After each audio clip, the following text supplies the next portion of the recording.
The general debate on the 50th anniversary of the continuous At Sea Deterrent.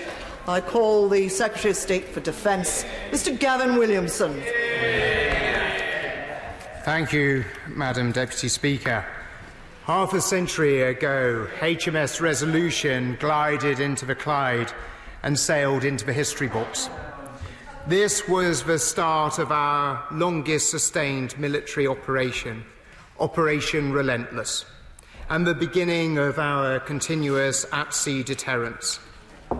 Since then, there has always been a Royal Navy ballistic missile submarine at sea protecting our nation.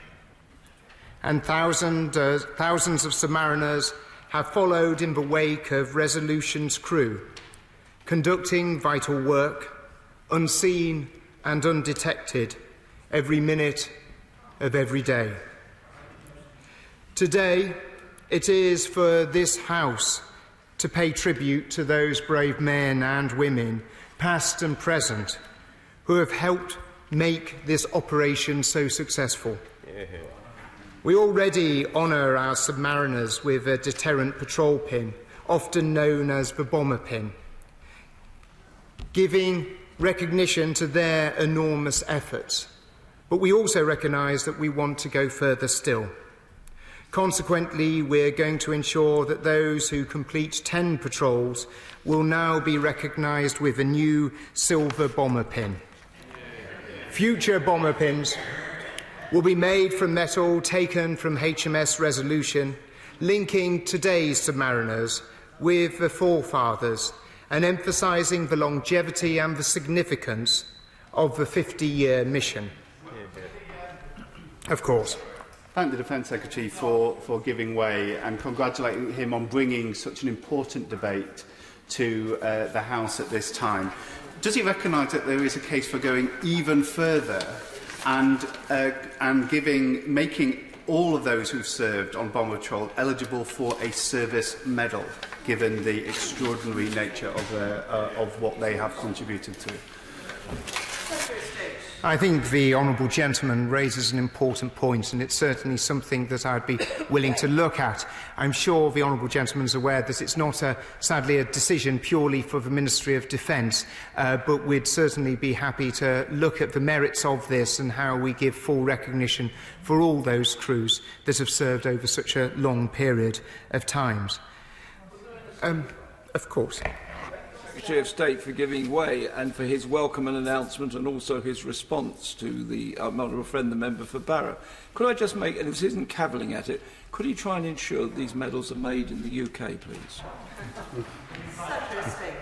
I'd be very disappointed if they weren't to be made in the United Kingdom, and I can assure, my understanding is that the bomber pins are manufactured here in the United Kingdom, but even as we pay tribute to the submariners, it's equally important that we think of their families too, those who often have to go for months on end without hearing from their loved ones. And we must also pay tribute to the thousands of industry experts who have played a vital role in this national endeavour. Of course. Grateful to him for giving way, but I wonder how he thinks we can possibly lecture other countries about not seeking to acquire nuclear weapons. What moral high ground do we have to do that if we ourselves not only possess them but are upgrading them? Does he really think the world would be a safer place if every country had nuclear weapons? And if that's not the case, how on earth do we justify it if we're doing it? I firmly believe that the world is a safer place by us having a nuclear deterrent and in the responsible way that it is deployed. And I think that the Honourable Lady and myself will always probably find area to disagree on this. I will come on to the issue of deterrence later on, and if I can just make some more progress, because I think it would be remiss of me not to mention the town of Barrow-in-Furness, and our thanks to the people of Barrow who have crafted these giants of the deep and continue to do so, ensuring we have the right technology and the right vessels in order to be able to deliver our nuclear deterrent. I will give way to my honourable friend. May I thank the Secretary of State for the way he is introducing this debate, and in response to the question about other countries possessing nuclear weapons or not, it takes me back to the old arguments where we used to actually ask people to name a single other country that would either acquire nuclear weapons because we've got them or get rid of them because we decided unilaterally to get rid of ours. And do you know what? They never came up with another name for another country. I'm not sure if the honourable gentleman for Coventry is going to mention such a country, but I'll certainly give way to it. Mention such a country. What I'm going to ask him is really about the welfare of the ex-mariners and how they're looked after, particularly those that are covered by, for example, the Covenant that a Labour government introduced. Well, I think we can be duly proud on this side of the House of the work that's been done since 2010 in terms of ensuring that those who are veterans of all three services are properly looked after, and submariners are as equally covered in that. But if I can take the opportunity to make just a little bit of progress and then I will give way. It's important to understand the remarkable engineering that goes into these remarkably sophisticated submarines, a level of sophistication that matches a spacecraft. And it's only fitting in this debate, it marks the start of a series of events designed to commemorate such dedicated and continuous service. And this isn't just in terms of the submariners, but also industry and the communities that have supported that. I'll give way to the honourable gentleman. Giving way, and as a son of a submariner myself, I know how important it is that we thank those people who served on submarines. But as the MP for Devonport, will the Secretary of State also agree with me that we should pay a special thanks to all those people in Devonport who have over many decades refitted and ensured that our nuclear submarines are operational so they can continue at sea deterrent, because without the work of those specialist skills and engineers we wouldn't have Castile today. I think, if I recall correctly, there's 1,000 people who are dependent in terms of their jobs and livelihoods in Plymouth on supporting our nuclear submarines. And it is, I'd very much like to add my thanks to the work that they do. But it also goes to demonstrate the important benefit that our nuclear deterrent provides for the whole country in terms of jobs and in terms of skills. I'll give way to my right honourable friend. I'm very grateful to my right honourable friend. In this geographic tour of areas that support this at-sea deterrent, I'm sure he was coming on to talk about Aldermaston, the part of West Berkshire that I represent, and the surrounding area where thousands of people work in this centre of excellence for science and for engineering, the benefits of which go out into the economy, into other areas, nothing to do with the nuclear deterrent, and have been a huge benefit to this country. It is absolutely right that my right honourable friend mentions Aldermaston and the work that they do in terms of the continued ability to develop our nuclear deterrent and make sure that we remain ahead of the game. But this has an enormous benefit to the whole wider economy in terms of the encouragement of skills and the development of skills that this investment is making in terms of science and technology and keeping us ahead of the game and ahead of our rivals. I'll give way to the honourable gentleman. I thank the Secretary of State for giving way. He makes a very important point of the industrial contribution that our shipbuilding industry makes. And indeed, having worked for the company that builds our nation's submarines and naval ships, I'm all too aware of how important that impact is. But a critical thing is the way in which these ships are financed and submarines are financed.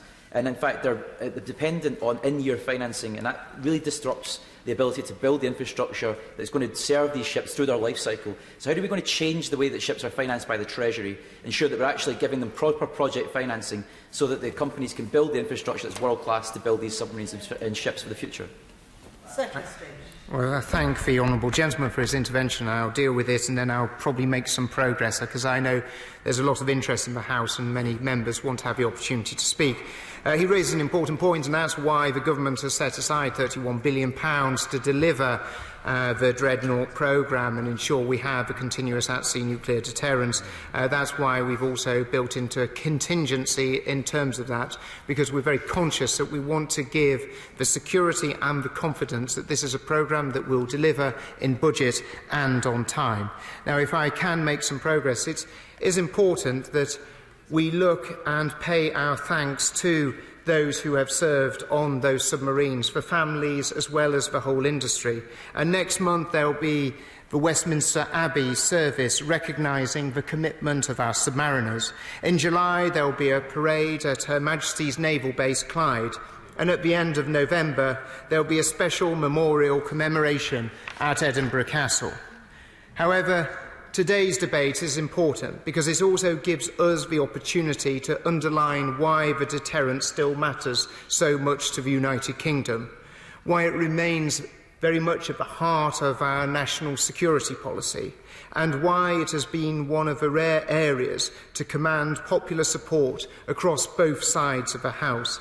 And I think it's an important point to make, that this is something that has been supported by both Conservative governments and Labour governments continuously over the last few decades, and I certainly hope for many decades into the future. The doubters who persist in believing that the deterrent is simply a Cold War relic need to be reminded of three salient points. First and foremost, the nuclear dangers have not gone away. On the contrary, the geopolitical situation is more unstable than ever before. We're facing challenges that are growing in scale, complexity, and also diversity. Russia is rebuilding its nuclear arsenal. It has breached the INF Treaty and in Europe has now deployed new nuclear-capable missile systems to target and threaten the West. Not only this, but it continues to develop and adapt its doctrine to give primacy to nuclear weapons. North Korea is the only state to have detonated a nuclear weapon in the 21st century. Despite positive dialogue, its weapons remain intact.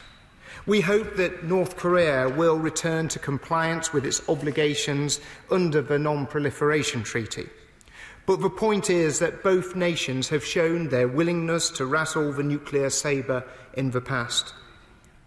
There are no indications that these dangers will disappear any time soon, so we cannot relax our guard.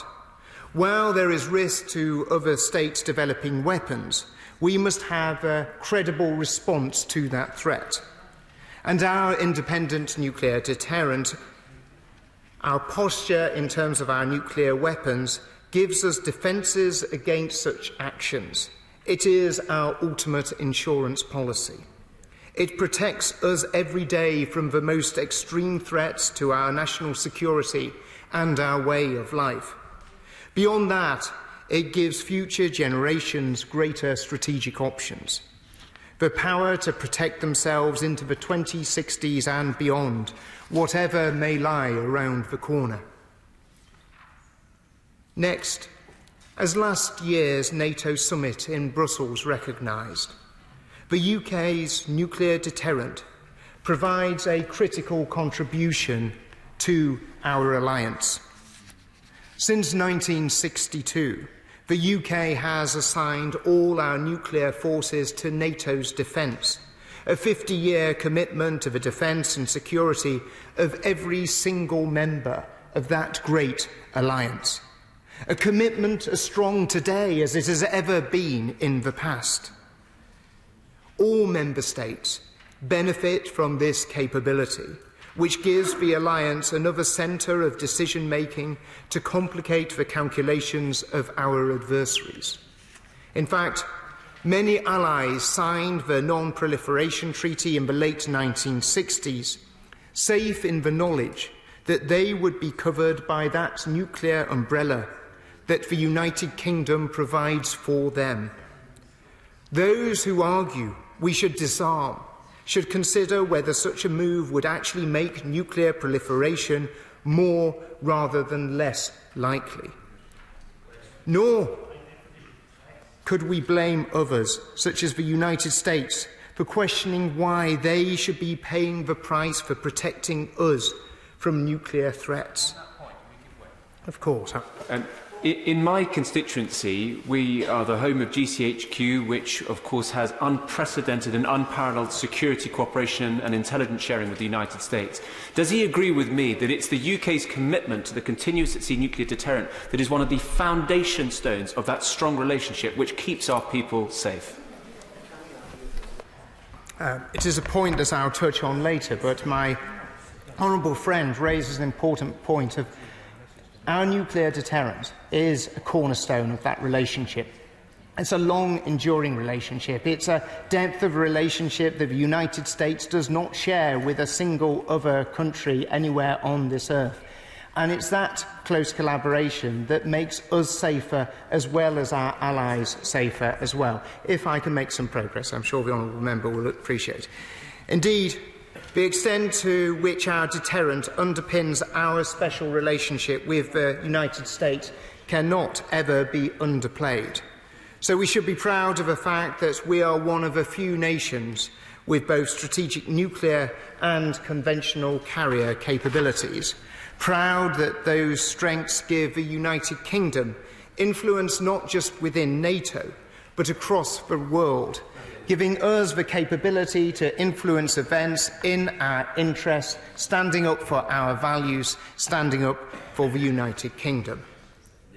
My third point is that there are simply no credible alternatives to the submarine-based deterrent. Some claim there are cheaper and more effective ways of providing a similar effect to the Trident system. But we have been down this road many times before. Successive studies by both Labour and Conservative administrations have shown simply there are no other alternatives. Most recently, the Trident Alternatives Review of 2013 found submarines were less vulnerable to attack than silos or aircraft, and can maintain a continuous posture in a way that aircraft and land-based alternatives cannot. While their missiles had greater range and capability than other alternative delivery systems, overall it concluded a minimum, credible, assured and independent deterrent requires nuclear submarines with ballistic missiles. I'll give way to the right honourable gentleman. And he's making a very compelling argument for this. But does he not therefore regret the dithering and delay that took place in the renewal of the submarine programme when they were in coalition at the behest of the Liberal Democrats, who don't even seem to have bothered to turn up today? We could spend a long time debating the Liberal Democrats, but it would probably be a waste of time. What I am exceptionally proud of the fact is that this government has been the government that has committed to a nuclear deterrent, and the fact in 2016 so many colleagues from both sides of the House united in one lobby in making sure that we delivered it. I see that we have a very excitable member from the SNP who is keen to make a point. We weren't in that lobby, funnily enough.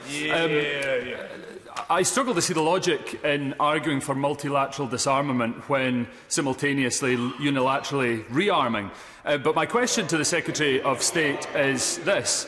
How many nuclear submarines have been decommissioned since 1980 successfully? The answer is none, isn't it?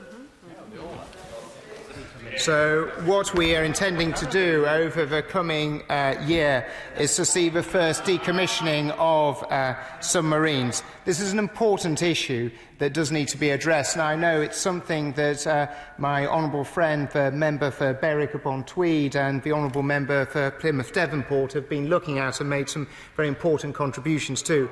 It's also an issue that the Ministry of Defence takes very seriously. And I was hoping, and this was obviously very naive of me, that the honourable gentleman was going to talk about the pride that Scotland has for being the home of our submarine forces going in the future.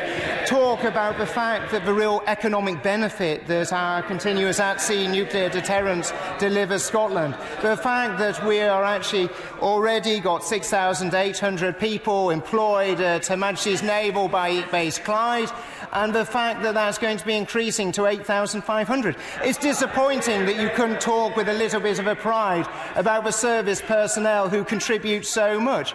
This is about saying thank you to those submariners who have continuously put their lives at risk, continuously done so much for our nation, keeping us safe. And I would hope that all members in this House, regardless of their view about a continuous at-sea nuclear deterrent, can have the courtesy of paying tribute to those brave men and women.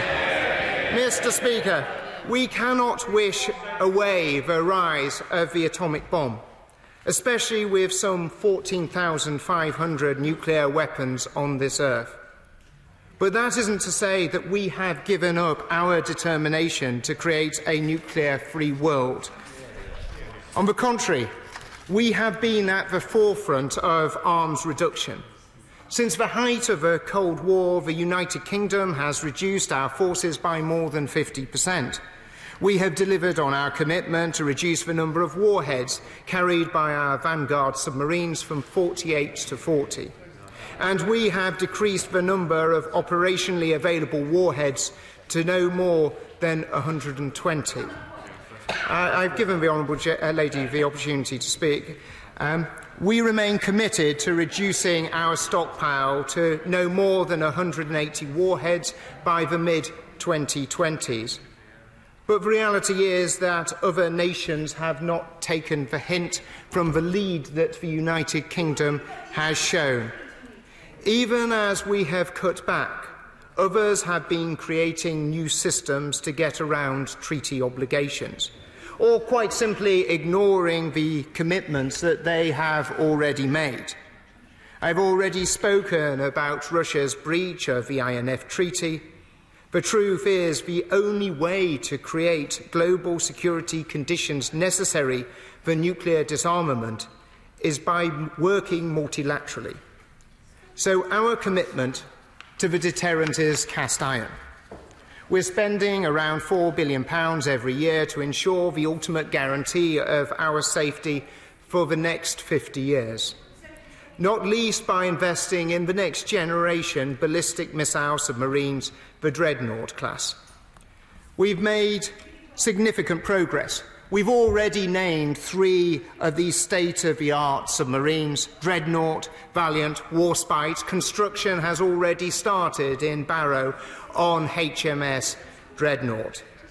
These names recall some of the greatest ships of our naval history. We're investing millions in the state-of-the-art facilities and complex nuclear propulsion systems, and we're ensuring every day counts by utilising our Dreadnought contingency with access up to £1 billion to fund more in the early years to drive out cost and risk later in the programme. I'll give way to the Honourable Lady. He speaks of getting around obligations. Could he clarify why the MOD stopped publishing the official safety ratings report from Trident's watchdog, the Defence Nuclear Safety Regulator, for, I think, the last 2 years? Are they trying to cover up the rise in safety incidents instead of taking proper action to fix them now? At the very heart of everything that we do at the Ministry of Defence and through all 3 of our services and with our industrial partners, safety is at the core of what we do. And that is very much the focus that we will always have going into the future. I'll give way to the Honourable Gentleman. Thank the Defence Secretary for giving away again. He's been very generous with his time. And doesn't the incident in Barrow today just underline that actually the shipwrights who are involved in constructing the Royal Navy submarines in Barrow and across the country are themselves performing a vital service for the nation, which is not always without risk?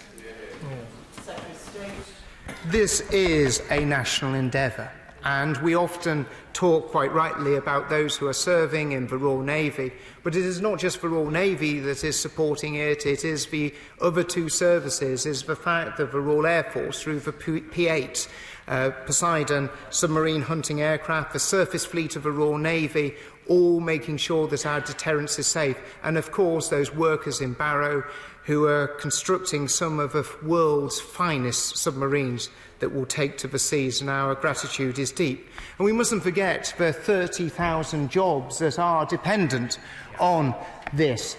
The fact that we're investing in new technology, the fact that we're investing in new capabilities are bringing prosperity right across the country. I'll give way to the Honourable Gentleman. He's been very generous with his time. He recognises the investment that's going into the shipyard at Barrow, which is fantastic for the town of Barrow.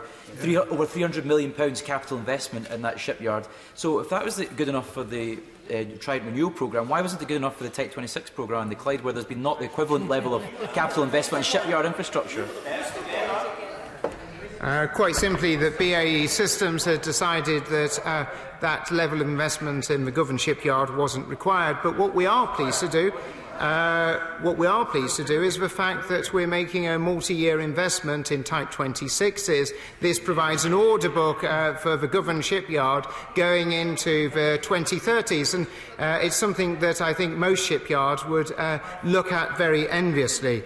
The investments that we've made, the decisions that we have taken in terms of bringing extra investment in terms of Dreadnought, means that these new submarines will be delivered on time. To guarantee this delivery, we've modernised our entire nuclear enterprise. We've established the Defence Nuclear Organisation to manage our portfolio of nuclear programmes. We've created the Submarine Delivery Agency, who, with our industry partners, have made real progress on the ground in building our future submarines and ensuring that our current boats are able to fulfil their missions. And we've established the new Dreadnought Alliance, which, through a coalition with Royal Navy, the Ministry of Defence, BAE Systems and Rolls-Royce, combines the skills of large players within industry with the talents of the public sector to deliver the best for defence and the best for our nation. Meanwhile, we're continuing to refine the options and technical solutions which will inform our decisions on replacing the warhead. Next year, over half a century on since HMS Resolution's historic voyage, Her Majesty's Naval Base Clyde will become the home of all of our submarines. One of the largest employment sites in Scotland, this base provides for the livelihoods of around 6,800 military and civilians and brings significant wider benefits to the local economy and to the whole of Scotland. It's a salutary reminder not just to the enormous role that Scotland plays as the home of our deterrent, but in protecting the United Kingdom and, of course, our NATO allies. But of its role in sustaining hundreds of businesses as well as thousands of jobs across the length and breadth of our union. Head over to the Barrow-in-Furness shipyard and you'll get a sense of the sheer scale of the enterprise. The construction hall alone, where Dreadnought is being built, is the size of 21 Olympic swimming pools. But the deterrent doesn't just provide jobs. It is helping train thousands of apprentices in engineering, design, software development, naval architecture and combat systems. Many of those apprentices are following in the footsteps not just of their parents, but also of their grandparents. Yet they're learning the sorts of advanced manufacturing techniques that will keep their descendants and Britain at the cutting edge of technology for years and generations to come. Of course I would. For the Secretary of State giving way, and I think he's making a very important point about the importance of skills. We learnt the lessons or the costs that were involved when we stopped submarine building in the 1990s and the knock-on effects added on, for example, Astute. Can he give an assurance, or could he emphasise to his officials the importance of not only those skills now, but ensuring that there's continuation of work after Dreadnought to ensure that we don't get the gap we had before? Yeah. I hear the honourable member for Barrow shouting to get on with this. I think we're building a lot more submarines in Barrow than the last Labour government ever did. So I was hoping he would shout out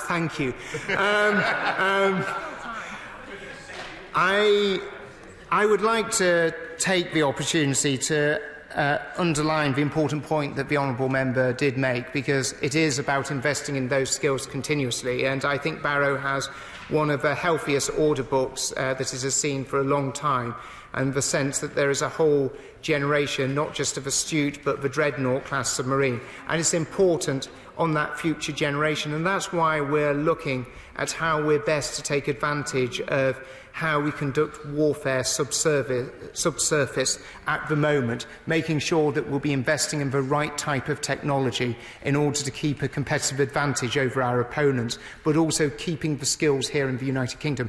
I sense the Right Honourable Gentleman wishes to come back. Yes. Everything what the Secretary of State has just said, but particularly, for example, in naval design, a lot of that work is being carried out now in the early stages of the Dreadnought. It will come to an end quite quickly. It's important that we have our follow-on work for those designers. Otherwise, we do get a gap. And if we have that gap, those people will be employed in other industries in the nuclear sector, which will, when we come to actually generate the next generation of submarines, they'll not be there. Well, we saw that difficult problem occur when we saw such a sustained gap in Barrow, where there hadn't been the work that was undertaken on submarines over a period of, I think it was almost 10 years. So we're very aware of that, and that's why we're currently doing a study as to how we develop the next generation. Because if the investment, let's say, in the Dreadnought programme were to come to the end, the skills that we are seeing develop, not just in Barrow, but whether it is in Derby with Rolls-Royce, but so many other hundreds of businesses right across the country, we would quite simply lose those skills. We would lose that national capability. That's why we are doing exactly as the Right Honourable Member is suggesting, because those skills are almost impossible to replace. And we recognise that the investment in the deterrence is an investment in our future in more ways than one. 1969 will always be remembered as an iconic year. It was the year an astronaut first set foot on the moon. But from a UK perspective, an event far less heralded has proved to be far more enduring. For the unsung heroes who began their undersea vigil that year have guaranteed our peace and prosperity for the last 5 decades. Our nuclear deterrence posture is only possible thanks to their commitment. Out of sight they may be, but they are never out of mind. And while we can never fully repay them for what they have given our nation, in a more uncertain world, we are making sure that they will have the means to perform their outstanding and vital service to our nation, safeguarding our way of life relentlessly for another 50 years. The question is that this House has considered the 50th anniversary of the continuous at-sea deterrent. Nia Griffith. Deputy Speaker. Well, Labour fully supports the UK's continuous at-sea nuclear deterrent, and we are committed to the renewal of the nuclear submarines. At the outset, I would like to pay tribute to all those whose hard work and dedication have supported the deterrent over its lifespan. The workers at sites across the country who are currently working on the new Dreadnought class, including those whom I visited in Barrow. The Royal Naval personnel, past and present, who have crewed the nuclear submarines over the past 50 years. Their commitment and skill are integral to the continuous nature of the deterrent, and we are indebted to them for their service and to their families for their support. Madam Deputy Speaker, the first duty of government is the protection of its citizens. The nuclear deterrent makes an important contribution to our country's security alongside our brave armed forces and a range of conventional and non-conventional capabilities. No, I'm not taking interventions for the moment. We recognise that we live in a world where the number of states that possess nuclear weapons has continued to grow, and where others are actively seeking to acquire them. The threats facing the UK are real and undiminished, and there is a need to deter against the use of nuclear weapons in all circumstances. Because, Madam Deputy Speaker, none of us ever wants to be in a position where the deterrent is used. If we ever got to that situation, it would represent a catastrophic failure of our rules-based system and the very concept of deterrence. We know that deterrence encompasses a broad range of actions, from diplomatic means to conventional force, and ultimately to the nuclear deterrent. And we must always ensure that we have the very best conventional forces, including cyber capabilities, and that the UK uses its influence on the world stage to ensure that we deal with conflicts and tensions early on without allowing them to escalate dangerously. Madam Deputy Speaker, the nature of the threats we face is changing, be they from the ravages of climate change, drought, starvation, gross inequality within and between countries, be they from state or non-state actors, ever more complex technologies, hybrid warfare, or the sophisticated use of cyber information warfare to attack our democratic institutions and our open public cyberspaces. We are committed to working together with fellow NATO countries to counteract these threats and guarantee the collective security of our allies. Now, as a nuclear-armed power, the UK has important obligations under the Non-Proliferation Treaty, which British Prime Minister Harold Wilson was instrumental in establishing. Next year marks the 50th anniversary of it entering into force, the only treaty that imposes a binding commitment on the nuclear weapon states to pursue the goal of multilateral disarmament together. Labour is committed to the NPT and to working with international partners on a multilateral basis to create a nuclear-free world. In government, Labour worked to reduce the number of operationally available warheads significantly to fewer than 160. The last Labour government also signed the International Code of Conduct against ballistic missile proliferation, as well as the International Convention for the Suppression of Acts of Nuclear Terrorism. Of course, the other objective of the Non-Proliferation Treaty is to prevent the spread of nuclear weapons and weapons technology. Unfortunately, the number of states that possess such weapons has continued to grow, and there are other countries that are working actively to acquire them. North Korea has continued in its pursuit of nuclear weapons, despite significant UN sanctions and attempts by the international community to seek dialogue with the regime. The Iran nuclear deal, which was so painstakingly negotiated to curtail that country's nuclear ambitions, is now under immense pressure due to President Trump's decision to withdraw US support. As a nuclear weapons state and a member of the P5, we cannot simply stand by as the international norm against the proliferation of such weapons is eroded. Instead, the UK should be taking a leading role in multilateral efforts to combat this trend. Now, turning to our own programme, we know that there have been issues around the affordability and timely delivery of the programme.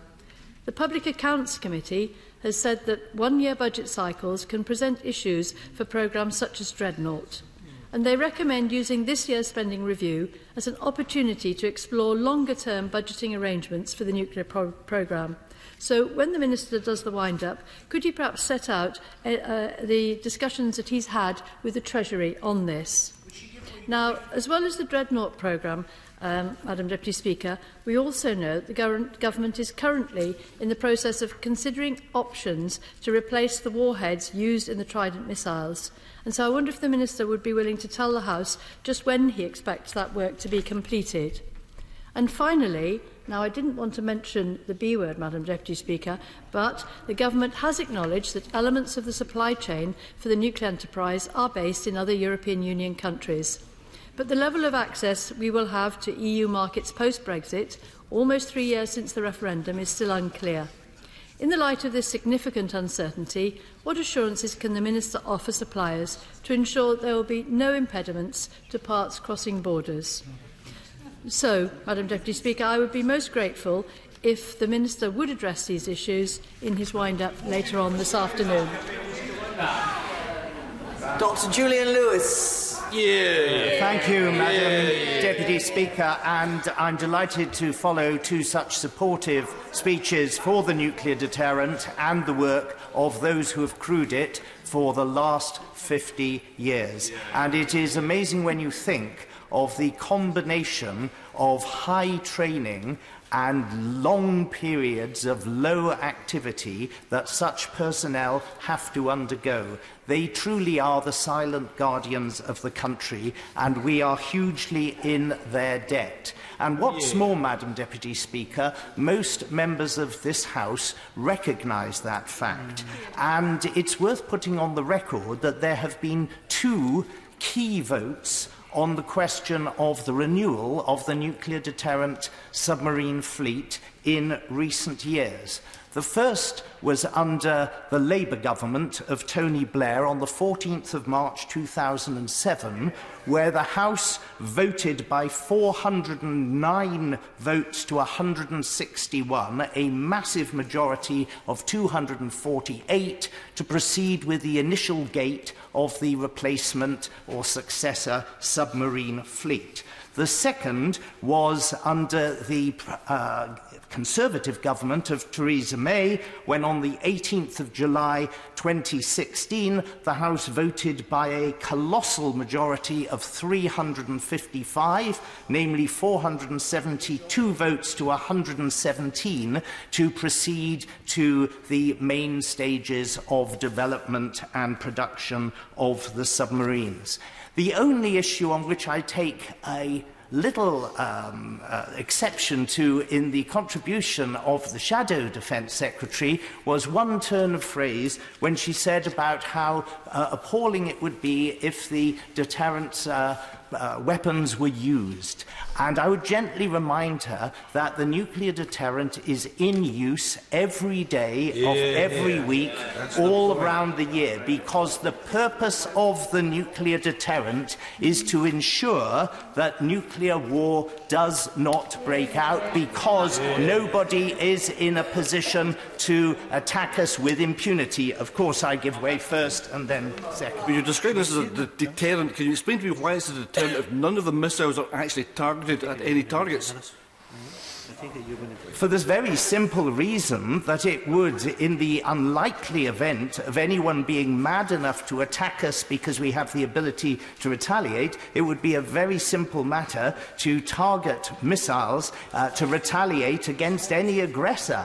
And it is a matter that could easily result in the obliteration of any country that was unwise enough to launch a nuclear attack against a nuclear power like ourselves. I'll come back to the Honourable Lady. I'll give way first to the Honourable Gentleman.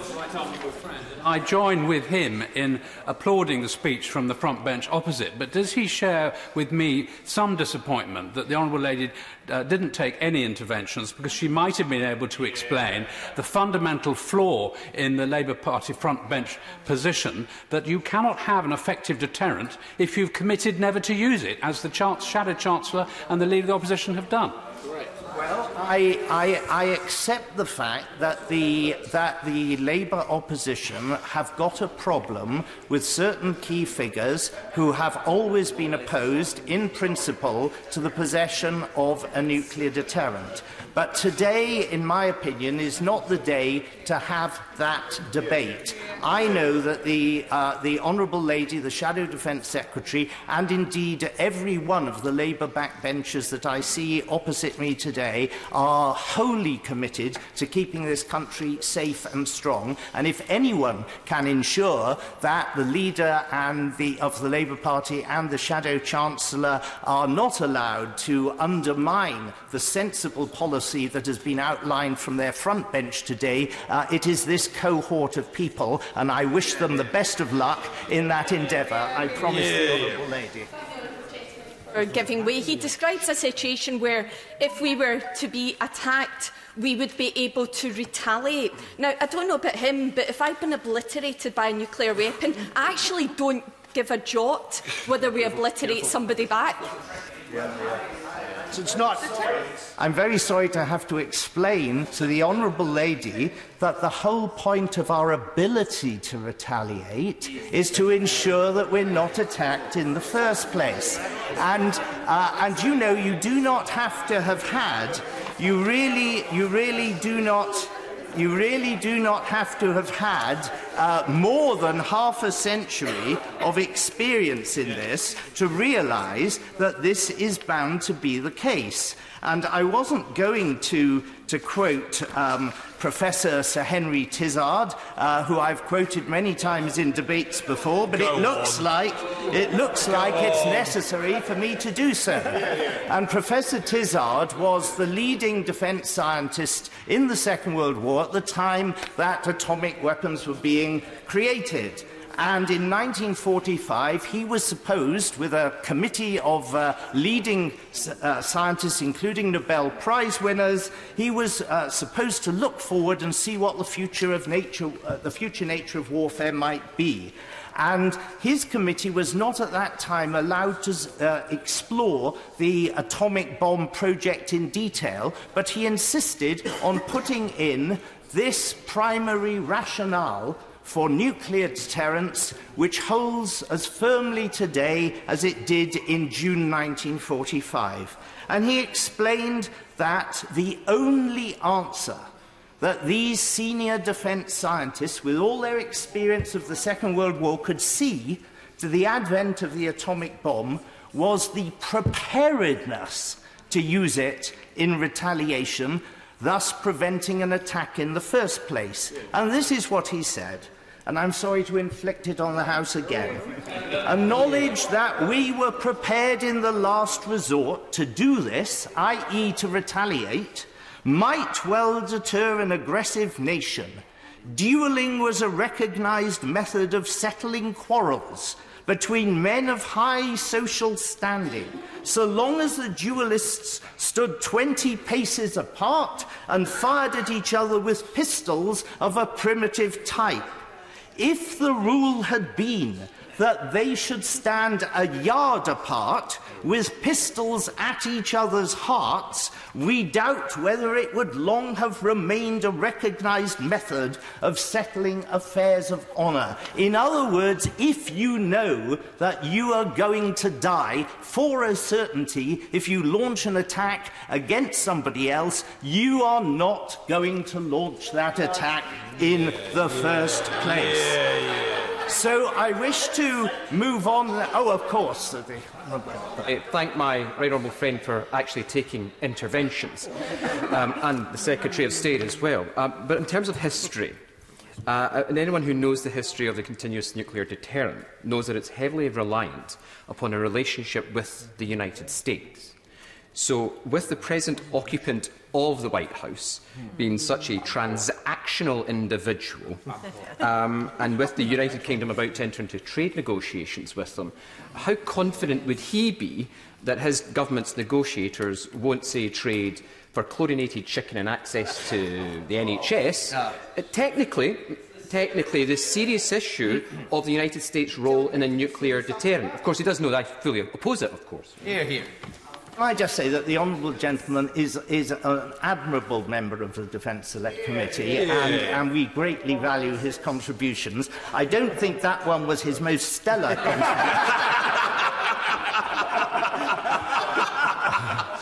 But I would just like to point out one thing. Sometimes people say, well, what if the Americans wanted to have some sort of veto or stop us using the nuclear deterrent in the sense of firing it rather than using it in the sense that it is used all day long and every day of the year to prevent nuclear conflict? What if an American president wanted to do that? The first point that has to be made is that this nuclear system is totally under our own control. Only over a long period of time, if the United States decided for some reason that it no longer wanted there to be a second centre of nuclear decision-making within the NATO alliance, would it gradually wither on the vine. As of any time now, as it has been through the last 50 years, it is entirely independently controlled by us. And the second point is, why ever would an American president not want there to be a second centre of nuclear decision-making in NATO? Because it reduces any temptation of an aggressor against NATO to think that it could pick off this country without America responding. And yes, of course, I'm very grateful to my right honourable friend. Looking forward, would he agree with me that renewing the fleet with the new Dreadnought class is the most important decision to take, and in doing so we have taken the decision that we cannot view what is going to happen in 20, 30 or 40 years. Those who want us to stop and get rid of this deterrent and not renew our fleet are taking a terrible gamble in a dangerous world where we cannot foresee the kind of enemies we will be facing in decades ahead. Not only do I agree with what my right honourable friend has said, and I would like to pay particular tribute to the people who work at Aldermaston in his constituency for all that they contribute to the maintenance of our nuclear deterrent capability, but he has nicely led me back to the central theme of my own narrative, which was to try and set out briefly for the House the 5 main military arguments in favour of retaining our independent deterrent, the first one of which is precisely the point that he has just made. Future military threats and conflicts will be no more predictable than those that engulfed us throughout the 20th century.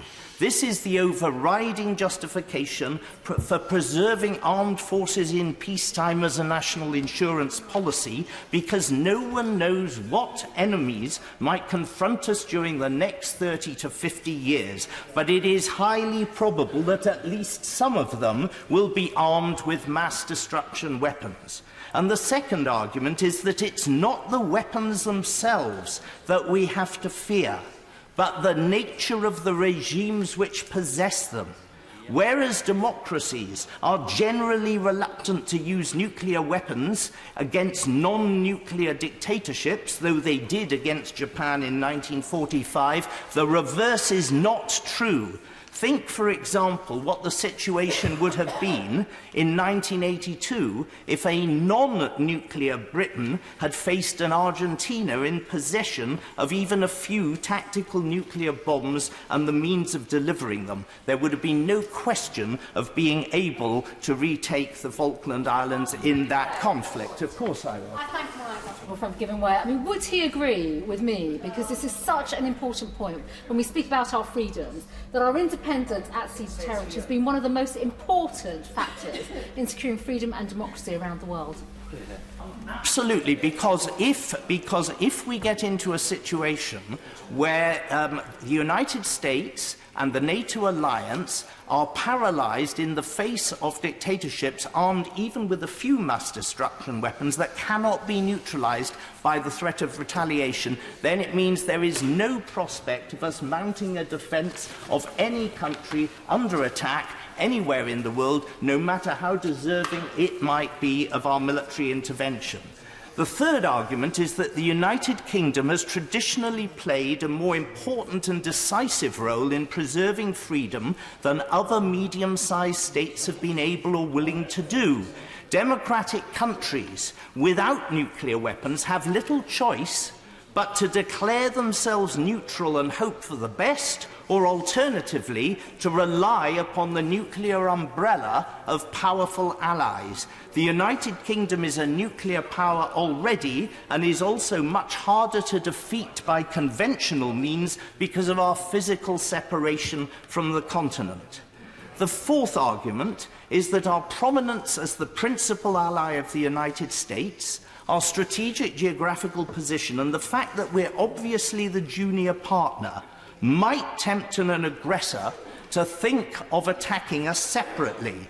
Given the difficulty of overrunning the United Kingdom with conventional forces, in contrast to our more vulnerable allies on the continent, an aggressor could be tempted to use one or more mass destruction weapons against us on the assumption that the United States might not reply on our behalf.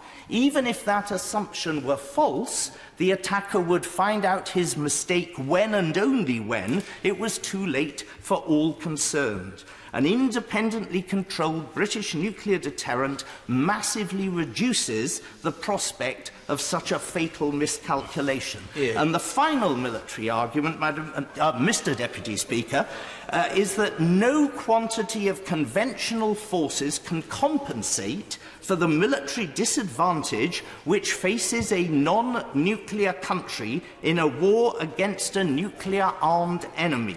The atomic bombing of Japan is especially instructive, not only because the emperor was forced to surrender, but also because of the reverse scenario. Imagine if Japan had developed atomic bombs in the summer of 1945 and the Allies had not. An invasion to end the war would then have been completely impossible. Thank you, Mr. Deputy Speaker, and I thank my right honourable friend for allowing me to intervene on him. Colleagues in this House, quite a few of them, have actually served in the British Army of the Rhine. Myself, I've served 3 times there. But when we, as conventional forces, practised deploying against an enemy, we were much sustained by the knowledge that there was a nuclear backup to our armoury. And that actually raised our morale. We thought people wouldn't dare attack us when we had a nuclear device actually in our hand. It would be mad to get rid of it. To Lewis, can I just suggest to members to help them? I'll be aiming for 10 minutes each from backbenchers. Dr. Julian Lewis. I shall endeavour to finish very quickly now, Mr. Deputy Speaker.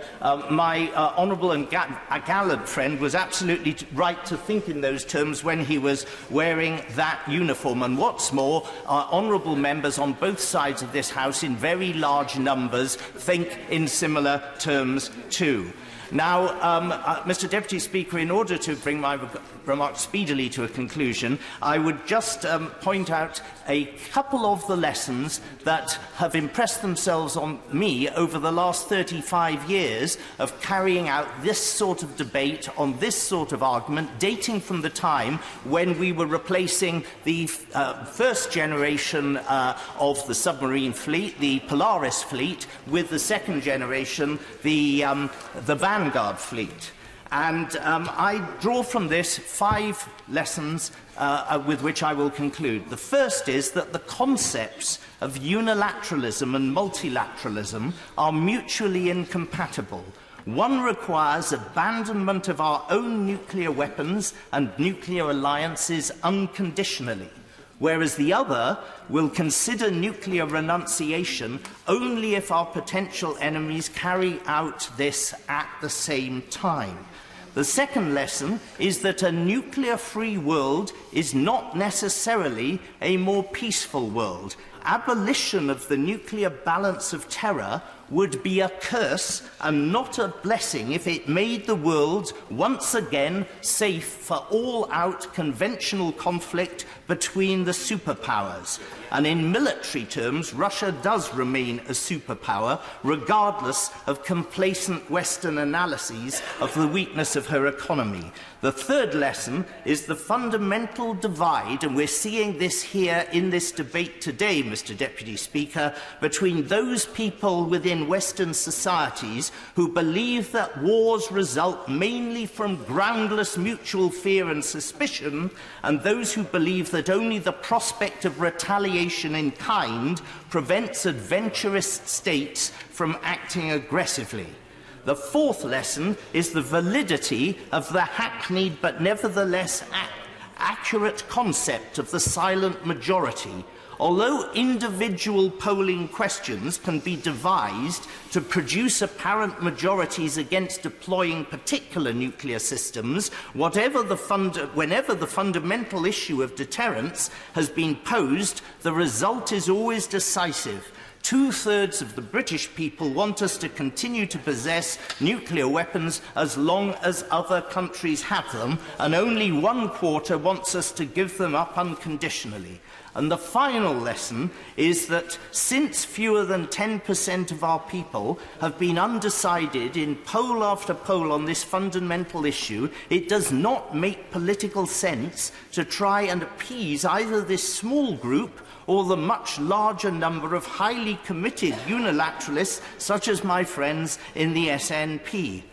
The strategic task for the government and for the opposition is to reinforce the views of the 2/3 who believe in what may be termed peace through strength and deterrence rather than peace through disarmament, so the issue will be in the forefront of people's minds, as it was in the general elections of 1983 and 1987, when this was a very prominent topic in the election debate. None of this would be possible, Mr. Deputy Speaker, but for the dedication and indeed the heroism of those people who month after month patrol the seas, are not seen, are not heard, are designed to be not seen and not heard, in order to silently spread over us an umbrella of nuclear protection. Long may they continue to do so. Yeah. Stuart, I'll come back. Thank you very much, Mr. Deputy Speaker. It's always a pleasure to follow the honourable gentleman, the Chair of the Defence Select Committee. Despite agreeing with almost none of what he had to say, he is always unfailingly courteous to, I know, my honourable friend from Western Berkshire on that committee, and it's always a pleasure to hear what he has to say. I should also start, Mr. Deputy Speaker, as the Secretary did himself, say to send our best wishes to those who are based at Barrow, given the bomb scare there this afternoon. Despite our disagreement that I'm sure we will get into this afternoon, the honourable gentleman from Barrow should be under no illusion that folk there do have the best wishes of the Scottish National Party.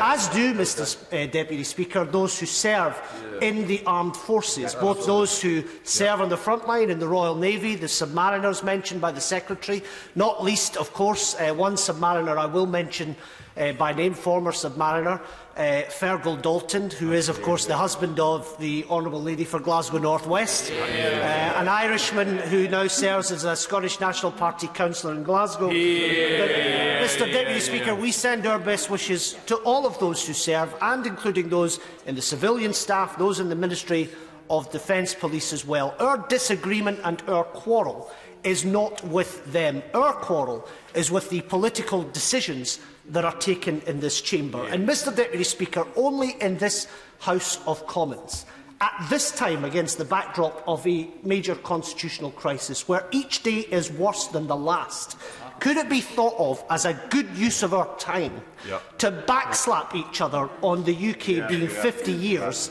as a marine nuclear power? Anyone who thinks that is a good use of our time right now, frankly, is off their head. But it should come as no surprise, perhaps, Mr. Deputy Speaker. It should come as no surprise, Mr. Deputy Speaker, as the Prime Minister is out in Brussels with the begging bowl right now, that particularly those on the benches that represent this crumbling relic of a government, and no doubt more to come from the Labour benches as well, they want to hark on to, I'll give way in time, that they want to hark on to these symbols of power, stature and glory as Britain's standing in the world is diminished by those on the government benches this afternoon. Indeed, Max Hastings, the military historian, put it best in the Times last year, Mr. Deputy Speaker, when he said Trident renewal was a big willy gesture of a small willy nation. I couldn't have put it better if I had tried. And, Mr. Deputy Speaker, opposition to the nuclear project by the Scottish National Party is well known and well documented. But given the opportunity this afternoon, I'll give way in time. Given the opportunity we have to discuss this afternoon, we will take the unusual step to divide the House this evening to show our opposition to the Trident renewal programme. And I do intend to set out 3 clear arguments as succinctly as possible as to why there is no military case for the continuous at-sea deterrent. There is certainly no economic case for the continuous at-sea deterrent, and indeed, Mr. Deputy Speaker, how we can come to the conclusion, given the National Audit Office report from last week on the failure of this government and former Labour governments to properly decommission nuclear submarines, that the United Kingdom is now an irresponsible nuclear power. But I'll give way to the President of the NATO Parliamentary Assembly. Thank you, Mr. Speaker. I just want to say, on behalf of the NATO alliance, the NATO nuclear alliance, that alliance greatly values the UK deterrence and would actually be grateful for the common sense, trust and belief in the UK's deterrence and our capacity and willingness to dedicate to their stability and security. And they would actually be horrified by the honourable gentleman's comments earlier. I should just point out to the honourable lady, who I have bucket loads of respect for, and she does a fine job in her position. Most members of NATO are not nuclear-armed countries.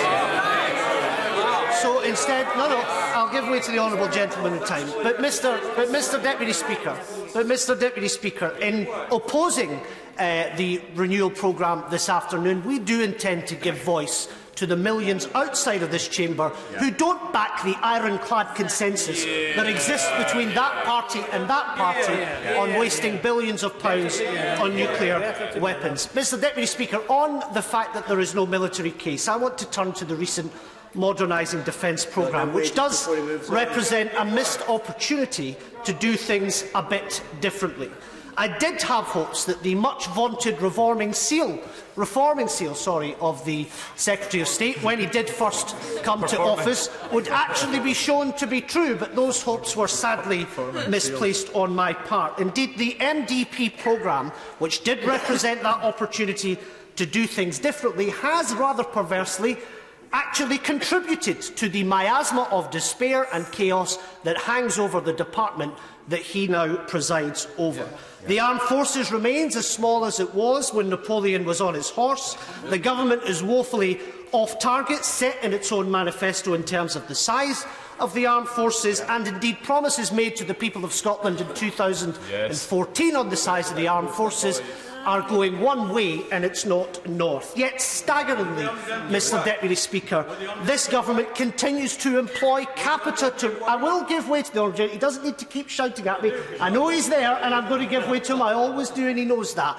Yet, staggeringly, despite the recruitment problems we have, Mr. Deputy Speaker, this government continues to spend millions of pounds on capita and their deeply flawed recruitment programme. I'll tell you, Mr. Deputy Speaker, if a motion came to the House today to sack capita, I would be in the lobby with the right honourable gentleman for Raleigh and Wickford, who I know does have a track record in opposing capita. But I'll give way to the honourable gentleman, then I'll come back to him. Great for Phil, don't give way. And he said he's going to divide the House today to vote against this. I understand it's SNP policy to be a member of NATO. And he is right when he says that there are many nations that are not nuclear, do not possess nuclear weapons. But as a member of NATO, you have to actually agree to the nuclear doctrine and nuclear strategy and sit on the nuclear planning group. So is he saying that independent Scotland, if it joined NATO, would sometimes want to abrogate itself? Or is he actually advocating to vote against nuclear weapons today, but actually join a nuclear alliance? Well, I say to the honourable gentleman, he doesn't need to explain Scottish National Party policy to me. Scottish National Party policy, perhaps if he listens I can educate him. Scottish National Party policy is for an independent Scotland to join NATO. Everyone knows, including him, that that would be accepted, by the way. But it's to join NATO on the contingency that Trident will be removed from Scotland's waters. That doesn't prevent the United Kingdom from continuing to have a nuclear at-sea deterrent, although we think it shouldn't, and it almost certainly wouldn't. They're coming at me from all sides here. He asked me a question. I'm not finished explaining myself to him. But the point is, Mr. Deputy Speaker, that even if the UK gave up its nuclear weapons tonight, there would still be other nuclear states in the NATO alliance. I'm not going to get into this with them. But we are very clear that we do believe that the United Kingdom should give up its nuclear weapons because there is no economic, there is no military case, and it behaves now like an irresponsible nuclear power. But on capita, I'll take the honourable gentleman. Well, you might get a buy one, get one free. Can I just say on the matter of capita, and I don't normally agree with the SNP, but I would definitely vote with him to sack capita tomorrow. They are a disgrace, and they are now so awful, they are a threat to the defence of the realm. But when it comes to our nuclear deterrent, he and I could not be more opposed, and I will always want to support the maintenance of nuclear defences in this country. Well, I'm glad normal service has resumed, Mr. Deputy Speaker. If I could make progress, I will give way to my honourable friend. But just on this issue of recruitment that he mentions, there is, of course, the other issue of retention, which is becoming a big problem in the armed forces. I know that he himself does recognise that. Indeed, we have a situation now, Mr Deputy Speaker, where we have members of the armed forces, and they told us this in the last Armed Forces Satisfaction Survey, where they are joining the armed forces or staying in the armed forces until such a time as they get a decent skill and qualification, with the sole intention of leaving to go into private industry. And that is what the last Armed Forces Survey tells us. I don't know why there's some honourable members in the Tory benches shaking their heads to that. But, Mr Speaker, as this government presses on with Trident renewal, we should of course cast our eyes back to a couple of the promises it did make to the people of Scotland in the 2014 referendum campaign as far as defence is concerned. Of course, a promise was made on a frigate factory on the Clyde. I'll come to the honourable gentleman later if I might. A promise was made on a frigate factory on the Clyde. A promise that was broken not by this Secretary of State but by the Speaker, who I'm sure is going to follow me, the former Secretary of State, and yet he seemed to think that there was a frigate factory on the Clyde. I recall, in fact, he seems to be maintaining that there is, and I recall him standing at the dispatch box declaring there was a frigate factory on the Clyde. No such thing exists. And then we come to the order of frigates. A promise was made by the former Prime Minister David Cameron of 13 frigates to be built on the Clyde. That was cut from 13 down to 8. So here we go. Any time you get a promise on defence and on shipbuilding from this Tory government, you can be guaranteed, a bit like the way the Fleet Solid Support Ship contract is being lined up at the minute, it will be another sellout from Westminster. I give way to my honourable friend. I thank my honourable friend for giving way. Does he also recall that when the former Secretary of State was at the dispatch box claiming there was a frigate factory, BBC Scotland were with a GMB official and the piece of land where the frigate factory was supposed to be, which was, of course, a landfill of ash? Did recall that, Mr Deputy Speaker, and my honourable friend, the honourable member for Glasgow South West, does a fine job in representing his constituency shipbuilding workforce there. No, I won't. I'm going to move on to why. I'm going to move on to the issue of the threat, because the Shadow Secretary was right to say that the threat is ever-evolving.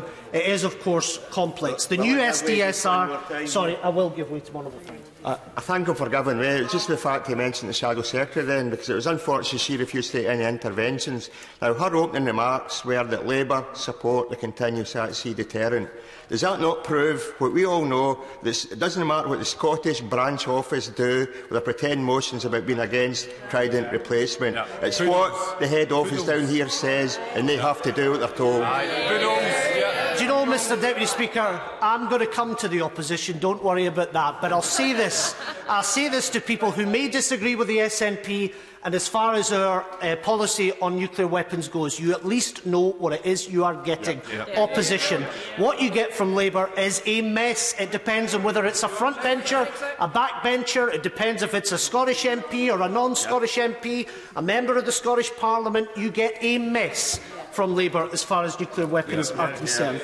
Now, Mr Deputy Speaker, the new SDSR, which is surely being worked on right now, must reflect the threats that we do indeed face. And she was right to say that they come from a diverse range of state and non-state actors. And she did mention in her short speech the issue of hybrid security as well. And that is something that the government, in my view, does not understand as well as it could. And actually, it could learn quite a few lessons from our allies, particularly in the Baltic states. And of course, we have the issue of the government of Russia in particular continuously testing response times of the Royal Navy and of the RAF. And incursions are regular now into Scottish waters, Scottish airspace, and on that we do commend the RAF, particularly those based at Lossiemouth, for the work that they do in keeping us safe. But, Mr Deputy Speaker, both the Defence Select Committee and NATO itself has urged the government not to forget its own backyard in the High North and the North Atlantic. And indeed, when I sat in the Secretary of State's office in Main Building before the Modernising Defence Programme, that was central to what it was we asked the Modernising Defence Programme to focus on. And credit where it's due, a new focus has been given to the High North and the North Atlantic, and these benches at least welcome that. But, Mr Deputy Speaker, it is time It is time for the UK Government to ditch this jingoism of global Britain. Indeed, the Centre for Eastern Studies itself, a think tank based in Poland, did state in a recent report on Brexit and its impact on the UK's security posture that this desire to be seen as a big global player actually could undermine its efforts to help protect the eastern NATO flank. In fact, given the State Secretary's own extraordinary speech that he made in February of this year, telling us how he was going to send personnel off to the South China Sea, saw China cancel a visit by the Chancellor of the Exchequer. So I say to the Government, it's time to focus on the bread and butter issues here at home and those highlighted by NATO. I will give way. I thank the honourable member for giving way, and I've helpfully given him inadvertently advance notice of the issue over NATO. So let me take him back to it. He talks about the High North. He knows that is where much of the nuclear patrol activity from Russia is coming. If the SNP's case is that it is morally repugnant to have nuclear weapons, how is it morally defensible, therefore, then to maintain itself under the nuclear umbrella if those submarines are just sent a few hundred miles to the south? Surely it would be logical, actually, for the SNP to say it would withdraw from NATO's nuclear alliance. No, it would not. Indeed, the two cases I have set out, the second of which I'm coming on to, is how there is no military or economic case. He knows, because I've said this to him before, I'm not going to get into an argument about morality with them, because you never wrestle with chimney sweeps, Mr Deputy Speaker. So, can we come through the church? I don't want to get it personalised. Stuart Malcolm. Come to the economic case, Mr Deputy Speaker. It ought to be the case for sure, and on this I'm sure we do agree with others, that the Government carries out a threat analysis, and subsequent to that threat analysis, it gets in itself what it needs to meet that threat and to keep people safe. But we don't believe, quite simply, that Trident complements that effort. The total costs of Trident, from design to through-life support, run into the many billions of pounds, estimated by some as high as £200 billion. Now, what we do know for sure, Mr Deputy Speaker, is that the current renewal project is already woefully out of control. Indeed, over £1 billion of the £10 billion contingency that was set aside by the Ministry of Defence has already been tapped into, and of the extra £1 billion announced by the Chancellor, £400 million of that is exclusively for the renewal nuclear project. In fact, the House of Commons Library figures tell us in their most recent briefing that the £2.2 billion spent on maintaining the deterrent per year is roughly equivalent to £42 million each week. That's about the same, Mr Deputy Speaker, that we spend on income support, statutory maternity pay, carers allowance or winter fuel payments. And it is the case that all of this represents a drain on conventional defence, which has always been the priority of these benches. This is at the time when the Department itself has enormous funding gaps in its equipment plan, estimated by the National Audit Office to be well over £10 billion. Big gaps in the funding of the defence estate, draining money as though it were going out of fashion. And it comes, Mr Deputy Speaker, as the Ministry of Defence continues with this bizarre fetish of privatisation and outsourcing of things that don't need to be privatised and don't need to be outsourced. The Ministry of Defence Fire and Rescue Service, the War Pension Scheme, the Armed Forces Compensation Scheme, even the Medals Office, Mr Deputy Speaker. These things must remain in the hands of the MOD in their entirety. And in the Armed Forces itself, it's not uncommon to have serving members having to buy substitute kit because the money isn't there to get it through the department's budget. So far from enhancing our national security and necessary capability to keep us safe, Trident is a drain on conventional defence, particularly, Mr Deputy Speaker, as the Government keeps it part of the overall defence budget, to the point that it diminishes our conventional defence and security posture, which is in need of proper investment and proper oversight. And on the last point, Mr Deputy Speaker, it can be concluded that this country is now an irresponsible nuclear power. The timing of this debate could not be more breathtaking if it had tried. As we sit here today to mark 50 years as a maritime nuclear power, just last week the National Audit told us that hundreds of millions of pounds are being wasted by this government on storing obsolete nuclear submarines and its utter failure to decommission them properly and responsibly, to the point that the independent NEO, this isn't me, the independent NEO said that it does put the UK's reputation as a responsible nuclear power at risk. The MOD hasn't decommissioned a single submarine successfully since 1980. Twice as many are currently in storage as there are in service. 9 still contain radioactive fuel. 7 have been in storage for longer than they were in service. No submarines have been defuelled in the last 15 years. A total failure and liability costs estimated by the Secretary's own department run up to £7.5 billion.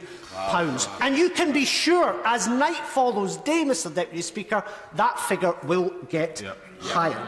Now, auditors did say, I'll finish this point, auditors did say, they said that the MOD did not have a fully developed plan to dispose of operational Vanguard and Astute submarines or its future Dreadnought-class vessels, which have different nuclear reactors. So here the House sits with the ironclad consensus that we must renew a programme, a nuclear submarine programme, that it doesn't even have the plans to decommission in the future, even though the National Audit Office has just outlined what a costly farce that has become. And on that, Mr Deputy Speaker, this cannot just be shrugged off as though it's business as usual. The public expect us to get to the bottom of this. And I would ask the Secretary or his Minister, in summing up, if they will set up a public inquiry into the farce of nuclear submarine decommissioning. I'll give way. The honourable gentleman for giving way, and he will know that his colleague and I and the honourable member for Plymouth are working with the department to make progress on this matter. I asked, would he and the SNP support us? Because what we need is to find the line of credit for nuclear decommissioning, which is an enormous one across the board, despite the SNP's position, to make sure that we can actually make progress with, rather than bashing the government on a question which is a long and historic one, to help us move forward and get the Treasury to support that decommissioning line. Order. I'm sure the honourable lady wants to catch my eye to speak, and I don't want to use the speech up just yet. I am bothered with 19 speakers. It's going to be less than 10 minutes each now. Mr Speaker, the short answer to the honourable lady's question is yes. But I will conclude, Mr Speaker, because I'm conscious of the time. There is certainly nothing to celebrate here in 50 years as a maritime nuclear power. Wrapped up in British jingoism, no doubt the rest of this debate will be. I'm not sure anything could convince the Conservatives to abandon the nuclear programme. But I am at a loss, Mr Deputy Speaker, as to why the Leader of the Opposition allows his party to be locked into it. There were times, Mr Deputy Speaker, where he would have spoken in this debate. He would have been on this side of the House. He would have been in the voting lobbies with us at the end of the debate if there had been a division. And he would have found himself there with members of the Scottish National Party. That he has abandoned that honourable principle and has not even tried to move his party's position on nuclear weapons remains a disappointment to millions and a mystery to me. So it's left to the Scottish National Party to give voice to those who oppose the militarily and economically illiterate case that the government has put forward, supported by the front bench of the Labour of the Opposition. It's left to the Scottish National Party to urge the government to sign up to the nuclear ban treaty. It's left to the Scottish National Party to make the case for sound conventional defence that protects us at home and does ensure we can do the job that needs to be done with our allies abroad. And it is left, Mr Deputy Speaker, to the Scottish National Party to say with one voice in this House, let us please stop this madness. To help everybody to get in, can we use up to 10 minutes and no more? Sir Michael Fallon. Thank you, Mr Deputy Speaker. And I think the only thing I agreed with the member for Glasgow South on was the tribute he did take the trouble to make at the beginning, to the crews of the Polaris and Vanguard submarines. They have been the backbone of Operation Relentless, and it is the success of that operation that is entirely dependent on the commitment of those who have conducted those patrols. An extraordinary service, in each case, of maybe 3 months or more. No other service in the Navy quite like it. Submariners cut off from the outside world, unlike any other part of the Royal Navy, unable to visit foreign ports, unable to carry out different missions, and isolated at all times in that 3-month period from their family and friends. They are the stoics of the sea, and we do owe them our gratitude. We should salute them all, past and present, and look again at how that service can be better recognised. But we should also tell them loudly from this House, thank you. Thank you for helping keeping us safe. They did keep us safe. And as my honourable friend, the member for New Forest East, has said, it is extraordinary that some still argue that the nuclear deterrent is never used. It is used every minute of every hour of every day. And it is used to ensure uncertainty in the mind of any aggressor towards this country. There can never be sure, while we have nuclear weapons, of what our response is likely to be.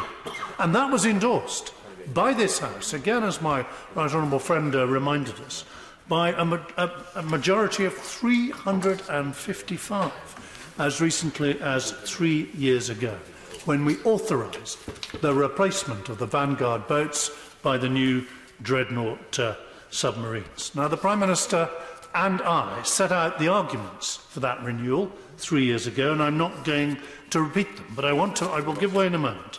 But I do want to make 3 further points. First, the threats that we identified then, back in July 16, have increased.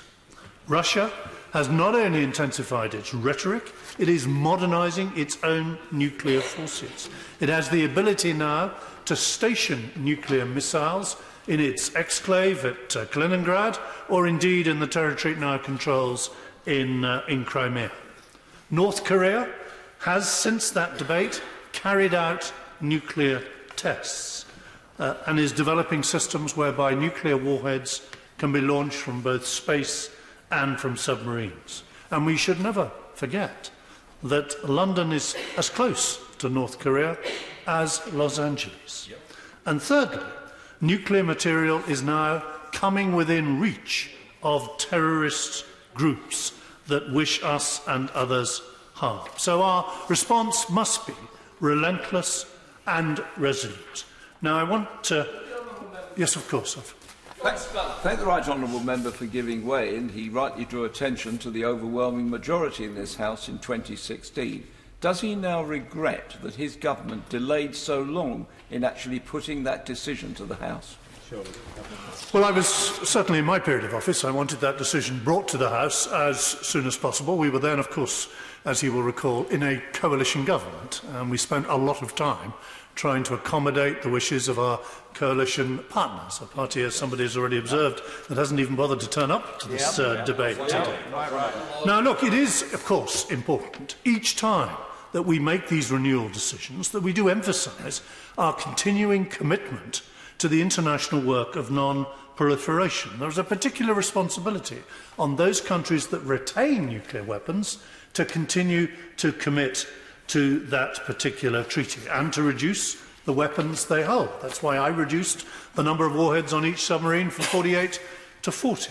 The stockpile is reducing. This country now holds only half the nuclear weapons it held 40 years ago. But we have also to look ahead. It takes 13 to 14 years to put a new nuclear missile submarine into the water. Now, if you believe, as I do, that there may still be a nuclear threat to this country in the 2030s, the 2040s and the 2050s, all the way up to 2060, then of course it would be irresponsible not to renew the delivery mechanism. First the boats, and then, in time, perhaps later in this Parliament, the missile system itself. Let me end, Mr Deputy Speaker, with 3 final points. First, on the budget. Of course it's true that the 31 billion and the contingency alongside it is spread over a very long period of construction. But equally, it does remain a very lumpy part of the department's budget, a sizable part of the department's budget, and we do not get the advantages of scale that the Americans are able to profit by when they are replacing many more submarines. We only replace 4 boats each time. So there may be points in the Public Accounts Committee and the work of others in this House that would require us to look again at how the submarine renewal programme is actually financed year to year, and to see whether there aren't economies of scale in forward buying some of the parts for all 4 submarines right at the beginning. Second, as the honourable member for Bridgend challenged the member for Glasgow South, the NATO alliance is a nuclear alliance. He will be applying, if Scotland sadly ever became independent, to join a nuclear alliance. And he seems to have forgotten, in the arguments he put before this House, that many members of NATO signed the Nuclear Non-Proliferation Treaty in the full knowledge that they would be protected by NATO's nuclear umbrella. That's why they signed the treaty, and it was the honourable lady who pointed that out. And that does mean we do need to keep reminding our allies in NATO of the importance of the nuclear planning group, of their commitment to maintaining their dual-use aircraft, and we do need to remind their politicians and their publics that NATO is a nuclear alliance. Thirdly, the point of independence that was raised, I think, by the member for West Dunbartonshire is worth addressing. Of course it's true that gives us, as I think the honourable member for New Forest West said, separate sources of decision-making, us, the United States and France, making it even more difficult for potential aggressors to be sure of a single response.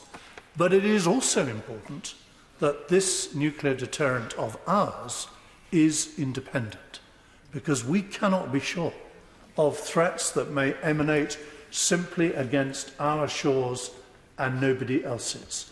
And that is why it is important that we keep our deterrent independent and that we satisfy ourselves that it is independent. And indeed, David Cameron and I separately took steps to reassure ourselves that the nuclear deterrent was independent. These aren't details I can go into in front of in public session, but it is important that that deterrent remains independent. So let me conclude, Mr Deputy Speaker, by saying, yes, this deterrent was born of the Cold War, but it is by no means a relic of the Cold War. It is a key part of the defence of our country, a key part of the defence of our freedoms and those of our allies. I am very sure that we need it now more than ever. I'm equally sure that our successors in this place will, in 50 years' time, will be commending the successors of those crews who have helped perform this arduous but essential duty. Madeleine Moore. Thank you, Mr Deputy Speaker. I've been able, in listening to some of the fantastic speeches we've had so far, to actually cross out whole swathes of my speech, because I don't intend to repeat what others have said before. But can I just reiterate, Britain's deterrence, which we're here to celebrate, 50 years of continuous at-sea deterrence, has maintained peace and security for those 50 years.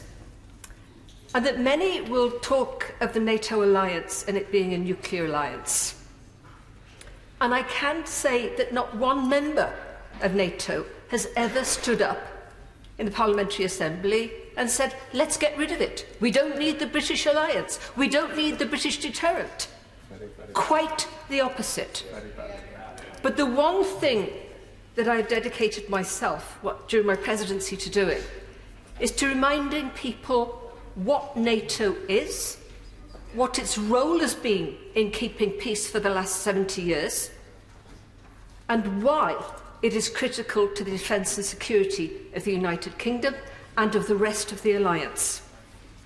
Because sadly, we have forgotten to do that. I was in Croatia the week before last. Every year they celebrate their membership of NATO. They know what it means in terms of building a democracy. They know what it means to provide their security. We need to do that more in this country, which is why I'm so pleased that we have this debate today. I don't want to go over the past, Mr. Deputy Speaker. That's been ably done by those who've gone before me. I want to look at what the current threats are and why CASD remains absolutely critical to the defence and security of the alliance and of every member state within it. Today, as has already been said, the tempo and the threat is changing. It's rising again. States are building and expanding their nuclear missile systems, threatening across the alliance. So I want to absolutely stress the importance of a hidden deterrence, not an airborne, not a land-based, mobile though they are. The absolute uniqueness of the at-sea deterrence is its capacity to hide, the lack of certainty of where it is and when it will be brought into commission. I accept that the sea domain has been neglected, and I think everyone in this House who knows anything about defence will know that certainly across the alliance, but for me especially I feel in the UK because we are a maritime nation, we have failed to maintain our capacity as a military capability. We've also not built the number of submarines that we need, so that NATO's surface and subsurface fleet is diminished. The SSDR has, however, stressed that we are in a position where revisionist states are building new threats and new tensions. And it's on those I want to focus today. Revisionist states that seek to use military power and threat to change and challenge the status quo, to acquire more power by seizing territory, as we've seen in Ukraine, as we've seen in Georgia, imposing a new form, their form of government, not democracy, or by unilaterally and fundamentally rewriting the rules of the game. The best description I've had of what's happening, in Russia in particular, was by Norway's defence attaché to the UK, Colonel Olsen, who said Russia is introducing a new class of conventional and nuclear attack submarines and is modernising its northern fleet through the addition of long-range, high-precision missiles. The totality of its modernisation programme adds up to a step change, strengthening of Russia's maritime capability in support of anti-access strategy that could challenge NATO's command of the high sea, and potentially both Europe and North America being placed at existential risk. This is a strategy that we haven't seen since the Cold War. I most certainly will give way. Thank you, Mr. Deputy Speaker. I thank my honourable friend for allowing me to intervene. Actually, Russia now practices using nuclear weapons on its exercises. So we ought to listen and watch to see what they say they'll do, because, my goodness, they will do it if they're pushed. And that's why we need the nuclear deterrent. I couldn't disagree with the gentleman in anything that he says, and I think those of us on the Defence Select Committee are very aware of that threat. Russia has revamped and reoccupied 7 former USSR bases in the Arctic, and this is important in its ability to project power down through the Greenland-Iceland-UK gap, the GUIC, access to the North Atlantic, and its ability to disrupt and control the sea lines of communication between North America and Europe, which should have a huge impact on the global economy, as well as preventing reinforcements reaching Europe in the event of hostilities or crisis. It has new capabilities. The Kilo SSK, which are armed with dual-capability kilobar missiles, which are very fast. The Yasen, SSBN, and the Kalina-class subs are extremely long endurance. They have about 40 combat subs, the balance of which are in the Northern Fleet.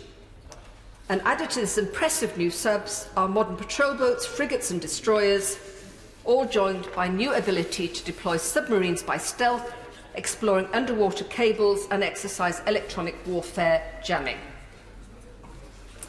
But Russia has also done something else. It's withdrawn from the 1987 INF Treaty.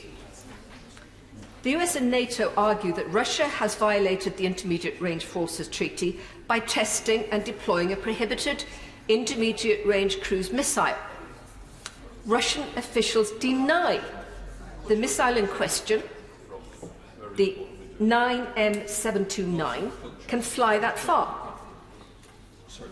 We tend to forget the INF Treaty banned all US and Soviet ground-launched missiles of intermediate range, that's between 500 and 550,000 kilometres, and it resulted in the destruction of 2,700 missiles up to 1991. Now, there is a simple way of resolving this conflict. They could use the Special Verification Commission, established as part of the INF Treaty, to work out procedures for Russia to show that their missile doesn't fly that far. Russia has refused to do so. But it's not just about new missiles and whether a treaty has been broken. NATO Secretary-General Jens Stoltenberg has made clear these missiles are hard to detect, are mobile, they are nuclear capable, and they can reach European cities. They are a direct threat to NATO. Equally, China is not a signature of the INF Treaty. It has deployed intermediate-range missiles in its own territory. It's also begun to turn its attention away from land forces and towards the sea. Since 2013, there's been a marked acceleration in Chinese investment in naval resources.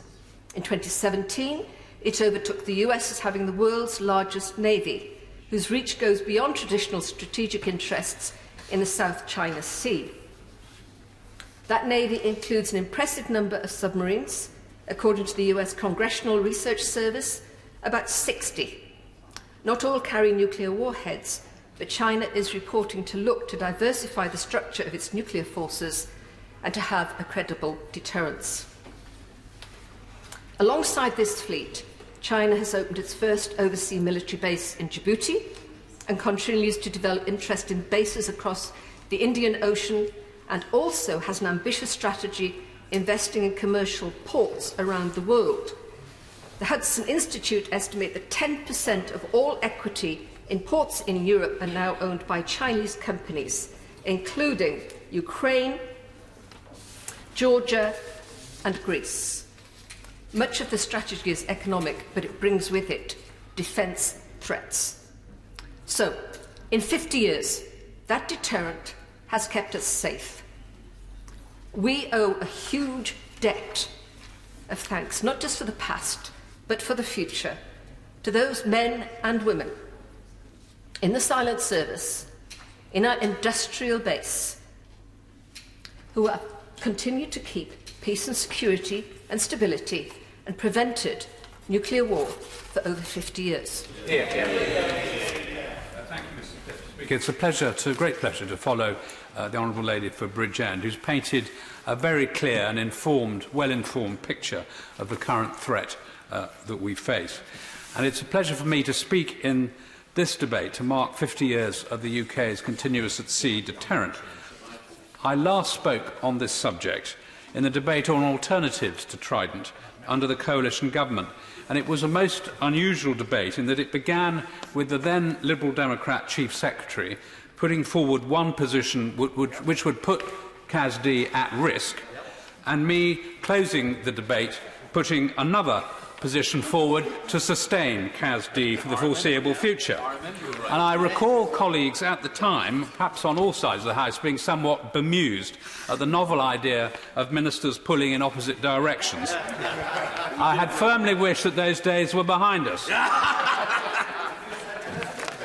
But in a sense, that this highlights the main point that I wish to make in this debate, that no matter the turbulent politics of the time, or the party of government of the day, the continuous at-sea deterrent has been there day in, day out, night after night, the ultimate guarantor of our nation's security against existential blackmail or threat.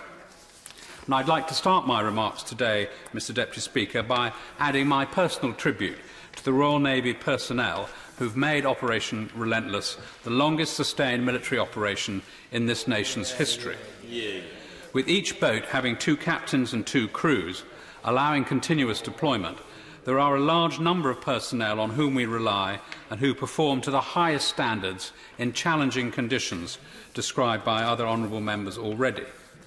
We should also be grateful to the support of their families, on whom long operations for loved ones can take a particular toll. There are pinch points of skills, which means that attracting and retaining skilled submariners is vital but difficult for the maintenance of the deterrence, and I support efforts made by the Royal Navy to allow increased flexibility in service to take account of modern family life in such difficult circumstances. Of course, the deterrent not only impacts on employment through boat crews, but also on the wider community. And if you'll excuse the shameless plug, those colleagues who read the Dunn Review last year will be aware of the contribution of defence to our economy around the UK. The submarine programme is a vital part of that. Around 6,800 military and civilian personnel are currently employed at Her Majesty's Naval Base Clyde, scheduled to increase to over 8,500, as my right honourable friend, the Secretary of State, said in his remarks, to become the largest employment site in Scotland. Vital skill jobs that would be lost should the SNP policy of scrapping the nuclear deterrent ever come to pass. There are also thousands more employed in keeping the deterrent both current and afloat, working for companies in the industrial supply chain in constituencies all over the country, in addition to the particular concentration in that of the Honourable Member for Barrow and Furness, who sadly has just moved. He's still in the chamber to hear me point out that he is a long-standing champion of this whole endeavour. Now, more than ever, it is vital that we make the case for our continuous at-sea deterrent. Looking back over the 50 years of Operation Relentless, it's clear that in its infancy, the need for the deterrent was fresh in the public consciousness following the horrors of the Second World War. In the years that followed, the immediate concern of Soviet proliferation and posturing outlined the very real potential existential threat to the West, perhaps no more so than during the Cuban Missile Crisis, which brought the world so close to the brink of devastating nuclear war. But since the fall of the Berlin Wall 30 years ago and the collapse of the Soviet Union, current generations have faced a less obvious threat. For some, this has led to an undercurrent of public perception so readily fed by social media misinformation that there is less threat, and that the need for nuclear deterrent is behind us. But this, as we've heard so well from the Honourable Lady opposite, is fundamentally to turn blind eyes, to undermine and ignore the global risks we face as a country. Does the honourable gentleman agree that also much of that disinformation that is on social media is actually generated out of Russia, China, Iran, North Korea?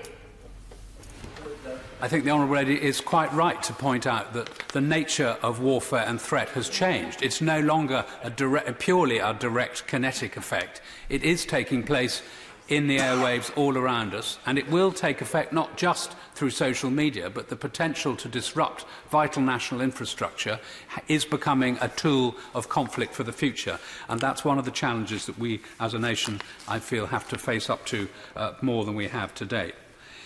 The attitudes that I've just described are personified by the previous career of the present Leader of the Opposition, and I'm sorry to have to raise that again and slightly disrupt the consensus that there is across at least the two main parties. But if, God forbid, he was ever allowed to pervade public discourse by becoming the official policy of the opposition, this would do irreparable harm to our national security. Now, as in the past, the UK faces a range of threats for which conventional forces simply cannot act as sufficient deterrent. The increasing Russian aggression, which we've heard of, the upgrading of their nuclear arsenal and delivery mechanisms will continue to threaten the potential security of the West. Other states, including Iran and North Korea, maintain their nuclear ambitions despite international pressure. The existence of 17,000 nuclear weapons in the world today shows the risk we still face. Fortunately, in the face of such threats, we do not stand alone. Our membership of NATO, a nuclear alliance has been said by others, remains the cornerstone of our defence, and our determination to maintain the continuous at-sea deterrent sends a clear signal to our allies that we will continue to play our part in contributing to the security of all NATO members. It also provides NATO with another centre of decision-making, alongside the primacy of our strongest ally, the United States. By sharing the burden of nuclear responsibility, we demonstrate the true collaborative nature of the nuclear alliance and to the mutual defence we are committed to upholding. This close cooperation over our nuclear capability with the United States is at the very core of the strategic defence relationship between our two countries. It also places us in a pivotal role in offering continuing leadership to the free world. This was encapsulated by Winston Churchill in his last great speech in this place as Prime Minister on the 1st of March 1955, as he ushered in the era of the strategic deterrent. He said, "Our moral and military support of the United States and our possession of nuclear weapons of the highest quality and on an appreciable scale, together with their means of delivery, will greatly reinforce the deterrent power of the free world and will strengthen our influence within the free world." In my view, this remains the case today, and worth us bearing in mind as we approach the challenge from life after we leave the European Union. Britain has the opportunity as a responsible country to show that nuclear powers need not relentlessly pursue further proliferation. While other states seek to increase their stockpiles, we have committed to reducing our overall nuclear weapons stockpile to no more than 180 warheads by the mid-2020s, having already reduced our operationally available warheads and the number of warheads and missiles on each boat, as my right honourable friend, the previous Defence Secretary, has just told us. Britain already has led the way in this decade in showing that the existing stock of nuclear weapons in the world can be reduced. Next year provides another important milestone in that effort. The 2020 review conference of the parties to the Treaty on the Non-Proliferation of Nuclear Weapons and our position as a P5 member of the UN Security Council provides the UK with the opportunity to continue to make the case for non-proliferation. Our work on developing disarmament verification solutions, particularly with the US, Sweden and Norway, through the Quad Nuclear Verification Partnership, is helping to deliver an effective verification regime, essential if non-proliferation is to become a trusted way forward. The fact that we've not had to use a nuclear weapon in conflict is a sign of its efficacy. Discouraging action through fear of consequences is the very definition of deterrence, and in this respect, our continuous at-sea deterrent has been remarkably successful. But a credible deterrent is not something we can afford to relax. The skills on which it relies cannot be switched off and then back on again in a time of crisis. To move away from a deterrent-based system would present an enormous risk to the country. No alternatives to the deterrent has shown how it will make the UK safer in the face of existential threats now and for future generations. I conclude, Mr Deputy Speaker, by pointing out to those colleagues who believe future risk is small enough to justify removal of our deterrent that the world is an incredibly unpredictable place. With the Dreadnought class of submarines due to come into service in the 2030s, and with a 30-year expected lifespan, our decision to maintain the deterrent will provide the ultimate guarantor of safety for our children and grandchildren. Can I begin by welcoming today's debate? And reference has already been made to the men and women of our submarine service who have been part of Operation Relentless over the last 50 years. And can I add my as a tribute to them? The Secretary of State rightly also mentioned a group that aren't remembered very often. That's the families of those servicemen and women who make a great contribution in their own way to our defence. I'm not going to name all of the sites. I think we've mentioned most of them already, including Barrow, but can I also pay tribute to industry and the men and women who work in those industries, who not only in the supply chain but also work directly in maintaining our nuclear deterrent. Now, rightly, the issues around our nuclear deterrent are secret and don't get a great deal of attention. Today is an opportunity to say thank you to those individuals, and I accept that the level of secrecy is needed, although I do recommend anyone who wants a good tribute to that is that James Jinks and Peter Ennis's book, The Silent Deep, gives a fascinating insight into the world of not only the history of our nuclear deterrent but also current day operations. Mr Deputy Speaker, I've always had utmost respect for those who rightly hold the view that Britain should not have nuclear weapons. I disagree with them, but I respect their position. What I cannot respect is the politically dishonest and I think unprincipled position put forward by the SNP, which is arguing for Britain to give up its nuclear weapons, but at the same time wants us to be part of a nuclear alliance, which is NATO. Maybe being able to accept the fact that they would hide under the umbrella of NATO, but at another point say they have a principal objection to nuclear weapons. Well, you can't have both, Mr Deputy Speaker. The post-war Attlee government decided that Britain would become a nuclear power because it saw the rise of the threat from the Soviet Union to the post-war new order which that government and the West were trying to put together. It was a rules-based system which we rightly pay tribute to those founders of NATO and of the interest orders after the Second World War.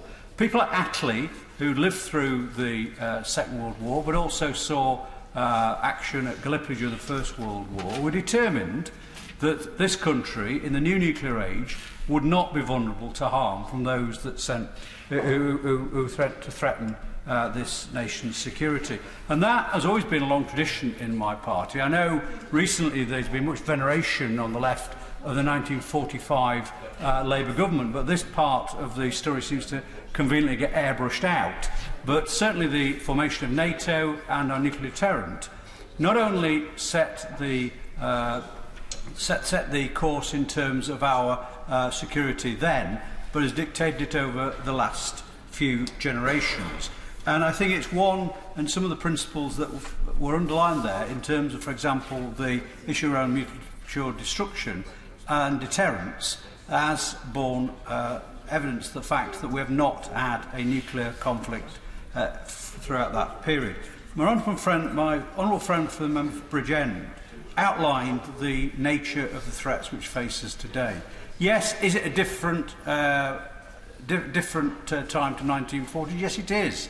Certainly very different technology, but also in terms of the threats, I don't think they are. We did see the opportunity at the end of the Cold War when possibly there was a possibility to advance more reductions in terms of nuclear weapons. Unfortunately, that's been snatched away from us by the current status of the present Russian government, who clearly do not respect the international-based order which our forefathers in post-war Britain helped lay. They wish to have their own, which does not respect international law, does not respect the nation-state, and clearly does not accept that nations should be able to live peacefully alongside one another. Now, I am one that is very clear that we should retain our nuclear deterrent. It's one which I think keeps us safe. It is one which, if we could disinvent tomorrow, I think most people would. But I think as a nation we have a proud record also, and I think it's important not to forget this, that we should also be committed to disarmament. And I think the Secretary of State in his opening statement pointed out the steps that this country has already taken unilaterally to reduce its stockpiles, to take away, for example, things like the WE-177 nuclear bomb and other aims to reduce our stockpile to the minimum that is required. And I think that is the right stance. The other thing which I think is right as well is that we should take an active part in moves to actually stop nuclear proliferation and arms reduction. Now, that's not very easy, as my honourable friend from Bridgend outlined, in the present climate, but that doesn't mean we shouldn't try. And that has got to be, I think, part of our overall policy in terms of maintaining CASD and our nuclear deterrent, but also a strong commitment to a nuclear-free world. Absolutely. And I think that is something which we can, work harder at. It is not easy, I don't think, in terms of the present state of the world, which in a lot of ways looks a lot darker than it has for many years. Can I also now turn finally to a threat that I do see to CASD? And that was, and I know the member for New Forest East and I myself were at one with this, was the decision in 2010 to delay the replacement of the nuclear deterrent. That has had huge issues in terms of maintaining CASD. It means that our present Vanguard submarines are going to be extended in life way beyond what they were designed to do, and I accept and I pay credit to industry and others that are trying to do the refits and actually ensure that they... But can I just stress and say one thing to the Secretary of State? Could he please ensure that Treasury realise that those refits and the money that available for those refits is vitally important, because we're not going to meet the deadlines in terms of the Dreadnought coming on stream. But if we are to not put CASD at risk, it's important that the money is made available. I accept that recently some money has come forward, but it's got to be continually over the next few years. And no wish to be disrespectful to the Secretary of State, but using the Robin Day view, he, like of us all, is a gone today, here today, gone tomorrow politician. And I think it's important that we actually have that consistency that recognises the importance of ensuring that investment is there both for the life extension but also for Dreadnought as well. Because it is also important, and we cannot have a repeat of what we had with the astute submarines, where we turned off that supply tap, turned off the skills base, and then worked to try and do catch-up, which led to, I think, the problems we have. So we do need to be thinking now, I think, certainly on the design side, putting investment into, for example, the generation that comes after Astute, generation that comes after Dreadnought, because that's how we keep that capability together, because these skills are fragile if we do not invest in them. So, Mr. Deputy Speaker, can I say that, again, finish where I started, in paying tribute to all those involved in this endeavour. It is one which, when you look at the complexity and not only in terms of making sure that we can have CASD, but making sure the enterprise works as seamlessly as it has done over 50 years, is an actual remarkable feat. Bottom.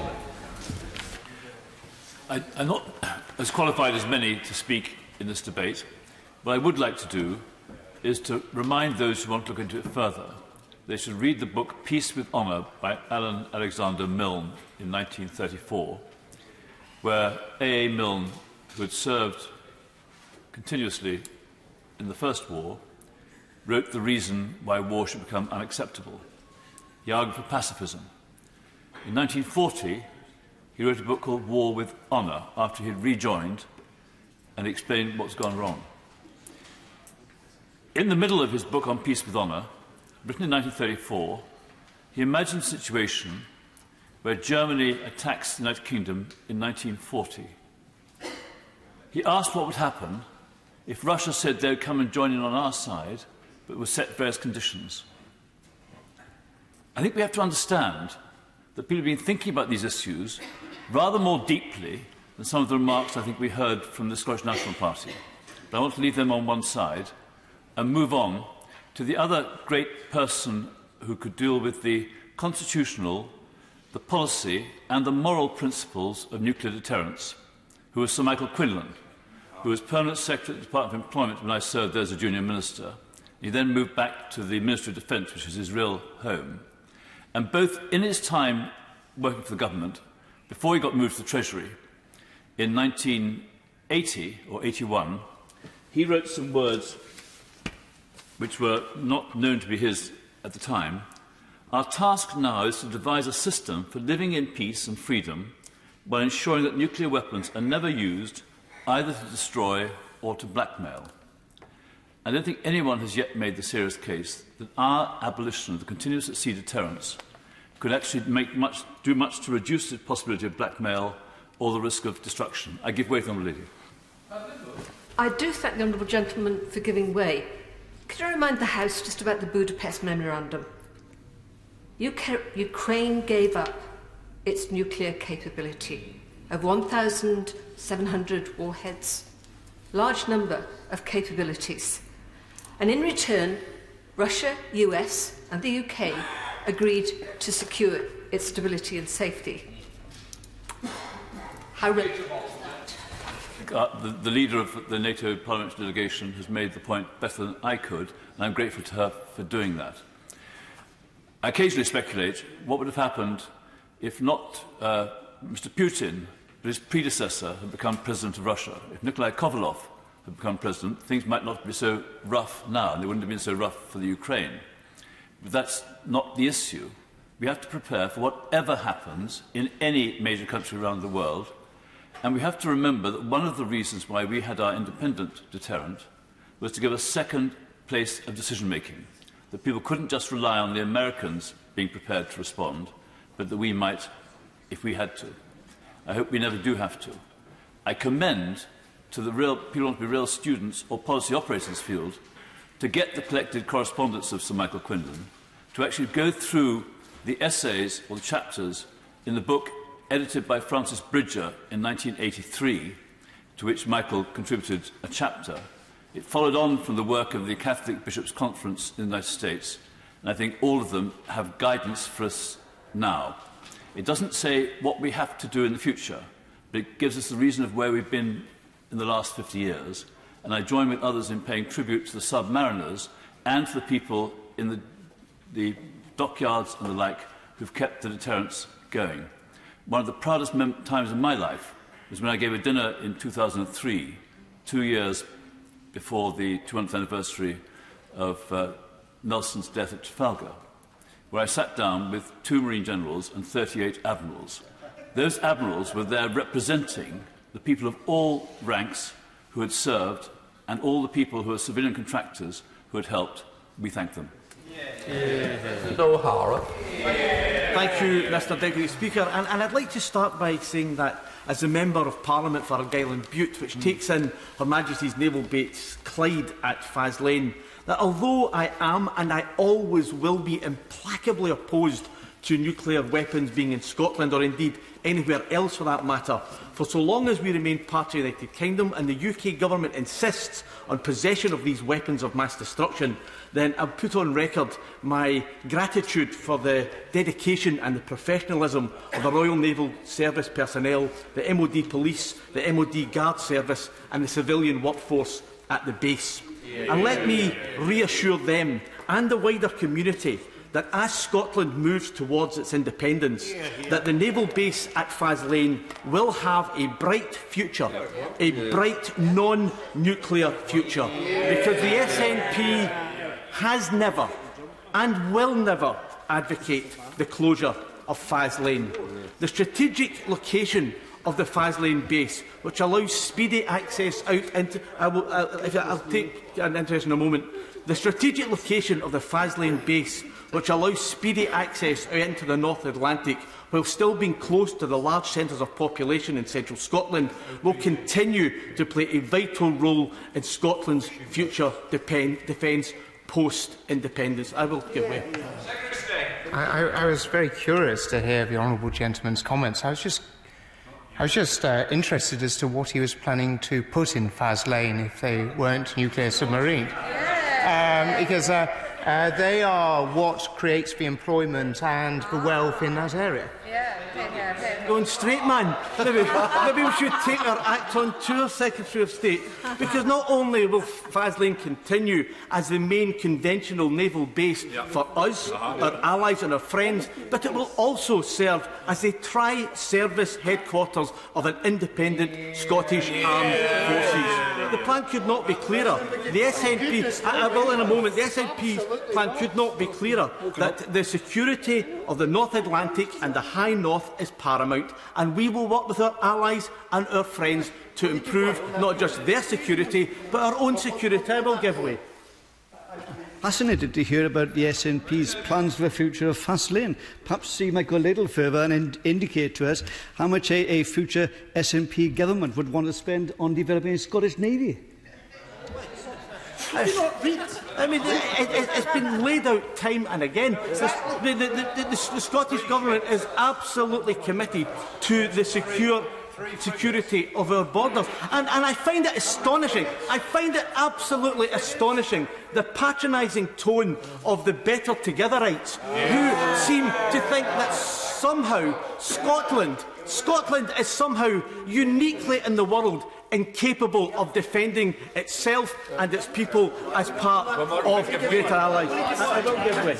I'm very, very grateful indeed to my honourable friend from Argyll and Bute for giving way, and I must say it's impressive to see the Labour front bench find its voice, given that the front bench speech lasted for 5 minutes and took no interventions. So don't take any lectures from that lot, who've not got a spine of meat among them. Indeed, I will take no lectures. But, Mr Deputy Speaker, we all know that the United Kingdom's obsession with being a nuclear power has more to do with politics than it does with defence. Because the UK's so-called independent nuclear deterrent isn't really a military weapon. It is, in fact, a political weapon. And it is as political today as it was in 1946, when Ernest Bevin returned to the United States, having seen the atomic bomb, and enthusiastically declared, "We've got to have this thing over here, whatever it costs, and we've got to have the Union Jack on top of it." I won't give way. And sadly, those words and those sentiments seem to have dictated the thinking not just of the British establishment, but of the Conservatives and, sadly, Labour politicians in this place ever since. Because I will in a moment, let's be absolutely honest about it. Having this so-called independent nuclear deterrent is all about allowing the United Kingdom to perpetuate the myth that it is still a world superpower. And it seems that, judging by the astronomical amounts of money that people in this House are prepared to spend on these weapons, there is no price too high. There is no price that they will not pay in order to propagate that delusion. Eye-watering amounts of public money are being poured into weapons of mass destruction at a time when levels of poverty, child poverty at Dickensian levels, and food bank use has never been higher. I will give way. Thank the honourable gentleman for giving way. Does the honourable gentleman agree with me that there is no words to describe the sense of betrayal felt by people who formerly supported the Labour Party? Because the leader of the opposition was once the head of CND UK, committed to ridding UK of nuclear weapons, and is now embracing them enthusiastically as the leader of the opposition. I will let the leader of Her Majesty's opposition speak for himself, but I find it astonishing and something I could never imagine myself suddenly becoming a multilateralist, a unilateralist to a multilateralist. I will in a moment, if I just make a bit of progress. Mr Deputy Speaker, I do find that this whole debate about the UK's desire to be a nuclear power, come what may, and regardless of costs, to have striking similarities to the debate we've been having on Brexit. Yep. Because in both cases, what we're seeing is a post-imperial power struggling to come to terms with a changing world and finding its place in that new world. And rather than accepting and being part of the new world, it decides to embark on a desperate search for a better yesterday. The result being that it's almost impossible to have a reasoned debate about nuclear weapons, because for so many in this House, possession of nuclear weapons, weapons of mass destruction, has become nothing more than a national virility symbol. Speaker, and I've always thought this. I do respect people that actually argue on a principle that we should not have nuclear weapons. But that's not what his party is doing. It's actually arguing that we should give up powers, but he wants to be part of the NATO nuclear alliance, where he would actually have to sit on the NATO planning group, accept the nuclear umbrella of the United States and France. So is that not rather unprincipled position? No, I thank the Honourable Gentleman's intervention. No, I don't think it is at all, because last I looked, the last two Secretaries-General of NATO have been Danish and Norwegian, both from non-nuclear members of the NATO alliance.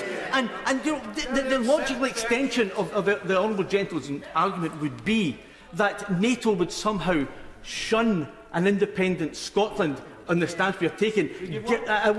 Given the strategic importance of Scotland to the High North and the Arctic, it's inconceivable that NATO would... No, I won't. I'll move on. It's inconceivable that NATO will shun an independent Scotland. But it remains the case, Mr Deputy Speaker, that the astronomical financial commitment required to pay for these weapons and the detrimental effect it's having on the UK's conventional capability is being overlooked. The UK is choosing to pour billions of pounds into having nuclear weapons, and it is akin, I believe, to like a mad dad selling off the family silverware, you know, remortgaging the family home so that he can have the Aston Martin he's always fantasised about, when in actual fact all the family needs is a Ford Mondeo. That's the situation that we're in. Mr Speaker, we're here today to mark the fact that the United Kingdom has had 50 years of continuous at-sea deterrent. 50 years in which the world has changed beyond recognition, and all the old certainties of the 60s, 70s, 80s and 90s have moved on. The threats we face today are more complex and far more nuanced than ever they were before. Yet we are being asked to believe that the solution remains the same: a nuclear-armed submarine patrolling the seas 24 hours a day, 7 days a week, 365 days a year. It is not the case. Mr Speaker, finally, this is one issue on which the Scottish Government, the Scottish Parliament, the SNP, the Labour Party in Scotland, the Greens, the TUC, the Church of Scotland and the Roman Catholic Church are all agreed. We oppose nuclear weapons and having them foisted upon us, because Scotland knows there is absolutely no moral, no economic or military case for the United Kingdom possessing nuclear weapons. Anne-Marie Trevelyan.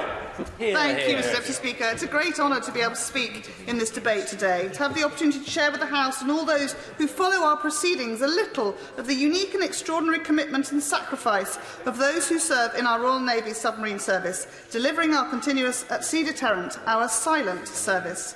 Now, in the late 1950s, it became clear to the US and the UK governments that in order to ensure that those infamous words of Sir Winston Churchill's "indestructible retaliation is the secret" could be credible, nuclear deterrence needed to go out to sea, where, as Admiral Arleigh Burke, the Chief of Naval Operations in the US Navy at the time, said, "The real estate is free, and where they're very far away from me."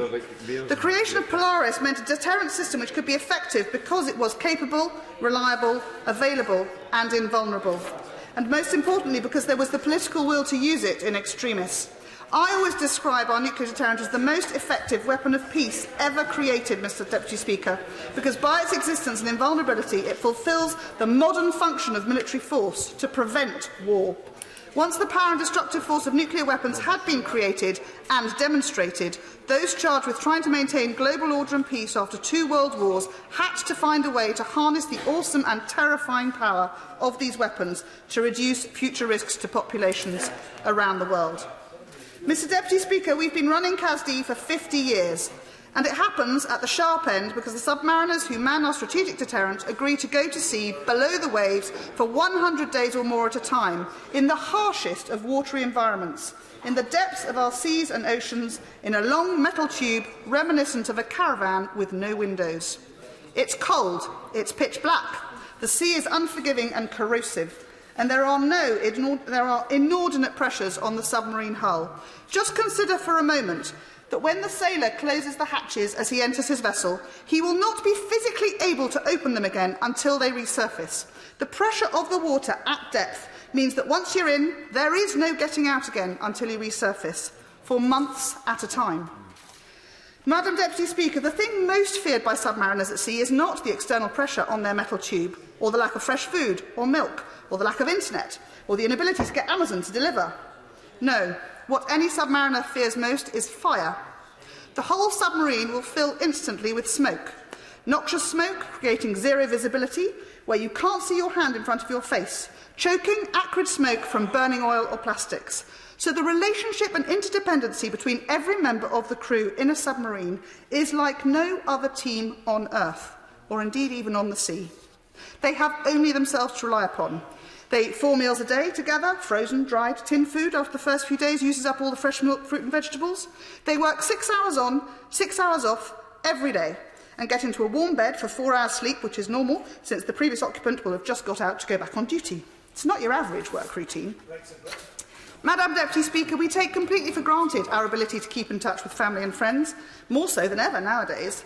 Text, WhatsApp, email, quick phone call, popping next door for a coffee with neighbours, nipping to the shops for that thing you ran out of. None of that is possible when you're serving in our Royal Navy's submarine service. You and your family can send and receive 1 message a week, short, read by the commanding officer, potentially censored. You won't be given the message if someone is ill or has died until you get back from your 3-month patrol. Lovers develop codes to share their affection away from prying eyes, with ploys that Alan Turing might be proud of. But fundamentally, submariners on duty in HMS Vengeance, HMS Vanguard, Vigilant or Victorious are out of contact with the rest of the world they are protecting. For the last 50 years, in my humble opinion, the greatest unsung heroes of CASD have been and remain the families of those who serve. Being the wife or child of a submariner is a job which most of us can never fully understand or appreciate. These sons and daughters, wives and lovers, parents and grandparents have to be stoic and as committed to their submariner's service as the sailor himself, or indeed since 2011, herself. Just imagine, Madam Deputy Speaker, celebrating children's birthdays or Christmas without Dad and having to remember to plan to celebrate them at another time. For children, a displacement of normal routines which makes no sense to their friends at school. For partners, logistics of thinking about how to include their sailor in the special events of life which happen without them when they are deployed. The first day at school, the first tooth, birth of a baby, parents' evenings, broken bones from sports matches not cheered on, school plays missed, family events, weddings, funerals, your child's first steps, first words. The sailor misses them, but the partner has to not only experience them without being able to share the joy, the anxiety, the sadness, the grief, but also to remember that when their husband or wife, son or daughter returns from their tour, that these events have happened and need to be shared and re-experienced. The spouse also has to deal with life's challenges which cannot be shared because of the comms silence. Things like broken washing machines, insurance problems, money worries and decisions, problems with the in-laws, family discipline decisions. It is a strange and unique continuous stress because it's single parenthood some of the time, they're not. Keeping their children's world stable in a profoundly unstable environment. Being able to remain strong alone, going to sleep every night, not knowing where your sailor is, or being able to tell them that you love them.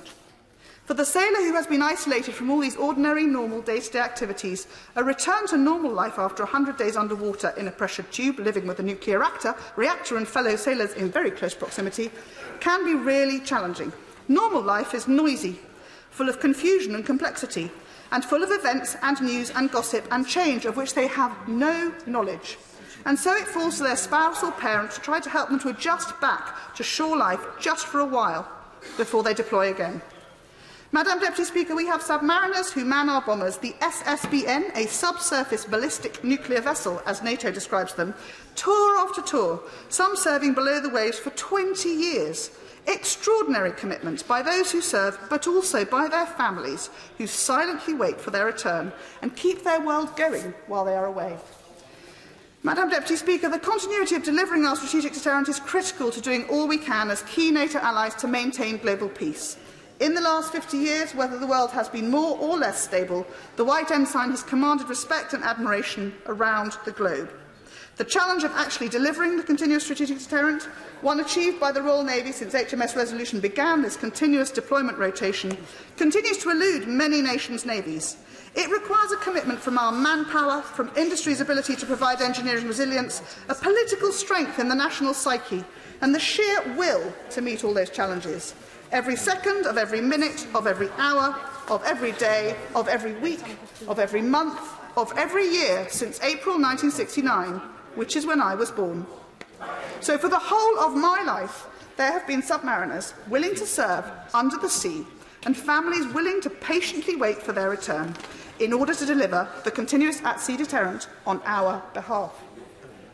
I pay tribute to every single one of them, and I thank them for their service to our nation's security over the last 50 years, as well as for all those yet to join this extraordinary set of ranks of exceptional world-class silent service. Here. John Woodcock. It's a real pleasure to follow the Honourable Lady, and grateful to her for the way in which that she has really entered into this, what I think ought to be the spirit of this debate, in giving such a vivid account of what the life of submariners actually is underneath the waves and their families. It was particularly nice touch that she has dressed as a submariner herself for the occasion. And an extraordinary and almost unbelievable thing that, of course, that she says that she herself is practically exactly the same age as the practice of continuous at-sea deterrence. I'm glad that she struck that term, because I do feel it's been misguided for the SNP defence spokesman, who, I do have a real amount of respect for, and in fact, probably to his detriment, really quite like, to suggest that it was misguided for the House to take this time to honour the service and the sacrifice of the submariners principally, but their families and many others in maintaining this policy of continuous at-sea deterrence. This is not the House slapping itself on the back. It is paying tribute to this extraordinary service. And whether you agree with the policy of nuclear deterrence in the past or in the future itself, it is right, actually, that we all say thank you to everyone who has served in different... Yes, of course, I'll give one. In fairness, I did open my remarks with exactly what he's just said. I'm sure he wouldn't want to suggest otherwise. I've got no issue with a debate like that type. The problem is that this is a backslapping exercise. It is turning in exactly to that, and that is what we deprecate, not the service of those who serve in the armed forces. Absolutely. I mean, it's true. He did give a tribute at the very beginning, and then went into why all of this was a terrible thing. I mean, I have to say that for a party that believes that this debate shouldn't happen, they have had an awful amount to say over the course of this. Well, I say an awful amount to say. I mean, they've taken up a lot of time in saying it. It's not necessarily one more time, but then I do want to make some comments. Well, hang on. It's the job of the opposition, I wish Labour would remember this from time to time, to oppose things that it feels it has to oppose. It is the case, I know he disagrees, but millions across the country share our view, and it's right their voice is represented. Absolutely. OK, look, let's move on. I want also to make sure that this House is giving its proper thanks to all of those workers, shipwrights, engineers, sometimes manufacturers engineers who have no idea, actually, that they are contributing to the submarine programme in all parts of the United Kingdom, including many, many hundreds of jobs supported in Scotland. The most cutting-edge, advanced engineering manufacturing jobs in the world to produce not only the Dreadnought class, which is going on now, but all of the nuclear patrol submarines that have been put together, built principally at Barrow, but have been made possible by what, as the Secretary of State rightly described, as a national endeavour. I do hope that the government and the services who are responsible for awarding new medals, although I recognise that this is difficult, I really hope they do listen to the campaign that we have launched today for a new service medal for submariners who have been on bomber patrols. You know, this is a group of people who we've heard about their service, but because of the necessarily secret nature and because of their achievement in the fact that this operation has been continuous, relentless, ongoing, have not had the opportunity to be awarded a service medal in the manner that that many of their colleagues in different parts of the armed forces for serving in particular conflicts have. And it would surely be fitting, as part of these 50th anniversary commemoration, celebration, if you will, it would be fitting surely to advance that case. And I'm grateful to many in this chamber who have added their support already to the early day motion which I'm laying down today. Let me just say briefly, Madam Deputy Speaker, in the time remaining, deterrence is of course not a perfect science, and it is impossible to prove categorically what works and what doesn't when you are acting in the negative to stop something else happens. But I mean, surely, you know, even those who say that this is too expensive for the UK to maintain its submarine fleet, surely I hope that they would accept the point that it is no accident that the only time that the horror of nuclear war has been inflicted in the world, in the Japanese cities of Hiroshima and Nagasaki, has been in a world where there has only been one nuclear power, so that nuclear power could unleash that devastation without fear of retribution. And we have to make the case time and time again that actually the reason why the UK continues to invest in its deterrent capability is to make the horror of a nuclear war less likely, not more likely, not simply for ourselves, but for all of our NATO allies, which apparently an independent Scotland would want to remain, and remain under the umbrella, the NATO the protection umbrella of what would become an English and Welsh and Northern Irish deterrent, while from over the border casting aspersions about how morally repugnant it is that we are maintaining this service and keeping them safe. I mean, I think that's what the policy is. It is still quite hard to ascertain. I mean, it's possible, perhaps, that actually they believe that no one should have nuclear weapons except and America should take them away as well, and that actually we should leave ourselves at the mercy of nuclear blackmail from Russia. Yes, I will be very briefly. And isn't it a misunderstanding when the Honourable Gentleman in response to me, myself individually on, said that the last two General Secretaries came from non-nuclear nations? They don't possess nuclear weapons themselves, but they are part of a nuclear alliance. And also, if an independent Scotland was to join NATO, they'd have to sit on the NATO planning group, which actually determines NATO nuclear policy. Sure, absolutely. So, you know, it's a position that NATO should cease to be a nuclear alliance, and how would that make us safer from Russia, given what we know about the aggressive stance of the President Putin, the way that it is proliferating in contravention of the NPT treaty in the way that the UK is not, or is it the SNP's position actually that we should leave it all to the Americans, and that actually, you know, although we don't accept the hegemony of American global power in every other form, we're fine just to sit underneath their nuclear umbrella here. This is not a responsible position, but unfortunately it is one which we hear far, far too often. And just briefly, in the last couple of minutes, Madam Deputy Speaker, I am a great admirer of the Shadow Defence team for the way that they have battled, but they've battled to try to keep the policy on the face of Labour's policy on the face of it sensible. They've been huge allies over the years, but you know, we cannot escape the fact that actually the Leader of the Opposition remains implacably opposed to the use of this, which does render the deterrent at a stroke. I'm really tired. Okay, very quickly. I'm extremely grateful. Isn't the essence of nuclear deterrence, if you have nuclear weapons, you have to be prepared to say that you will use them?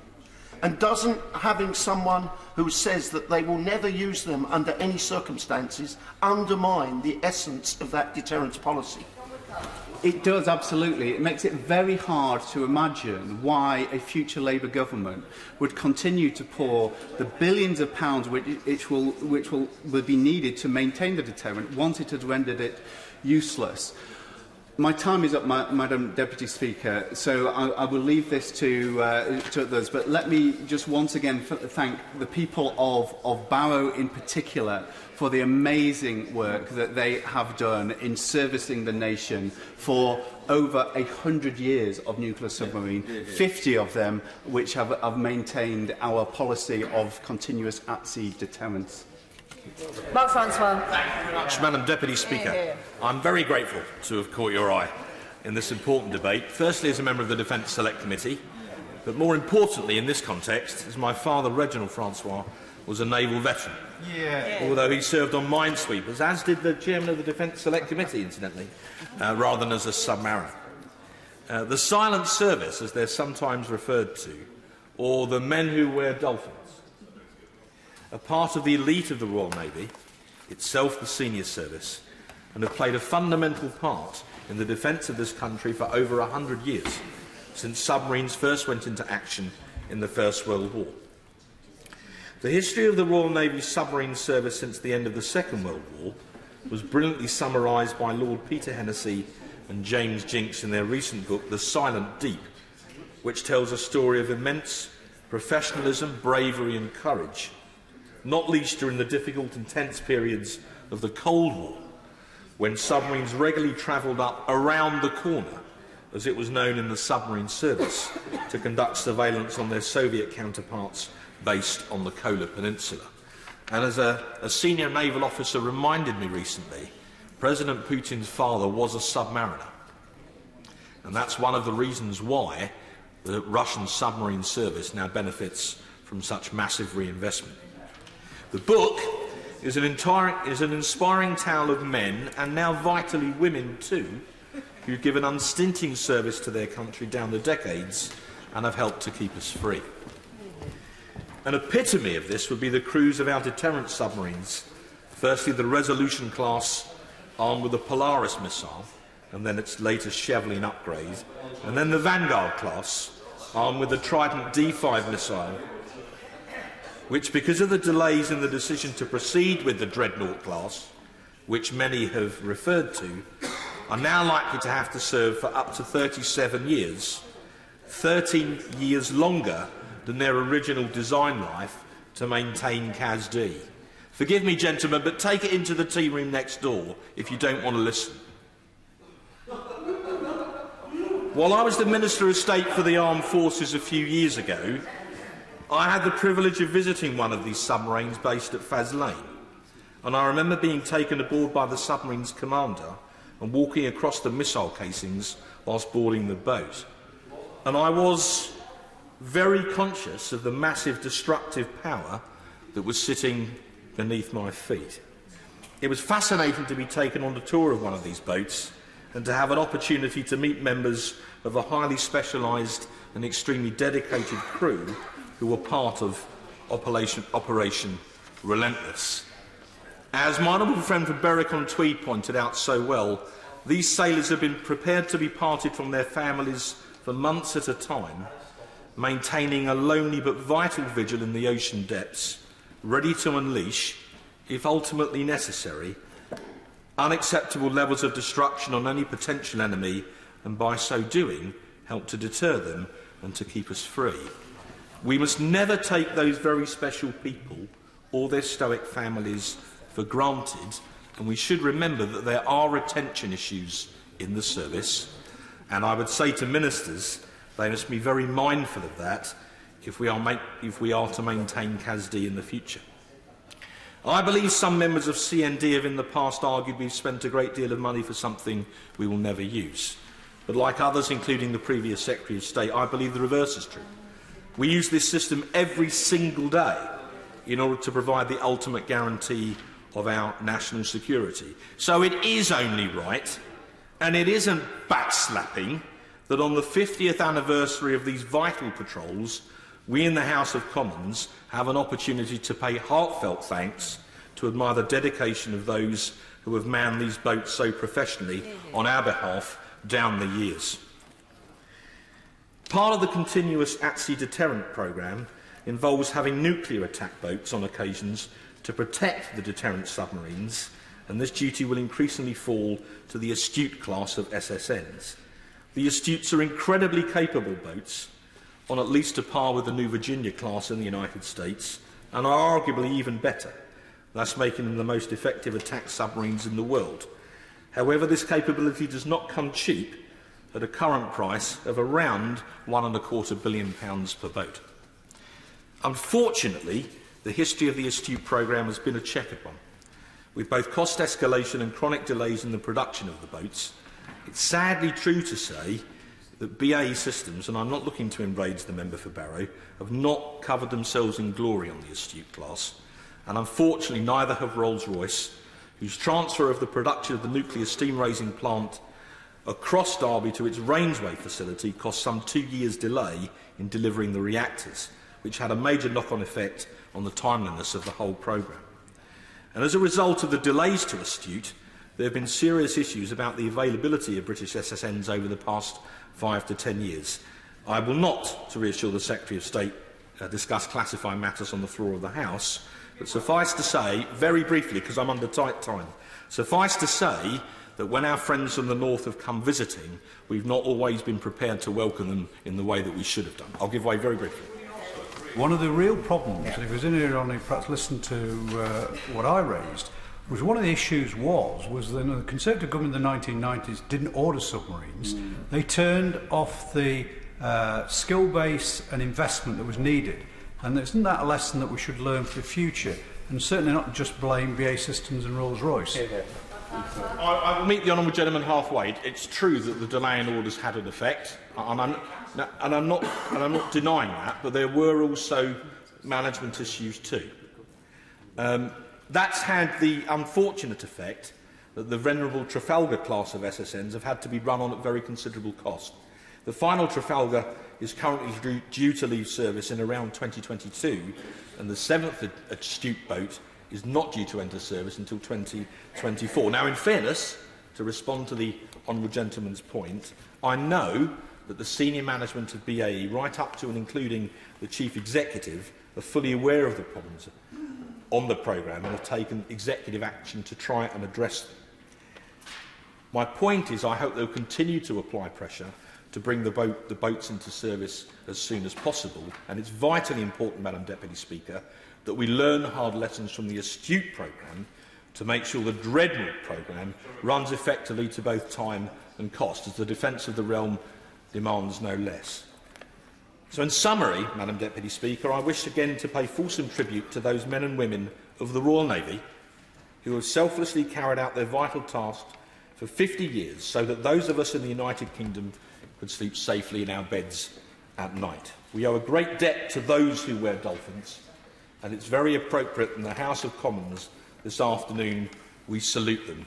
We're not backslapping, we stand here in admiration. Yeah.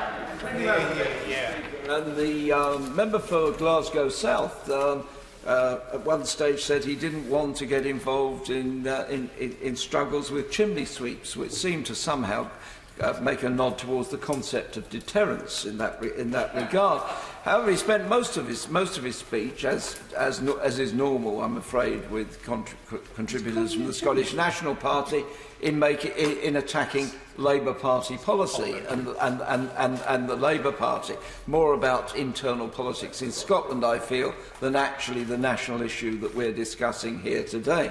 Because I thought that the honourable member, the member for Llanelli, made an excellent speech reaffirming not only current Labour Party policy, but in line with the long-standing policy of the party and indeed the bipartisan policy of British governments of both parties.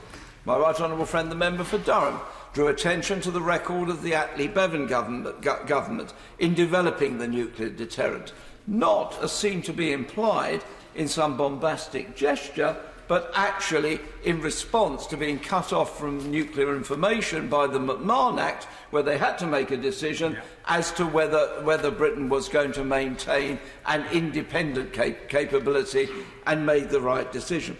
We're discussing today the 50th anniversary. HMS Resolution, built under the Wilson government. April 1969, when it first sailed under the Wilson government.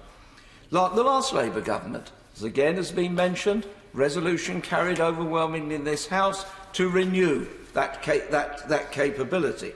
And quite frankly, it's only a shame, as I've said in interventions, that the Cameron coalition government didn't go through with that, caused very considerable delay and dislocation, not only to the industry but also to the operation of CASD, and maintaining that with very considerably increased maintenance costs. And I have to say, quite frankly, that only reinforces my view of the previous Prime Minister, David Cameron, that deep down he was shallow, that there was very little that he believed in, and allowed himself, frankly, to be dragged around by the Liberal Democrats while they pursued all sorts of fanciful alternatives, maintaining a nuclear deterrent, but looking at other alternatives, whether land-based or cruise missiles. Very interesting today that while there have been genuine and quite proper disagreements as to whether we should have a nuclear deterrent at all, there has been no mention of all of these fanciful alternatives that were basically a way of just kicking the can down the road, which seems to be the default setting of the Conservative government since 2010 up until this day. Just before he moves on, would you allow? I wonder if there is something we could agree on, and that was the decision taken by Cameron and Osborne to depart from Labour's practice of having funding for this outside of the defence budget. Does he think that was the right or the wrong thing to do? The deficiencies of George Osborne's stewardship of the Treasury are ones on which I could wax lyrical, but probably not within the time that the Deputy Speaker would allow. If I can then move on to the broader issue. My right honourable friend, the member for North Durham, rightly drew attention to the view that the collapse of the Soviet Union and the end of the Cold War rendered deterrence redundant, and also indeed much of conventional defence. And we had options for change with the huge dislocations which, quite frankly, in 1997, when I came into the Defence Ministry, we were still dealing with the aftermath of that. But leave on one side anything about about the issues then. It is now absolutely clear that that complacent attitude is now no longer tenable. Threats, state and non-state, have increased, are increasing, and need to be confronted and contained. And threats are a combination, are they not, of capability and intention and doctrine. And what we are seeing from Russia is a worrying, alarming, increasing activity in all of those areas. We're seeing the clear development of a nuclear doctrine, including in short term, including in non-strategic nuclear from Russia with the Gerasimov doctrine. The report from the Defence Committee, Missile Misdemeanours, Russia and the INF Treaty, goes into some detail about the several breaches and continuing breaches of the INF Treaty by Russia, as agreed by all the NATO states at the recent meeting of NATO foreign ministers, making very clear that Russia is frankly tearing up that agreement, and indeed in response to the United States calling them out on this, Russia has also moved away from that treaty. That also, I have to say, may have some worrying implications for the START negotiations of the strategic weapons, and we should be arguing inside NATO, but also in other forums, for maintaining those discussions. If Ronald Reagan could come to many of these agreements, quite frankly, the United States now should be able to. But let's be clear who is the prime instigator in breaching these agreements, and that is Russia. And one of the things that worries me sometimes about some of these debates, including about the INF, it's very reminiscent to me of the time when of the cruise missiles issue and people campaigning in this country against cruise missiles. I always found it slightly perverse that people were more concerned about campaigning against the missiles that were pointing in the other direction, rather than campaigning against the SS-20s that were pointing in our direction, which were changing the strategic balance in Europe. And therefore that was why leading figures, leading social democrats like Helmut Schmidt, were arguing for the possibility of cruise missiles in order to maintain the balance, in order therefore to maintain peace in Europe, and showing resolution in that. And we're also seeing inactivities away from the nuclear field. We're seeing the preparedness to use force in Ukraine, in Georgia, and also in cyber attacks on the Baltic countries, and also in massive exercises within the regions of the Baltic countries. Because what we have to be clear is that while nuclear is awful and almost unimaginable, conventional warfare is also awful. Summed up by General Sherman in the 19th century, that war is hell. And yes, we all remember the tragedies of Hiroshima and Nagasaki. But also during that conflict, we were seeing the firebombing of Tokyo, in which hundreds of thousands died, the bombings of Hamburg and of Dresden, let alone the bombings on our own soil as well. Yeah.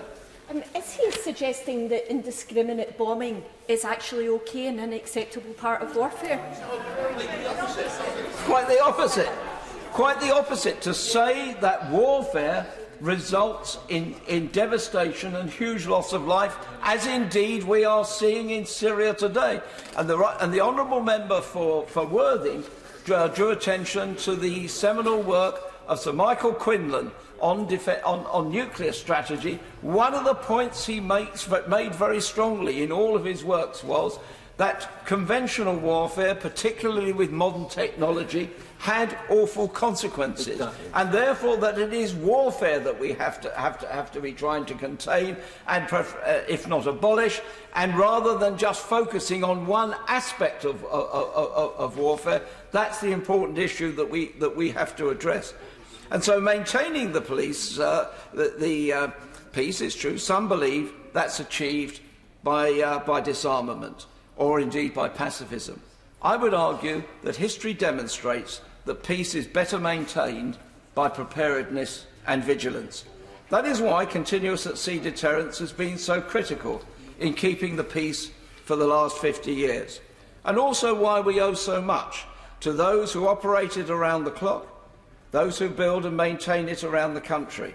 It may be a silent service, but it's one that this anniversary gives us the opportunity both to acknowledge and praise. Sam Clark.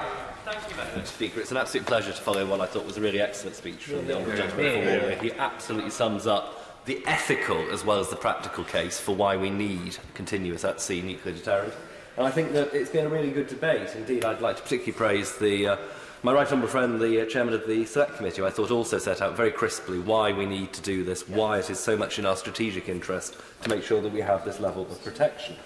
The honourable right honourable member for North Durham referred to The Silent Deep by Hennessy and Jinks, and that is a really excellent book setting out the debt we owe to the technological brilliance of scientists and engineers, the political resolve of successive governments and diplomats to make sure that we actually acquire the technology, and then, as my honourable friend from Berwick-upon-Tweed has pointed out, the personal courage, sacrifice and professionalism of thousands of submariners and their families down the decades. Even as we speak, our forces are keeping us safe. As we sleep tonight, they're keeping us safe.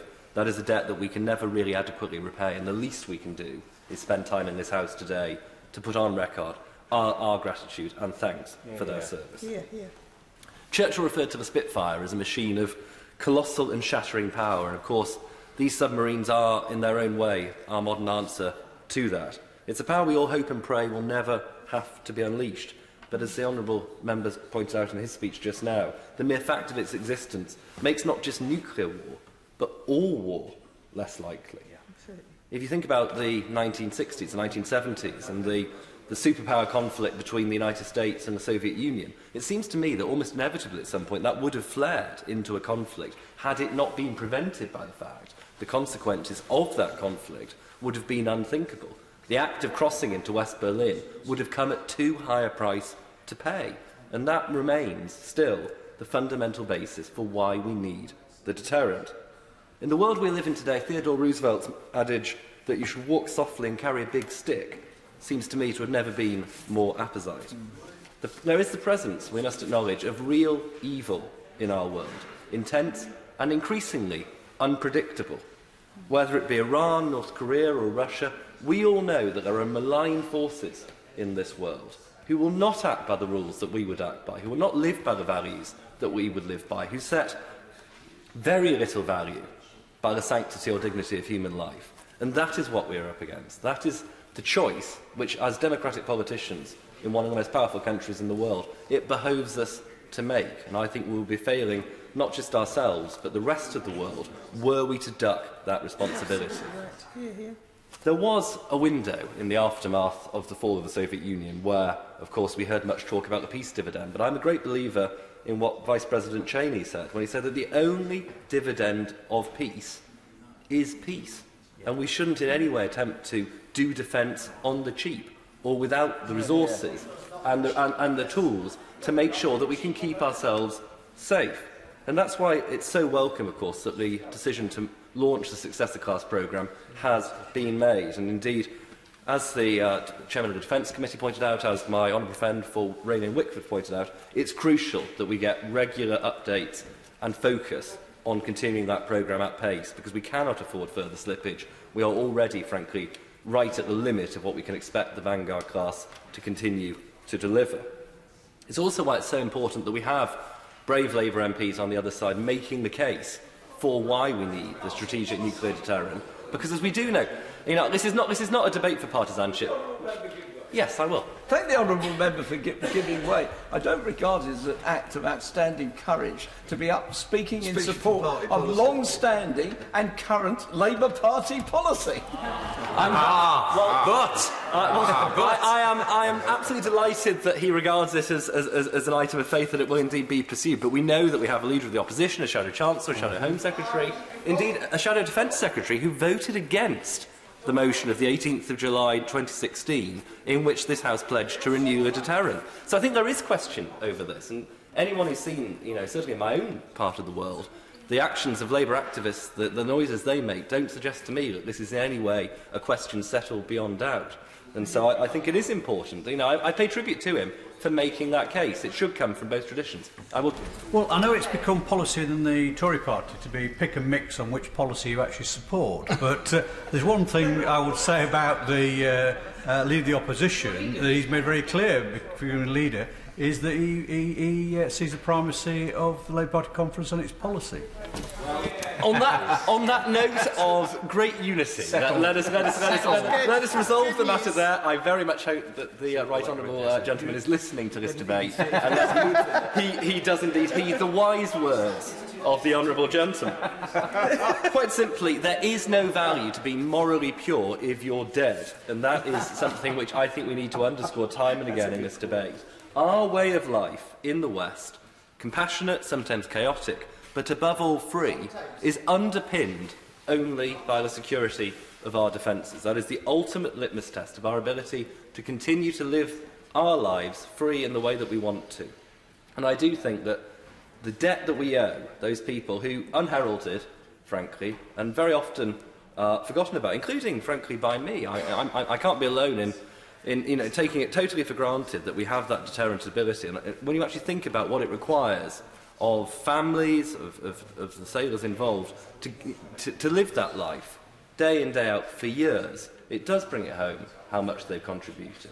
And the fact that we haven't had another nuclear weapon deployed since 1945 is not an accident. It is precisely because of the principle of deterrence. And I think that principle will endure, because I can see no way in which these weapons can be uninvented, and therefore I can see no realistic situation in which we will ever be able to totally disarm. Obviously, the United Kingdom, to answer the Scottish nationalist point, the United Kingdom does maintain the minimal possible deterrent consistent with actually being able to deploy it as required. We are not in any way reckless about it. I absolutely pray that we never have to use it.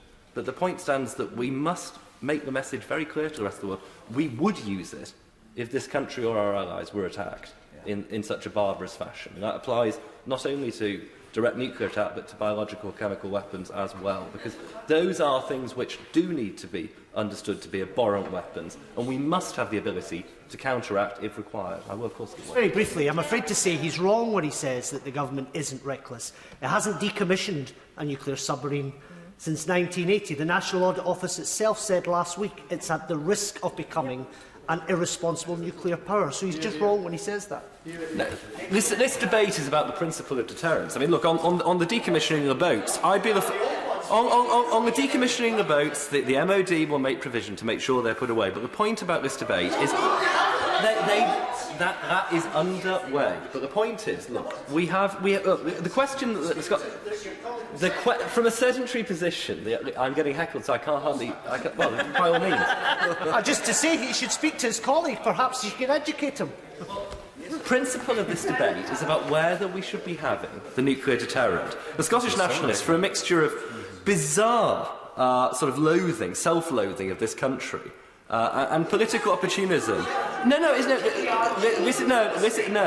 I'm proud to come from a country which will defend ourselves and our allies. And if that's good enough for the United Kingdom, it's certainly good enough for Scotland. And actually, the mere fact that this debate has been characterised, the only negative tone in this entire debate has been injected by common accord by the SNP. They're the only ones who want to divide the House, and I will not give way. I've had enough negative carping from a bunch of people who, frankly, bring great discredit upon their own country by their constant negativity and the way in which they are the sole dissenting voice in a country which otherwise widely recognises our responsibilities to ourselves and others to stand up for what we believe in. If you won't do it, I certainly will. In this resolve, we must never falter, because in the end there are those relying on us not to falter in that duty.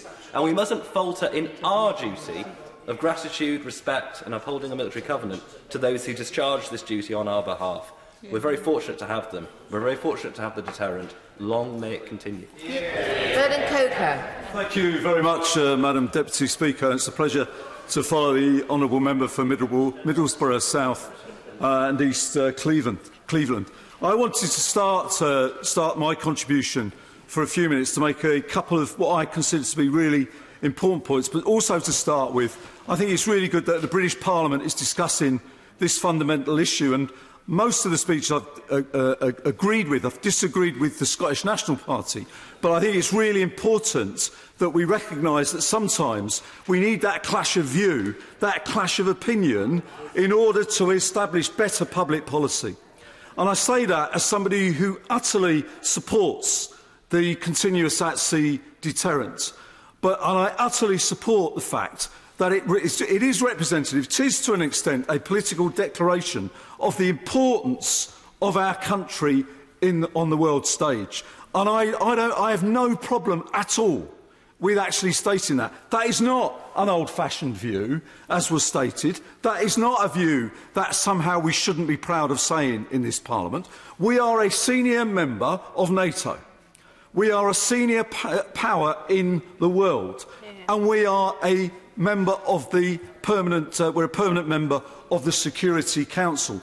Those are fundamental issues for our country and bring with it fundamental responsibilities. And part of that, in my view, not held by everyone in the chamber, but held by me, is that that responsibility means something when it comes to military deployment, diplomacy and our view of the world. And I think our country makes a massive contribution to stability and peace in many areas of the world. And part of that is the deterrent. Now, it's no good. I say this to the Secretary of State, and I was really pleased in his remarks, and indeed the remarks that many other honourable members have made, that we have in this Parliament, I think, spent a lot of time where we simply assert the need for the deterrent. We don't argue the case. We don't take on, in a proper intellectual way, those who would oppose that. We simply dismiss it. And I think that's wrong. It is perfectly, as my honourable friend for North Durham said, it is perfectly possible and it is feasible and it is a philosophy that some people have, that having a nuclear deterrent is fundamentally wrong. And we should accept that and argue it rather than simply dismiss it. Let me say this. I think some of the arguments that have been made are really important, but I think this has to be one in our country again, Madam Deputy Speaker. I have to tell the Minister, as somebody who supports this, this is not a universally held view across the country. It is not something, not just in Scotland, across the whole of the UK. There are people in my own party, people in my own family, people in my own community, who do not agree with what I am saying. They, for example, will say, Vernon, how do having nuclear weapons defend us against terrorism? Well, of course, it's not meant to defend us against terrorism. But it's no good just saying that. You have to argue that. You have to say that. This is not meant to defend against terrorism. We have other ways of defending ourselves against terrorism through special forces, through policing, through prevent, all of those sorts of things. But as many people in this chamber have raised, we are witnessing, first of all, a rise in the activities of Russia and other states. So not simply rogue states. We used to say, well, there's rogue states. What happens if North Korea? But it's not that. It's actually in the state of Russia and what is happening with respect to that. That is a very real threat to our country, to Western Europe and to democracy, as far as I can see. But we have to explain that and we have to actually put that point of view. Many of my constituents do not see Russia as a threat in terms of them using nuclear weapons against us and why we have to have nuclear weapons in order to deter them. They don't. And so it's incumbent upon people like me to say it is important for the stability of the alliance, the stability on which NATO vis-à-vis Russia works, that nuclear deterrent is in place, and the concept of mutually assured destruction is something which actually I think does bring stability. But it can't just do it, you have to argue that. It's similarly with, I understand the Scottish National Party, where they're coming from, and I think it's perfectly legitimate to challenge them and to say it's, you may have a non-nuclear policy in terms of Scotland. How does that fit with respect to membership of the NATO alliance? That's a perfectly reasonable thing to argue. It's not dismissing what they're saying, but it is a challenge. And it's not only people in this Parliament who challenge that. They will know, the Scottish National Party will know, at their own conference a few years ago, in 2012, members left the Scottish National Party, resigned from the Scottish National Party, because they saw it as a betrayal of the policy that had always said that NATO was a nuclear alliance and having a non-nuclear Scotland was inconsistent with being members of NATO. Indeed, one said, I cannot belong to a party that quite rightly does not wish to hold nuclear weapons on its soil, but wishes to join a first strike nuclear alliance. And that's a challenge to the Scottish National Party. It's not condemning But that's a challenge, and they will have that argument within themselves. All I'm saying is I believe in a continuous at-sea deterrent, and therefore it's important that I argue why I think that brings stability to our country. But let me say this as well, Madam Deputy Speaker. The challenge for people like me, and the challenge for this Parliament, and the challenge for the Defence Secretary, the Chair of the Defence Secretary, and all of my honourable friends as well, is do we actually mean, when President Obama made that brilliant speech, which inspired the world in Prague, I think it was, when he talks about global zero, he said he wanted a world where nuclear weapons didn't exist. When does this Parliament ever, Madam Deputy Speaker, debated how we re-energise, re-infuse the drive for multilateral nuclear disarmament? The Minister quite rightly pointed to the last Labour government, and this government, to be fair, have reduced the number of nuclear weapons and the number of nuclear warheads. Who's got a clue that we've done that? Who's got a clue? The honourable member who speaks for the Green Party will condemn any possession of nuclear weapons. Those of us who support, and that's a reasonable position to have, those of us who support having nuclear weapons, how often have we gone out and explained to the British public how we believe that we can still defend our own country, but we can do it with less warheads, less missiles in each of the submarines? That's the challenge as well. How do we re-energise the Non-Proliferation Treaty? How do we energise... I will just in a moment, and then because I'll finish in a minute or two. How do we re-energise multilateral talks? These are big strategic questions for our country. Even if it's an independent Scotland, massive strategic questions for us. Massive strategic questions for NATO. When do we ever debate that? Rather than just simply hurl, accusations at one another. I say there's a real... I haven't forgotten. There is a real need, and I say this to the Defence Secretary. How do we re-energise those non-proliferation talks, that non-proliferation treaty? And do we really mean that we want to have a multilateral process which leads to global zero? I will, and then I'll finish, Madam Deputy Speaker. I'm grateful to him for giving way, but on that issue of a good issue of how do we revitalise the multilateral talks, doesn't he agree that we'd have a better chance if our government had taken up their potential seat at the negotiations for the UN ban treaty that had 122 countries supporting it? That is multilateral, it's exactly multilateral. Why weren't we there? Well, there is the debate to be had about whether that's multilateral or not. But look, the point I'm making, there is a debate to be had about that, about whether it's multilateral. I believe, Madam Deputy Speaker, that we are a global power. I think we're a global force for good. I'm not ashamed to say that. And I think as part of that, our possession of nuclear weapons is accepted by the Non-Proliferation Treaty. We legally hold those weapons. And that contributes, in my view, to global stability and peace across the globe. I also think, alongside that, we need to be more assertive in the way that we explain that to the British public as a whole. But also, the cost for that, alongside that, is to say to the government and to ourselves and to this Parliament, if we do accept that, we also have a price, which is to actually drive forward with respect to multilateral disarmament and to really mean it when we say, as President Obama did, that we want a world that is completely free of nuclear weapons. We can achieve that, but we do it together, not on our own. Bill Grant. Thank you very much, Madam Deputy Speaker. It's a pleasure to follow the honourable member for Gedling, and I note his very positive and very passionate input to this debate.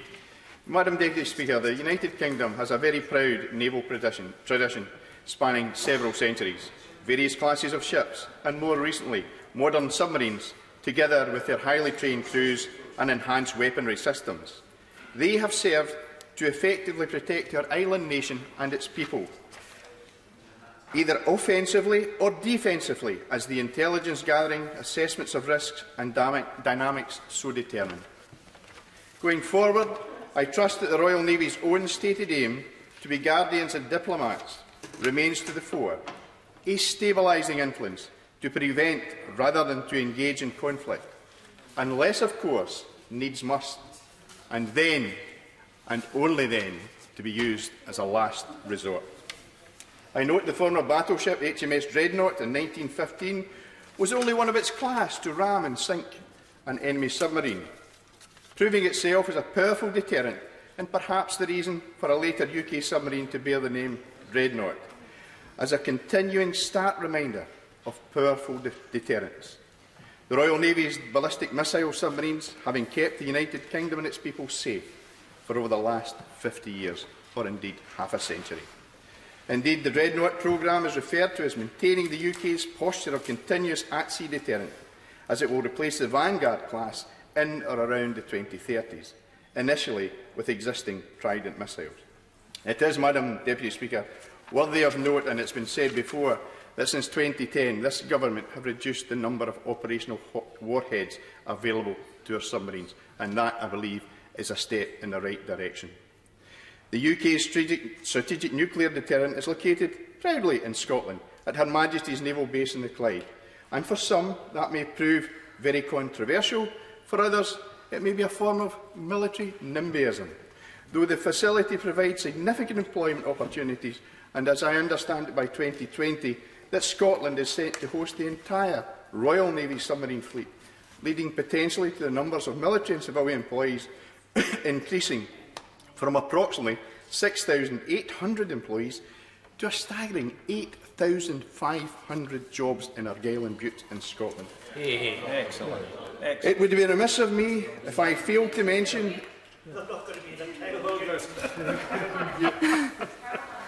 Thank the honourable gentleman for giving me, and even if his figures were correct about the number of those directly involved in the Trident programme, at 200 billion for the renewal programme and 6,000, whatever it was he quoted, that works out about over 29 million per employee. That's quite an expensive job creation scheme.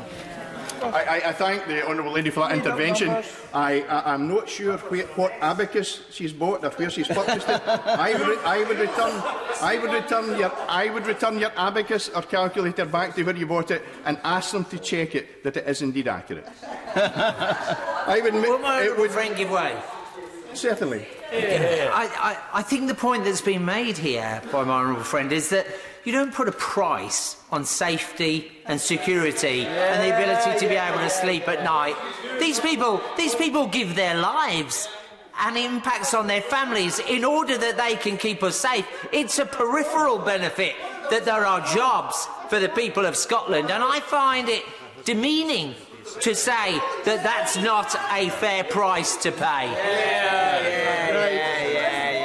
Can I thank my honourable friend for that intervention? And I think the single word we're looking for, the protection of our country and its people, is priceless.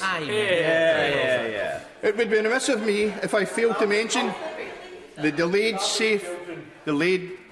safe disposal of the end-of-life nuclear submarines that's been mentioned before. It has been some time, and the point was very well made, but I understand the Government is in constructive negotiations to resolve this somewhat belated project but very important issue, and I'm sure they will. They have to resolve it. Right. Just briefly. No. Can you tell me two things? How are those negotiations going? Who are they happening with? And should there be a public inquiry? I thank you for that additional advice. I'm sure it will come as no surprise that these discussions and conversations I am not privy to, but should one like to... my goodness me, I'm entitled to talk about. Are you taking away entitlement from fellow parliamentarians now? Lodge a question to the MOD. Bill. Can we restore some semblance of politeness to this debate? It's an important debate. It was going quite well, actually. What I don't want to happen is that we descend into a kind of shouting match at the other end of the chamber. And I really mean that. It is important that we discuss this important issue and respect each other's views. Bill Grant. Madam Deputy Speaker, may I apologise if I have caused any inconvenience to this chamber this afternoon. Anyway, I think what is most important about this debate, may I, as a proud Scot, a proud parliamentarian and a proud unionist, may I pass on my thanks and the thanks of many others to the submariners, past and present, for keeping us safe for half a century, all day, every day, for 18,250 consecutive days. They should be proud of it, and quite rightly so, and we should be quite rightly proud of them. In closing, I hope that the Minister will agree with me that we should never lose the sight of the focus of the Treaty of the Non-Proliferation of Nuclear Weapons, and that he may be able to confirm today that it remains the UK's long-term goal to be part of a world without nuclear weapons. Thank you very much, Madam Deputy Speaker. Ronnie Cowan. Thank you very much, Madam Deputy Speaker. When I rose to make my maiden speech here on the 1st of July 2015, I touched upon the Trident programme because it's very close to my heart. In fact, it's very close to my constituency. And at the time I mentioned it, I thought there was a bit of an abstract concept around Trident. People know it's out there, but they don't actually know what it is, how much it costs, how much it cannot be used, what it's actually doing as a deterrent. So if you stand in the shores of my constituency of Inverclyde, you can often see Vanguard-class submarines moving silently through the deep waters. They catch the sunlight and they shimmer along their long, sleek, black bodies as they cut through the surface of the water. Their colour may suggest giant eels, but they lack their elegance. They are, however, engineering marvels. To fire a missile from beneath the water's surface and project it through the water until it breaks free, then manage two controlled explosions that project the missile to a predefined target, where ballistic missiles carrying nuclear warheads are released and either explode on impact or are exploded automatically at the required height to cause maximum death and destruction. Well, that takes some doing. Mankind has never lacked ingenuity when it comes to inventing ways of killing each other. But I can't help wonder, what else could we have achieved with all that time, effort, ingenuity and money? The issue we have is that successive governments of the United Kingdom have supported and expanded the nuclear weapons programme at eye-watering costs. So why? When I sit in this House of Commons, I talk to many members across this chamber that support Trident. And I can tell them that these weapons can kill tens of millions of people, but they know that. I can tell them that the watershed will be poisoned, crops will fail, and many more will die with the most degrading ways from famine, pestilence and plague. But as they nod, I can see they know that. I can share stories of survivors like Suzuki Thurlow, who told me of the people falling to the ground, bellies extended and bursting as they hit the ground. People trying to carry their own eyes had fallen out their heads. People with flesh falling off their bones as they die in agony. I can also tell them that WMDs have not stopped wars across the globe, and including Vietnam and Afghanistan, but they know that. I can tell them that WMDs are no protection from terrorism, and they know that. I can tell them that £205 billion could be spent on health, education, housing, transport, or even financing or conventional armed forces. But they know that too. The majority of supporters of WMD are just like me, with one vital difference. They believe that WMDs are a deterrent. They believe their existence has kept us safe. And as these weapons have existed during a period when we have avoided wars on the scale of the First and Second World War in Europe, I can see where they're coming from. If you believe keeping your guard up is keeping you safe, then lowering your guard is a very frightening thing to do. And in this case, they are so frightened that they are prepared to carry out the greatest atrocity humankind has ever perpetrated and have it done in their name. Well, not in my name. Not all countries believe nuclear warfare is required. Maybe as many as 9 countries feel the need to have nuclear weapons out of roughly 200. Yep. I'm very grateful to him for his courtesy. The only point I would just put for his consideration is you could say exactly the same thing about poison gas, which was used in the First World War and not in the Second. And the reason it wasn't used in the Second was the fear of overwhelming retaliation, because the British warned that we had those stocks and we would retaliate not only on our own behalf, but on behalf of our allies like Russia. So the question is, which keeps the peace? And you can say that about almost any weapon that we've managed to invent. You know, the threat escalates because of these weapons that exist. You know, we sit in this chamber and we try and debate all sorts of subjects. We try and do it, sometimes in a fairly amicable manner. But if that escalates and gets beyond debate, it could turn to violence, but it doesn't. Because we respect each other, we back off and we discuss it. And we say to kids in the streets, don't carry knives. If you're carrying a knife and I'm carrying a knife, someone's going to get stabbed. So we talk to these kids, we talk them down and say, don't carry those weapons. And yet here in this place, our attitude towards ending wars is to escalate the weapons that people can carry. On that point, sure. I'm grateful for my honourable friend for giving way, and he makes a point about weapons being available. Does he agree with the statement by the United Nations Canberra Commission that said, so long as any state has nuclear weapons, others will want them. So long as any such weapons remain, it defies credibility that they will not one day be used by accident, miscalculation or design. It's sheer luck that the world has escaped such catastrophe until now. I absolutely endorse the statement there. And I find it quite ironic that as we debate this, we're heading out of the most effective peacekeeping organisation in Europe, the European Union. When we sit down with representatives of foreign countries on a day-to-day basis and discuss all things political, that breeds understanding and cooperation. It generates trade and mutual beneficial outcomes. We can travel and experience life through others' eyes. We can experience their culture and their values. We gain better understanding of them and of us. That's a deterrent. That leads to peace. Threats just lead to the escalation of threats. That's why some feel the need to replace and upgrade our current system of WMD. But all that does is put us in an upward spiral of mistrust and an ever-increasing cost to maintain and develop our deterrent. Currently, we know we have now 20 submarines that require decommissioning, a total cost of £7.5 billion, and since the end of the Cold War, the ballistic missiles that could carry the nuclear payload are not targeted at any specified location, which raises the question over the legality of the commanding officer giving the go to launch the missile when he doesn't know the target, and so doesn't know if it's legal, and yet we are asking him to do this. We must ask serious questions about the current system and the proposed replacement.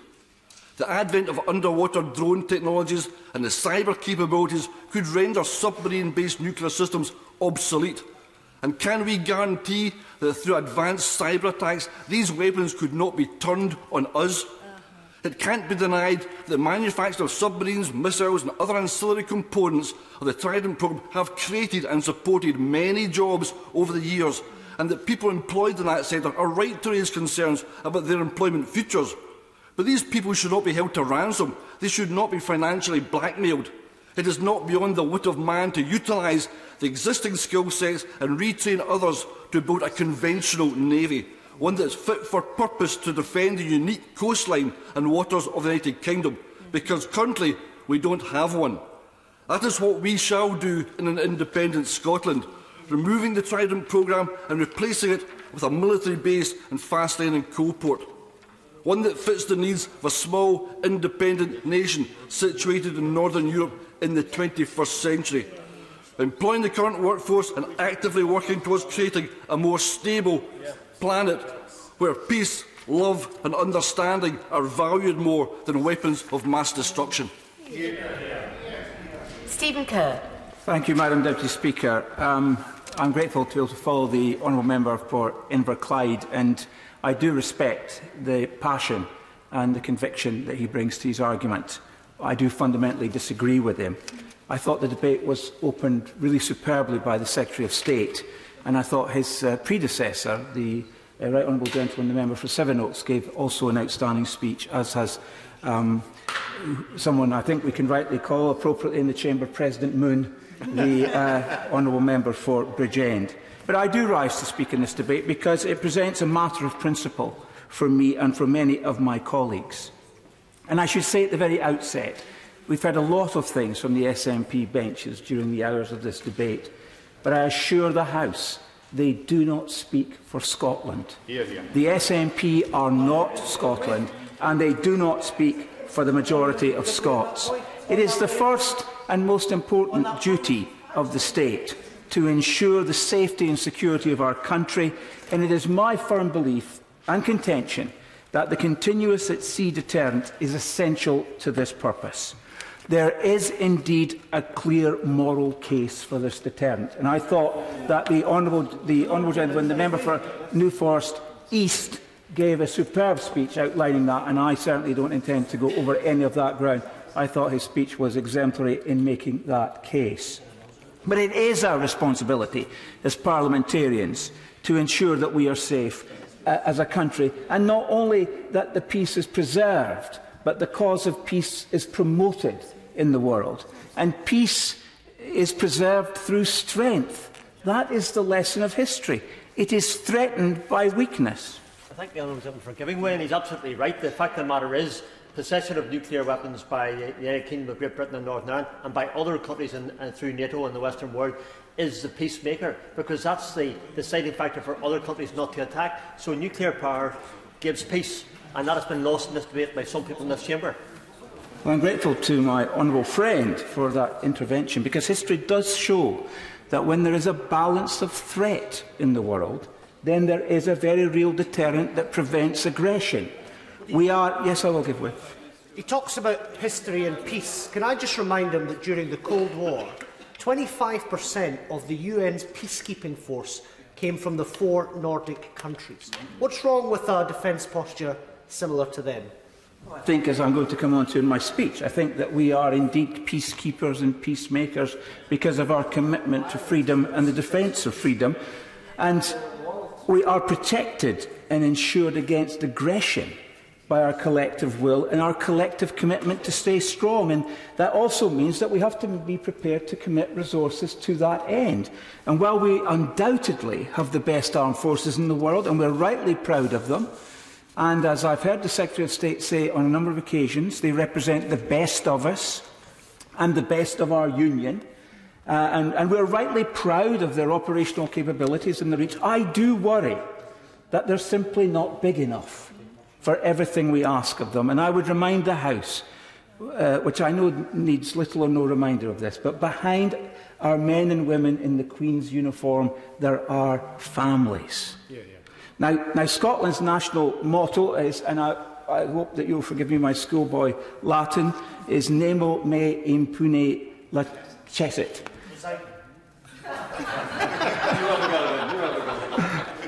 Which, Madam Deputy Speaker, very appropriately for this debate means no one provokes me with impunity. And in Scots we might say, wha dare meddle with me? Now our strength is not only our defence, but is also a defence to our friends and allies in NATO. And there I thought the honourable member for Bridgend spoke so well about the importance of the combined strengths of the members of NATO. The UK is not a warmonger.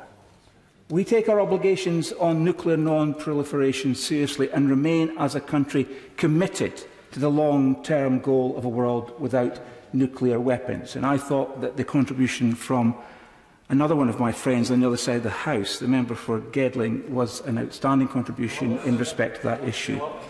But the nuclear arsenal is a vital part of Western defence under the NATO umbrella. We enjoy a hard-won peace, one where there has been no recent major state-on-state conflict, and that is principally because of the strength of the resolve of the members of NATO, a resolve that I am proud we contribute to. Aggressors need to know that they face consequences, and our love of peace should not be misinterpreted by anyone. We are resolved to protect it by being strong, strong in terms of the deployment of soft power and diplomacy, and strong in terms of our deployment of hard power in terms of our armed forces.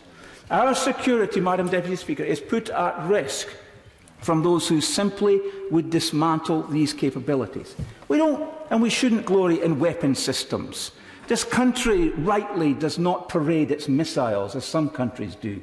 But we should also not be ashamed of our nuclear stance. And people like the Leader of the Opposition, who have always, from a position of principle, opposed nuclear weapons, would put our country at risk if he ever sat in 10 Downing Street. because anyone aspiring to the greatest office in government in this country should be prepared to put our national security front and centre, and the character of one who aspires to that job must be one which accepts the important place of our defensive formation of the nuclear deterrent.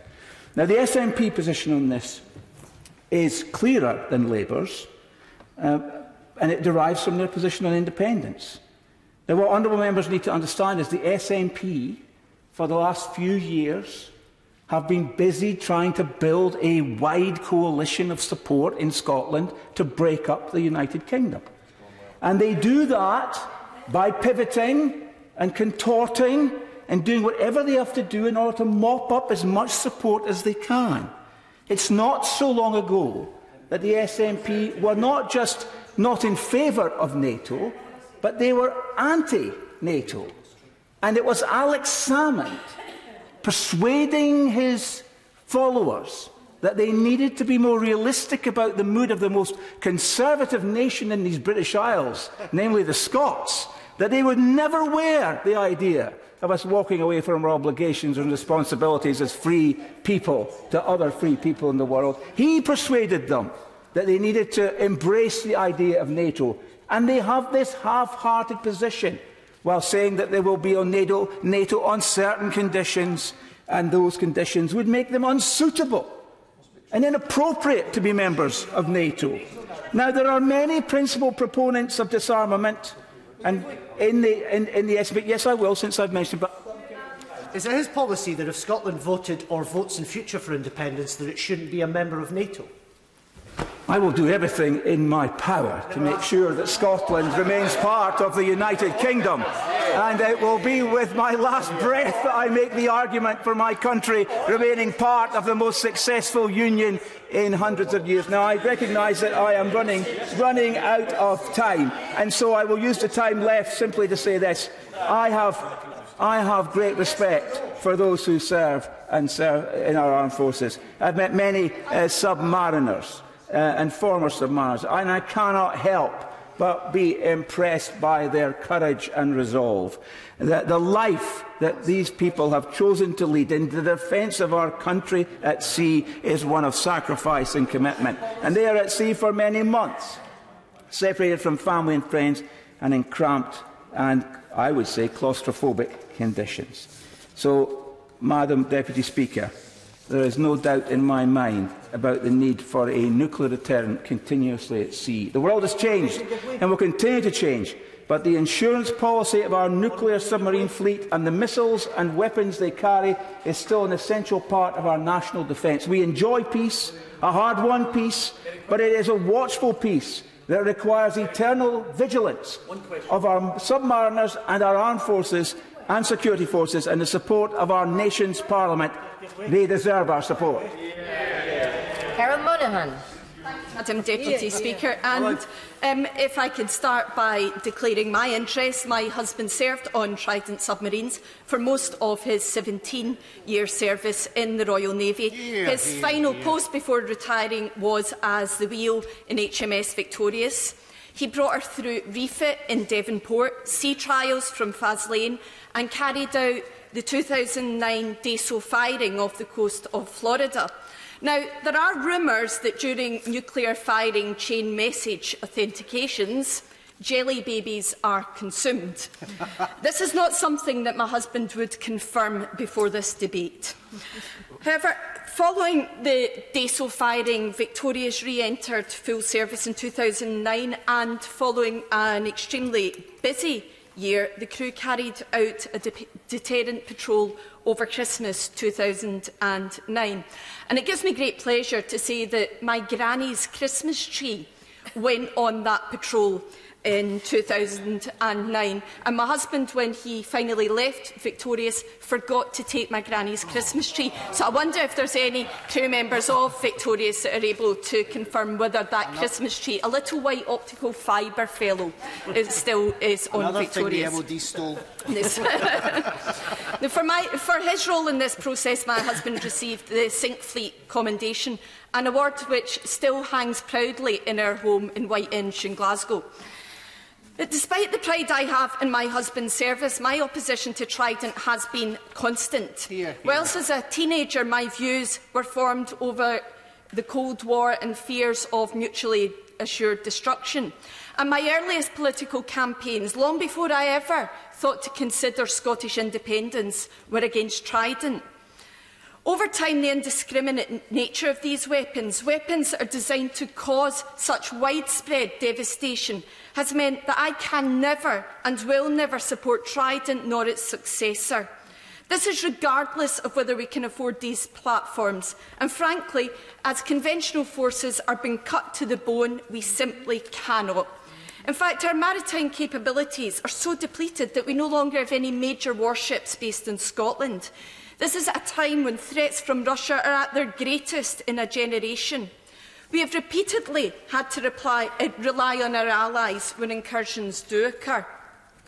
On at least 2 occasions in 2016, Russian submarines were suspected of operating off Faslane, and the UK had to seek assistance from its allies to help track these intruders.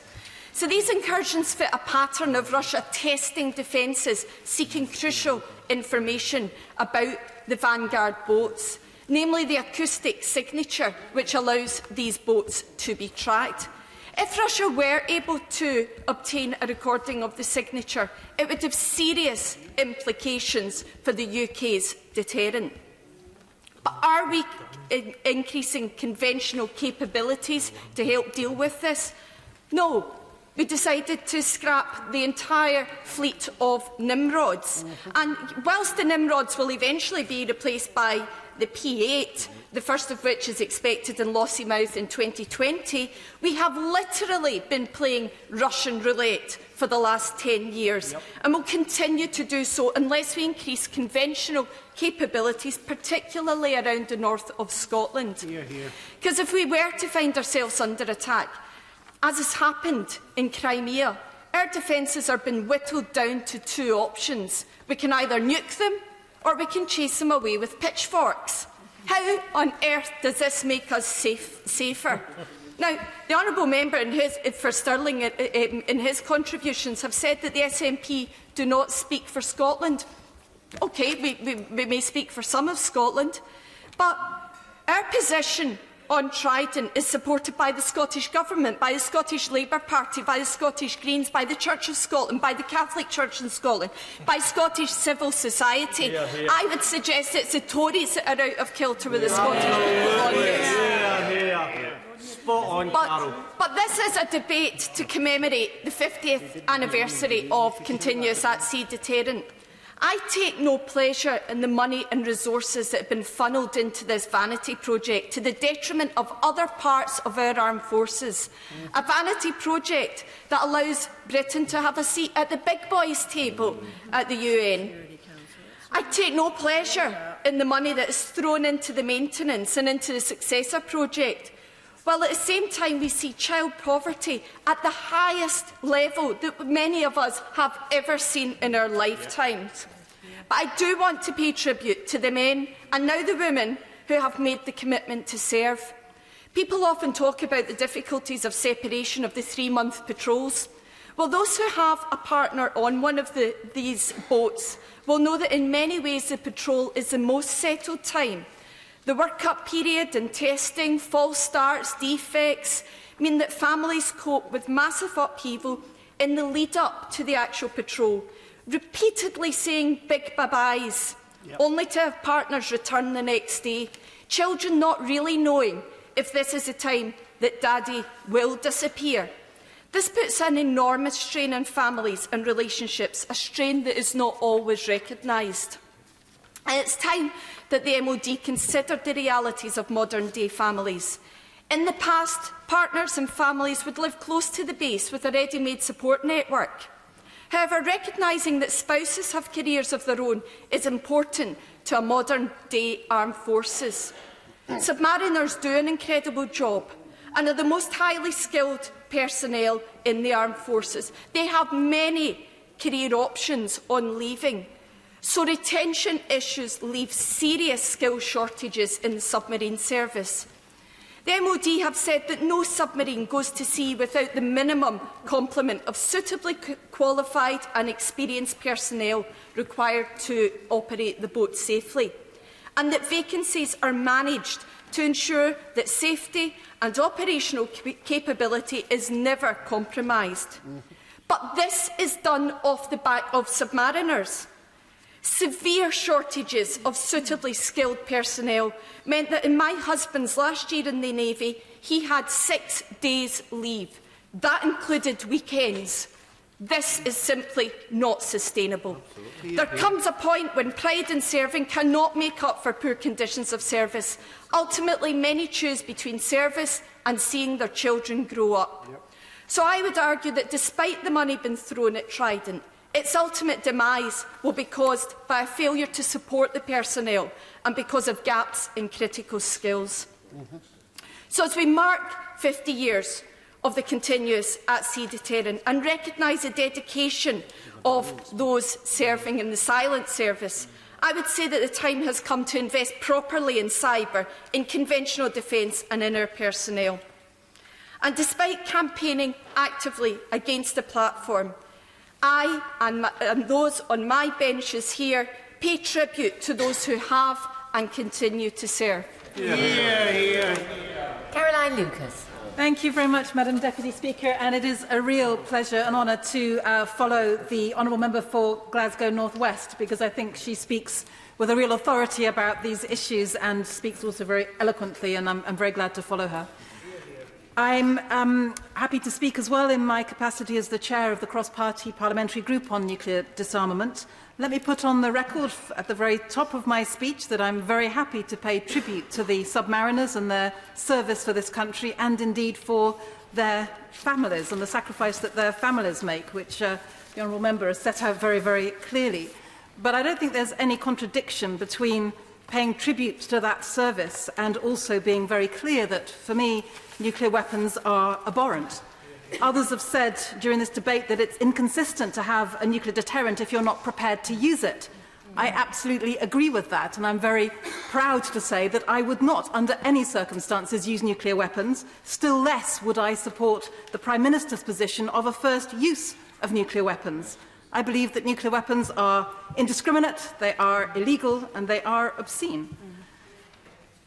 Let us just think what that first strike, which the Prime Minister was so proud not to rule out, what that could really mean.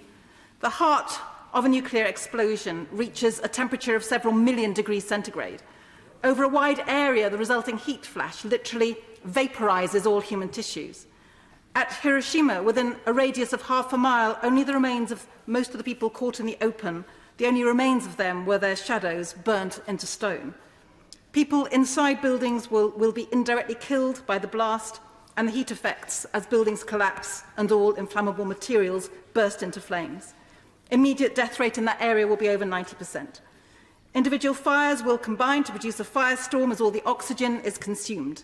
As the heat rises, air is drawn in from the periphery at or near ground level. This results in a lethal hurricane-force winds, as well as perpetuating the fire as the fresh oxygen is burnt.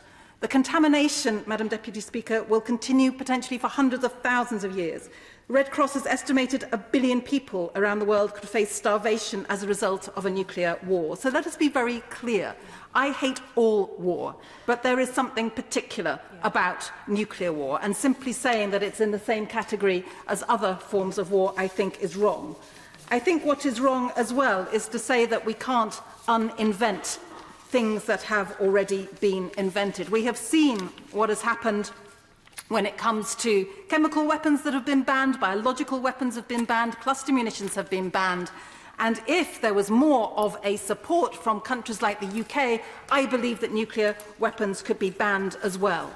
Because there was that international ban treaty, the UN Prohibition of Nuclear Weapons Treaty. And I do find it absolutely outrageous, frankly, that the UK government couldn't even be bothered to turn up to the talks. You know, that was a campaign that was run throughout the world. It had 122 countries that have supported that nuclear ban treaty. The organisation, the International Campaign to Abolish Nuclear Weapons, won the Nobel Peace Prize for their efforts. The treaty is a strong and comprehensive text. It has the potential to achieve a world without nuclear weapons. It opened for signature in September 2017. It enters into force when we have 50 states ratified. So far it's been signed by 70 states, it's ratified by 22, and more are signing up. And I will in 2 seconds, but I want to counter the argument that was made from the benches alongside me that it is somehow not multilateral. I believe it is multilateral, not least because there is no requirement for a country to join it. There's no requirement on them to have foregone their nuclear weapons before they join. And if the UK had used its considerable clout on the world stage to have really shown some leadership on this, I believe there could have at least been a chance of getting countries around the table to have gone away and then begun that process multilaterally to get rid of their weapons. But I give way. Thank the Honourable Lady for giving way. And she's very critical of the United Kingdom in this respect. But did Russia, China, France, the United States, in other words, the declared nuclear weapon states, did they attend? Isn't it surely not another cul-de-sac, whereas the real way of reducing and then eliminating nuclear weapons is negotiations, primarily initially between Russia and the United States, but then involving all of the nuclear weapon states? Is that not real politics rather than gesture politics? If the honourable gentleman really thinks that 122 countries around the world are engaging in gesture politics, then I would suggest to him perhaps it's more the gesture from him than it is from them. And I believe in Britain actually taking a leadership role. Perhaps that's not something that he does believe in, but I believe that that is what we should do, and the constant sitting back and waiting for something else to happen, doing what I believe is the wrong thing, would be, frankly, unconscionable. And, you know, it's very easy to characterise those of us who are against nuclear weapons as somehow not living in the real world. So perhaps I can just remind the House that there are plenty of people within the military world themselves who do not think nuclear weapons are a useful tool going forward. Back in 2014, senior military, political and diplomatic figures, and on the diplomacy side, there were people like the former Conservative Foreign Secretary, Sir Malcolm Rifkind, former Defence Secretary Des Brown, former Foreign Secretary Lord Owen. They came together with very high-ranking military personnel to say that they believe that the risks posed by nuclear weapons and the international dynamics that could lead to nuclear weapons being used are being underestimated and that they are insufficiently understood by world leaders. Now, the government's main argument for replacing Trident appears to be that it's the ultimate insurance in an uncertain world. What I would argue is that what they fail to acknowledge is that it is our very possession of nuclear weapons that is making that world more uncertain. Nor have the advocates of nuclear weapons ever explained why, if Trident is so vital to protecting us, that it is not also the case for every other country in the world. The Minister did not answer when I put to him earlier, at the beginning of this debate, that seems a long time ago now, he did not answer when I said to him that we have no moral arguments to put to other countries to seek not to acquire nuclear weapons if we ourselves are not only keeping them, but upgrading them. And I put it to him again, that a world in which a world in which every country is striving and potentially achieving nuclear weapons would be an awful lot more dangerous than the world we have today. Just try the question again. If we were to give up our nuclear weapons, which other countries that possess nuclear weapons would follow suit? Does she know how many nuclear warheads have been reduced as a result of our reducing our nuclear warhead totals unilaterally? The answer is a big, fat zero. Precisely why one needs international processes like the UN treaty that I've described, supported by 122 countries, in order to make this happen. Although I am personally in favour of unilateral nuclear disarmament, that is not the case I'm making this afternoon. I am moving one step towards people like himself, honourable members like himself, right honourable members like himself perhaps, I can't remember, who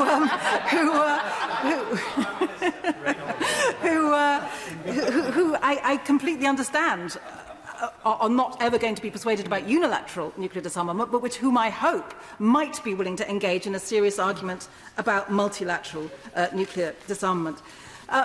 Mr. Speaker, I'm so sorry. The last point I want to make, because time is getting on, is simply that there's also been very little recognition so far in this debate, I think, about the fact that nuclear weapon systems are themselves fallible. According to a shocking report by Chatham House, there have been 13 incidents since 1962 in which nuclear weapons have been very nearly launched. One of the most dramatic in 1983 was when Stanislav Petrov, the duty officer in a Soviet nuclear war early warning centre, found his system warning of the launch of 5 US missiles. Now, after a few moments of agonising it, he judged, thankfully and correctly, to be a false alarm. If he had reached a different conclusion and passed the information up the control chain, it could have triggered the firing of nuclear missiles from Russia. I will. Lady for giving way. Parliamentary questions I asked uncovered the very shocking facts that since 2006 there have been 789 nuclear safety incidents at Coalport and Fastlane, and half of the incidents at Fastlane have taken place in just the last 4 years. Would she agree that really, this is a very serious worry that nuclear safety incidents are on the rise under the watch of a government that shouldn't have control of a TV remote, let alone the most dangerous weapons on the planet? Thank you for her intervention, and I think she rightly shines a spotlight on issues that far too rarely actually get covered in the media or even covered in the debate that we're talking about today. So, Mr. Speaker, in conclusion, I think the UK Government has shamefully refused to participate in the treaty negotiations I've been describing, while nevertheless claiming it shares the goal of a nuclear weapons-free world. But it's not too late to make amends. The Government should now engage constructively and work towards signing that treaty and supporting the global moves towards the total elimination of nuclear weapons. Unlike a willingness to launch nuclear weapons and incinerate millions of innocent people, or to waste billions on a weapon that will never be used and therefore serves no evident purpose, that, I believe, will be the true test of a Prime Minister's leadership. Wayne David. Thank you, Mr. Speaker. Can I say that I'm very pleased we've had this excellent debate this afternoon. An important debate on the 50th anniversary of a continuous at-sea deterrent. And my apologies to members of the House if I don't mention every single member who's made a contribution. But it's very important for us to recognise where we are to begin with. The continuous at-sea deterrent is provided at the moment by 4 Vanguard-class submarines, and they're carrying the Trident missile system. In July 2016, this House voted to maintain the UK's nuclear deterrent beyond the early 2030s, and the Dreadnought-class submarines will replace the Vanguard's submarines. The first of a new class will enter service in the early 2030s. Now, one of the strong features of this debate has been the fact that many members, indeed most members, have paid genuine tribute to the women and men and families who support our at-sea deterrent. And I think it's important that this House places on record that we are truly grateful for their ongoing commitment. I think in particular of the contributions of a member from North Durham, Sevenoaks, Rayleigh and Wickford, and also the contribution from the member for Ludlow. And I have to say that his Dunn report, his Dunn review, is truly excellent. I absolutely agree with him, and I hope the government takes his ideas forward. But could I say also in this context, the contribution from the Labour member for Gedling has been important, because not only did he rightly place an emphasis on paying tribute to our servicemen and women, he also made the point that all of us collectively who believe in the concept of deterrence need to make the case to the people of this country.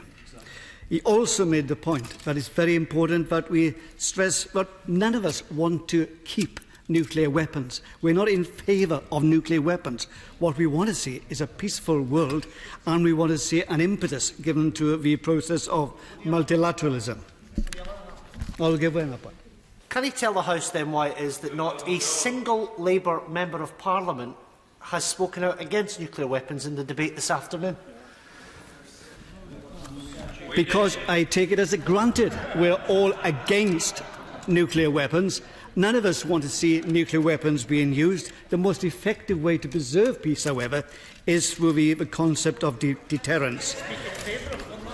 Let me make the point. I want to make the point. I'll give way to her.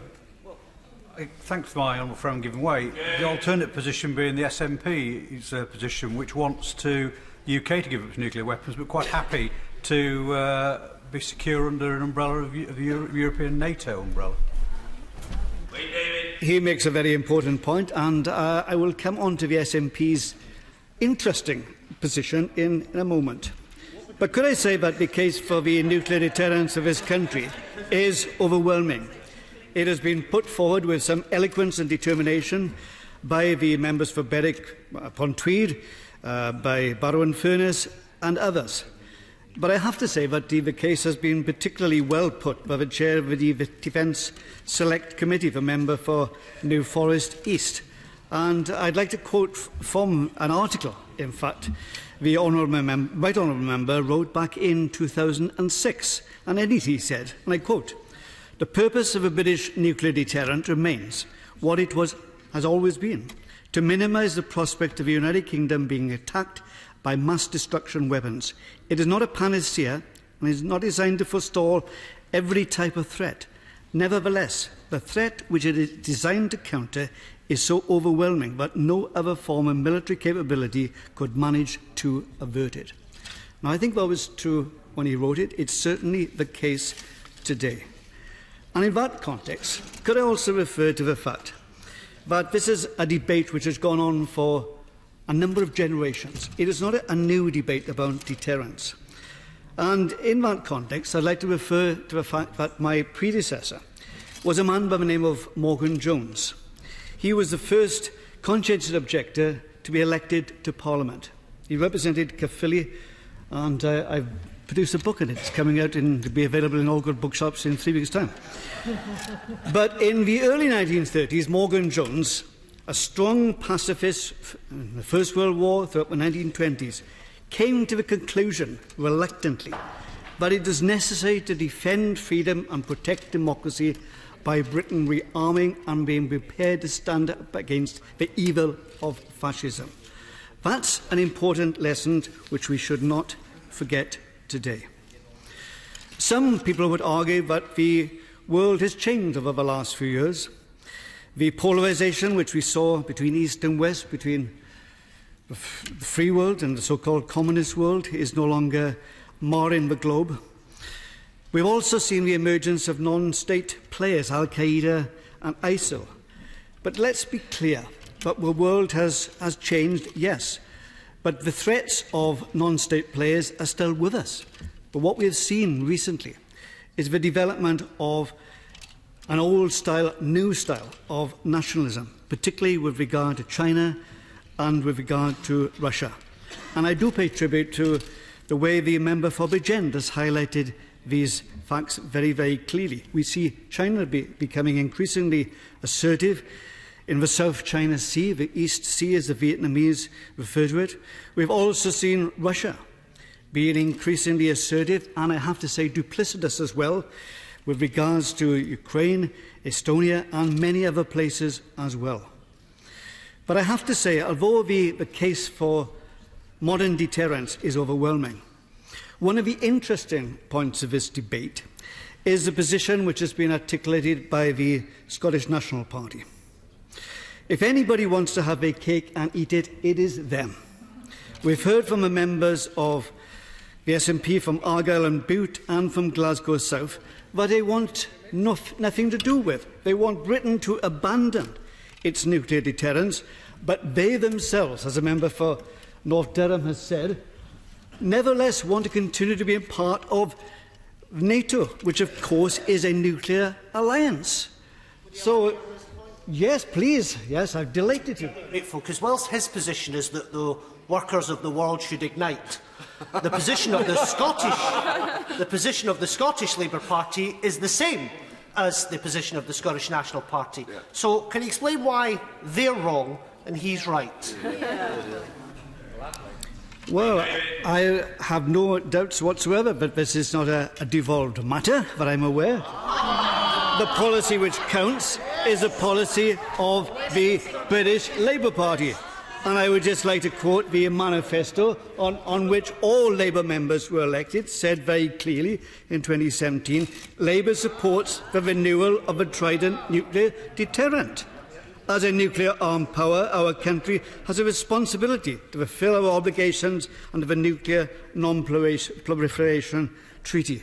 Yes, so we want to see multilateral disarmament. Yes, we want to encourage that process. But also we have firm square in supporting Britain's nuclear deterrent. I'm very, very generous. I'll give way. I am grateful to the honourable gentleman. I just want to clarify his position from what he said to my last intervention. Is it the case, therefore, as far as Scottish Labour's policy is concerned, is that it doesn't matter because Westminster Labour's policy is for Trident renewal? I'm simply pointing out to what should be blindingly obvious, that the decisions on these matters are made here.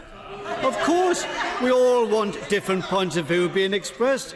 We value points of view in all parts of the United Kingdom, but the decisions on Britain's nuclear deterrent are made in this House. It's also very, very interesting that when we heard contributions earlier from the SNP, they were quite blasé in saying that, yes, we don't want the nuclear deterrent. We're quite prepared to see it shipped out of fast lane. But what are they going to put in its place? Very, very reluctant to say that. Very, very reluctant to give any indication. Well, no, they talk. Hang on a second. Wait a minute. They talk very blandly about having a Scottish Navy, but how much is that going to cost? What frigates are they going to buy? We'd like to know. Go on. Now's your opportunity. Tell us.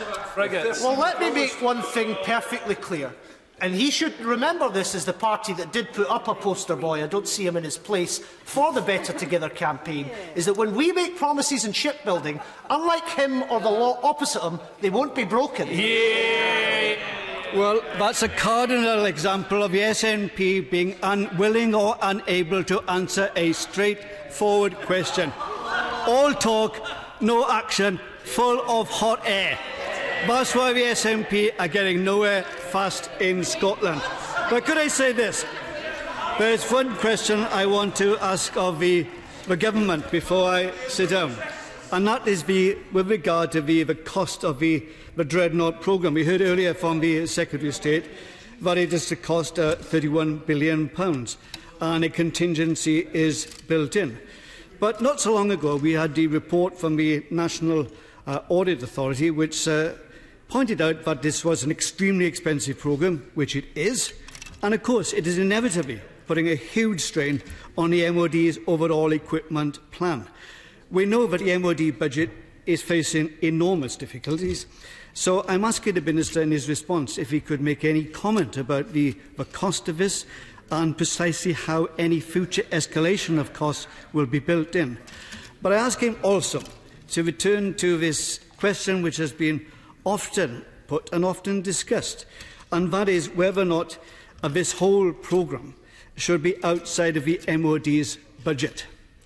It has been suggested that the Treasury are very reluctant, and we know relations between the MOD and the Treasury are not too good and haven't been too good for some time. But does he think that this is such an important programme, such an important amount of expenditure, but a strong case needs to be made now to ensure that it's taken out of the MOT's budget and considered quite separately? That is a question for him to address.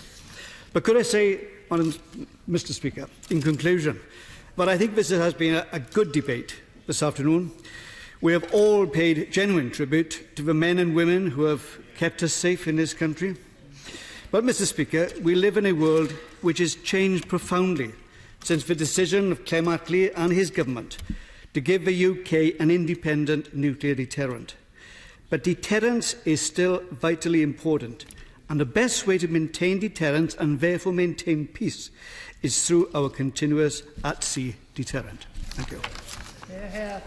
Minister Stuart Andrew to reply to the debate. Thank you very much, Mr. Speaker. We've certainly had a very useful and important debate today.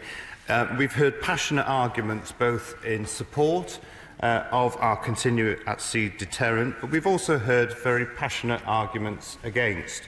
Whilst I obviously, from my own perspective, do support those strong arguments that have been made by Right Honourable and Honourable Members for our deterrent, whilst I completely disagree with those who oppose it, I do completely respect the fact that they have stuck to their principled views. Before addressing some of the points raised today, I think it would be useful to remind ourselves of the continuing rationale for our independent nuclear deterrent. Following its July summit in Brussels, NATO made clear that, and I quote, "As long as nuclear weapons exist, this will remain a nuclear alliance. The UK's independent strategic nuclear force, together with that of France, play a vital deterrent role and contribute significantly to the overall security of the alliance. These allies' separate centres of decision-making contribute to the deterrence by complicating the calculations of potential adversaries. We recognise the common threats and our common purpose in facing them down. It is ultimately by standing together that we strengthen our deterrence and shore up the rules-based international order. That is what underpins NATO's nuclear umbrella.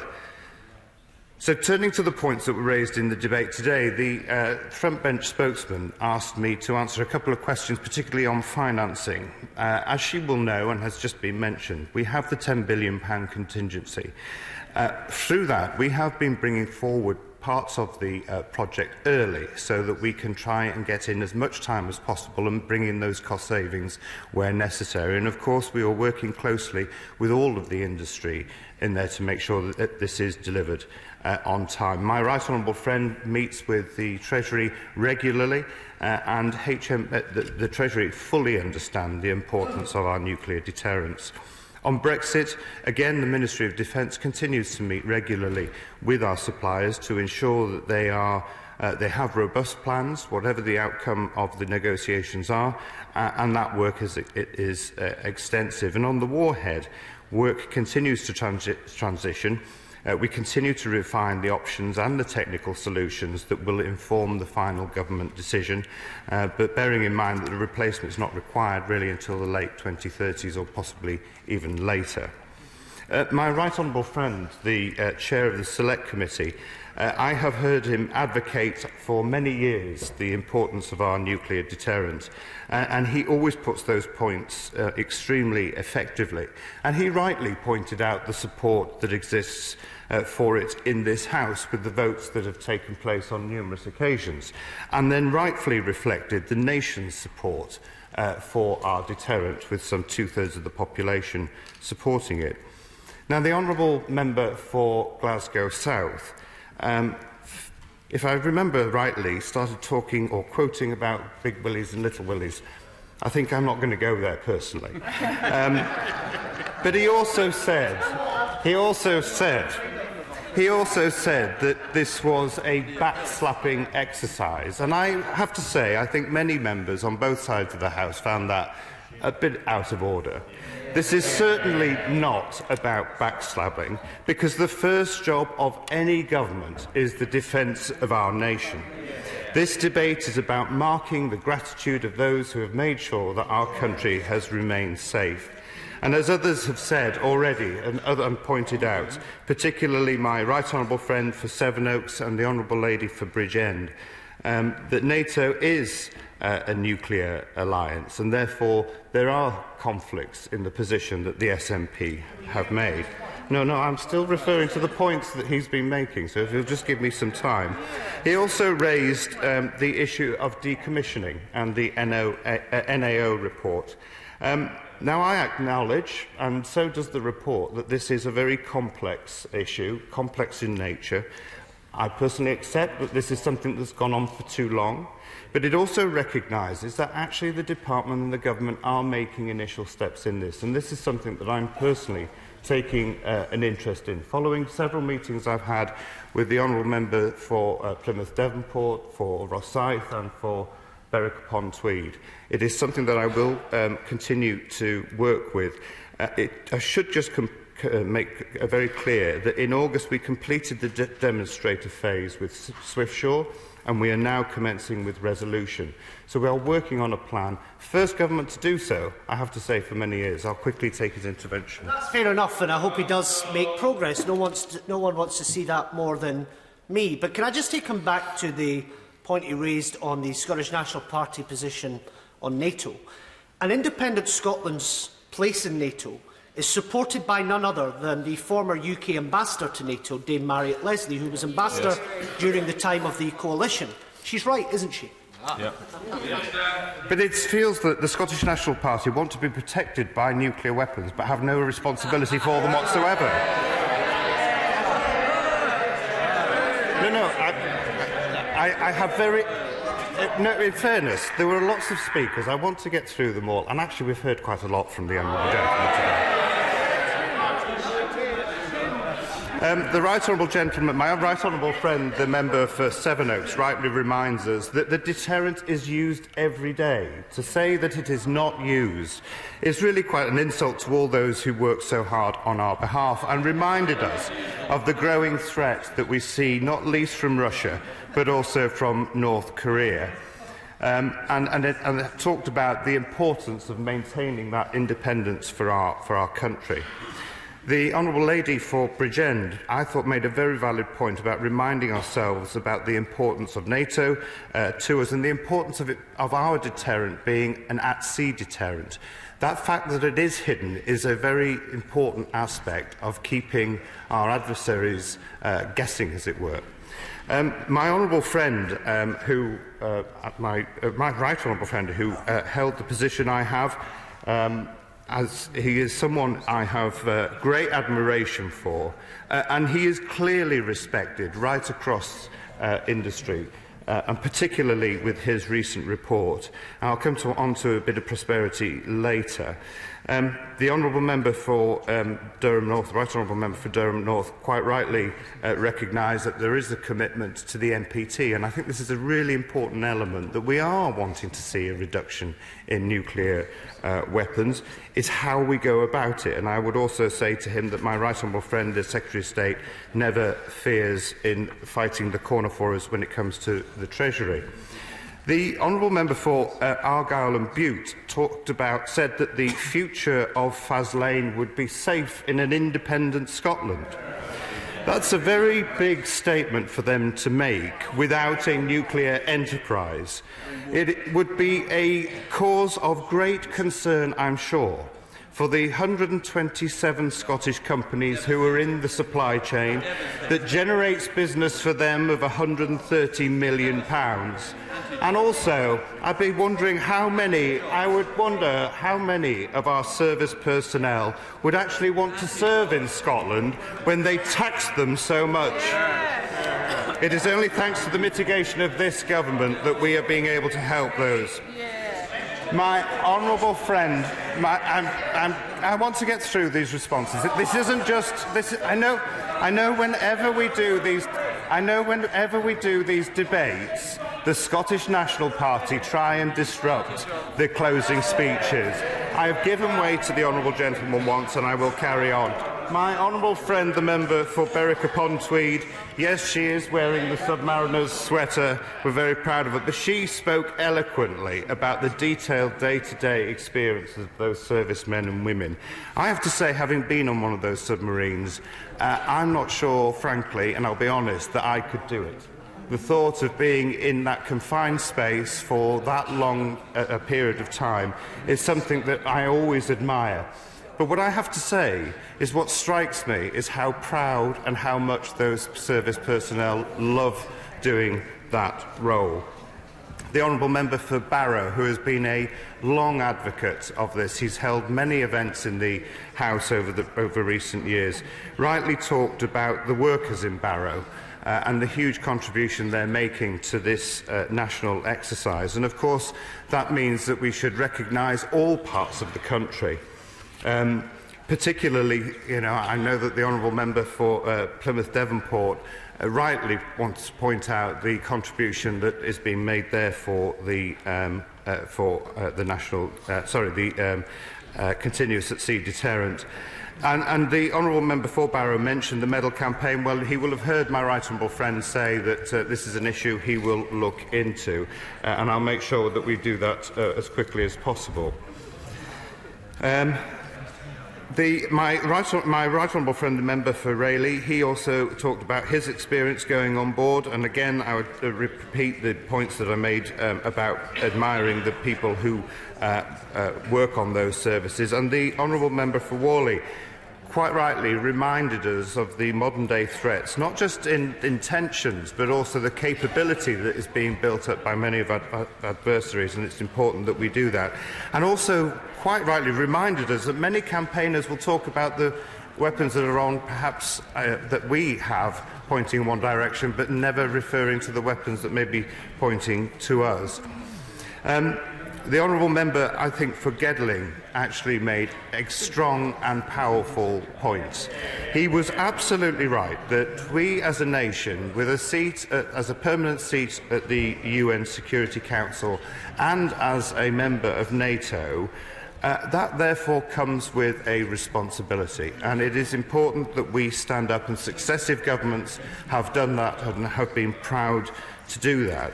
But I think the point that really struck home to me that he made was that we are pretty poor at explaining why this is needed and advocating the case for our deterrent. He is absolutely right that people out in the public, I don't think, are fully aware of the growing threats that we face and the need for it, in the way that people were aware perhaps in the Cold War in the 80s and the 90s. But I think it's also important that we do remind people, as he said, that we have done a lot of work to reduce the number of weapons globally. In 1986, there were 64,500 nuclear weapons. Now, there are 14,500. This is also the anniversary for the 50th anniversary for the NPT, and it's important that we continue to redouble our efforts to do all we can to help that. Mr. Speaker, also there were, again, the Honourable Lady for Brighton Pavilion mentioned the ban treaty, and whilst I respect her point of view, I have to say that it fails to address the key issue, which has to first be overcome if we're going to achieve lasting global disarmament, and that is the issue of the security context in which we are finding ourselves, and does nothing to increase the trust and transparency that we really need to see between those nuclear states. And last, just on the sort of feedback from the comments from Honourable and Right Honourable ladies, the Honourable Member for Glasgow North West asked about her grandmother's Christmas tree. I will try and find out if it's still on board.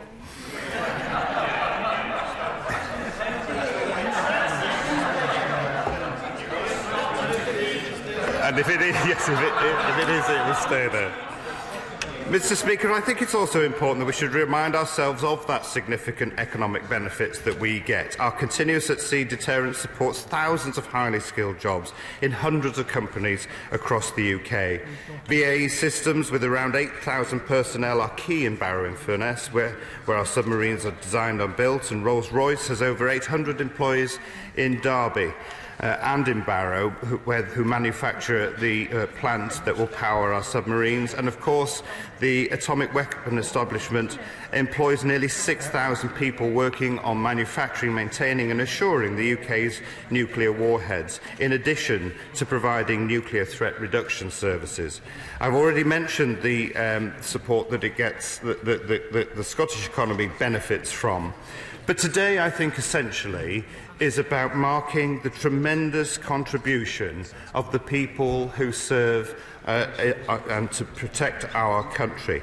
Those submariners and their families who have done so much over these last 50 years. Many of the contributions made by members today quite rightly point out that these people are going away from home for many, many weeks at a time, months at a time, and that is a big commitment for them to make. But it is also a big commitment for the families that they leave behind. And we should all, I think, today say a very big thank you from all of us for the support that you have done in supporting our nation and in keeping our nation safe. I am glad that the SNP are going to push this to a division, because it means that this House again can show its support for what we believe is absolutely right. Mr. Speaker, I will finish by quoting Churchill's final speech to the United States Congress in 1955. Be careful above all things, he said, not to let go of the atomic weapon until you are sure, and more than sure, that other means of preserving peace are in your hands. Baroness Thatcher reminded Congress of that line when she addressed them herself in 1987, but she left out Churchill's next line, which was, "Meanwhile, never flinch, never weary, never despair." Mr. Speaker, Operation Relentless has been maintained by thousands of brave submariners since 1969. They never have.